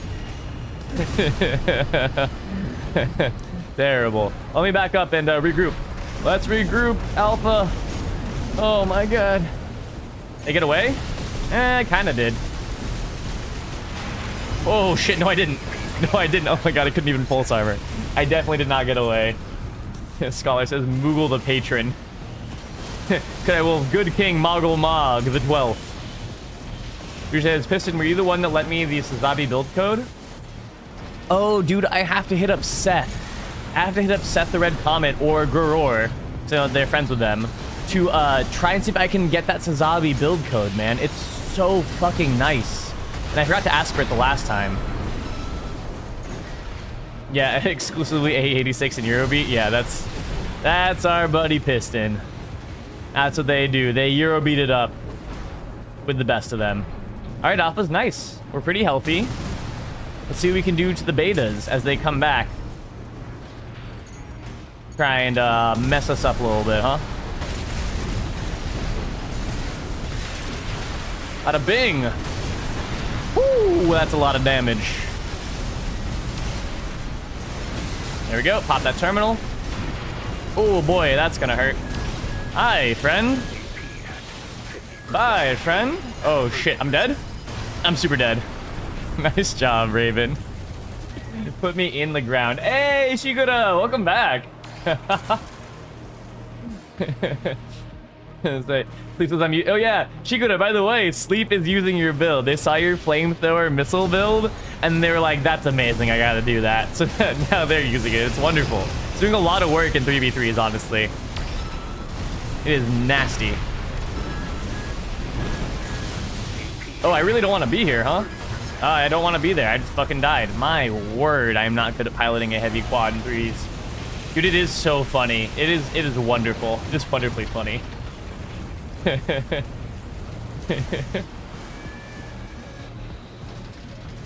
All right. There we go. Oh, I'm too low. Try to get him from underneath. Hey, the earshot, the no-look earshot. There we go, a few more shots in. Mole and I having a slap fight. There goes the terminal. Oh boy. There we go, got him off me. Thanks, y'all. Where's the rest of the team? Whoa, shit. Get out of my face. Get that pulse armor out of here. Woo, got him.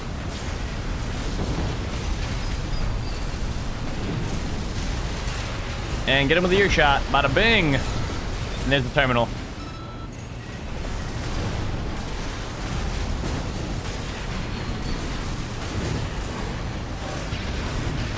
Ooh, very nice dodge.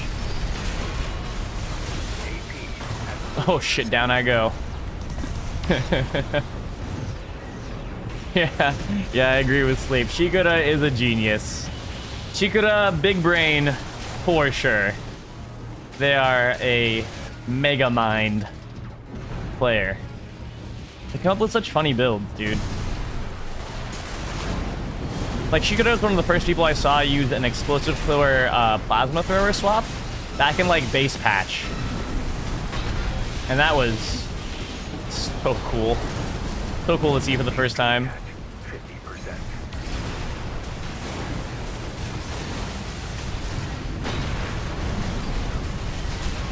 Oh, there we go.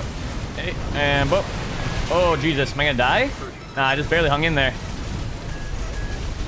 Hey, we got the 4-digit team. Well done. I'll take it. That's a win in my book. Oh, yeah. There it is. Mole leading the room and beta with 760 points. And hey, I actually did an okay job with my glasses on. Leading alpha with 598. Dude, GG, well played. GG's all around for sure. For sure, yo. Well, all right. That about does it for us. That about does it for us, y'all. Usually, we look for another... Oh, Shikuda is actually up right now. Oh, crap, that is loud. I don't want that. All right. Oh, that's right, Piston. Link the thing that you want me to watch before we end up putting down the stream. Link me, my friend. Yeah, Nona is here. I saw them follow early, which, by the way, Nona, I don't know if you were here when I was saying this after you followed, but I really appreciate your piloting ability. You're an excellent pilot, and you make really cool builds. So thank you so much for the follow. I really like watching you play. Okay, here we go. So this is a thing that Piston made. Thing that Piston made that he wanted us to see real quick. Okay, let's take a look. Here it is. Oh look, my fellow opponent's messaging me. I should join this tournament channel and or private call. Hello, fellow tournament friend. Let us have a good tussle.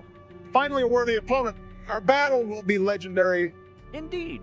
Now let us share our screens in order to confirm our ACs are within the weight limit. Sending 30 teraflops of invincible rummy fan fiction your way. Wow. Wow, your AC is under 75,000 weight and looks great. Well done.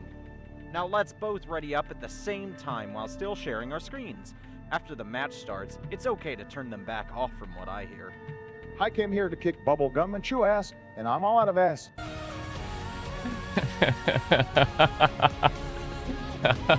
Wow, that was a great fight.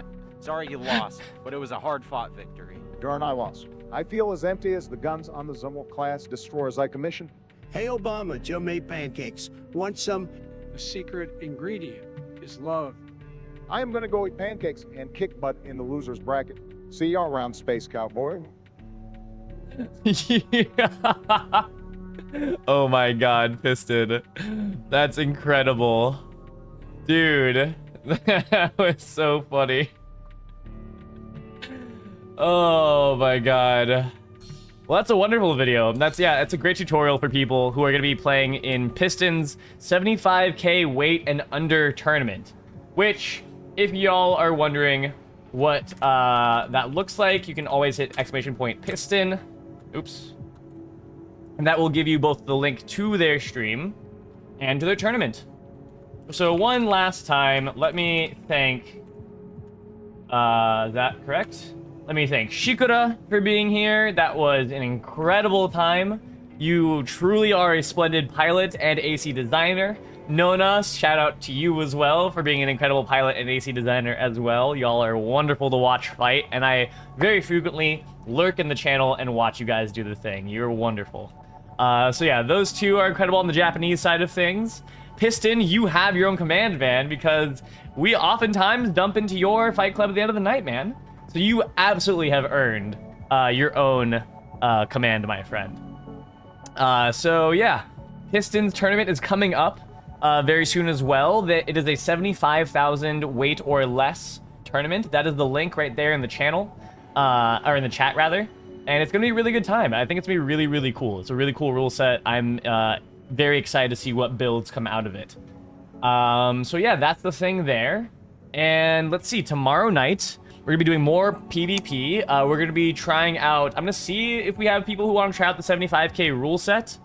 Otherwise, we're gonna be doing more of Dirk Dong's 3v3 rule set. And yeah, doing the dang thing. Oh, Piston says the daycare is opening.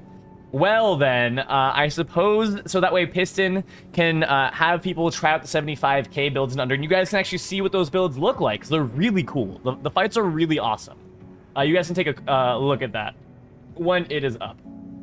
So, yeah, if I have anything else to say, not quite. I want to thank everybody who came through tonight. If you enjoyed the action you were seeing up there, all the PvP stuff, please follow. It means that we're doing the right thing, and it also makes it easier for you to find the channel in the sea of PvP stuff. And also, if you don't want to follow, that's totally fine. I'm more than happy to have people just lurk and hang out and have me earn the follow. And if anything, give me some feedback and be like, I'd like a little bit of this instead, and that would make it more engaging for me, and then I give you the follow. So yeah, hang out if you like, follow if you like. Either way, thank you so much for being here. This AC6 PvP community literally wouldn't happen without all of y'all. So I'm just so grateful, truly. So thanks again, everybody, for being here, doing the dang thing. We'll catch you tomorrow night at 8 p.m. Let us pull up here our little raid tab. And bada bing, bada boom. So that way you guys can see the 75 and under goodness that's going on. Piston, you're not up yet? What's going on? What's happening, man? Hey, Shiro, yeah, GG's for stream. Happy to have you just hanging out, man. I appreciate it. Did you ever catch that grenade, or the bazooka tech that I was going to tell you about back then and just totally spaced on? There we go, Piston's live. Which, by the way, if you weren't here for that, it is literally, you have two bazookas, you quick boost between firing the bazookas, and it takes out the end lag, so you can fire, quick boost fire, as opposed to fire, then ready, and then fire again. So it's shoot, quick boost, shoot. It makes it really, really quick. But the tech is you have two bazookas on your back, right? So you do shoot, quick boost, swap, shoot, quick boost, swap, and then you have your other one ready, so you shoot, quick boost, swap, and then shoot, quick boost, swap. So you fire all four off like pop, pop, pop, pop, really, really quickly with the bazookas, way faster than I believe was intended. So try that out if you want to do something really heinous. It's pretty nasty. All right, here we go. The man is live. All right. So thanks again, everybody, for being here. We'll catch you tomorrow night at 8 o'clock. Hope you have a great rest of your nights. And if I need you doing that as a gift redeem, oh my god, somebody clip it, and then I'll make that a gift. And does reset the recoil as well, Scholar. You're correct. It's fucking crazy. But yeah, thanks again, everybody. See you in Piston's channel. Check out that 75k weight and under. It's pretty cool stuff. And otherwise, we'll catch you tomorrow. Until then, peace, y'all. Kubo Mooglings. Till next time. Timer is taking a little second here. There we go.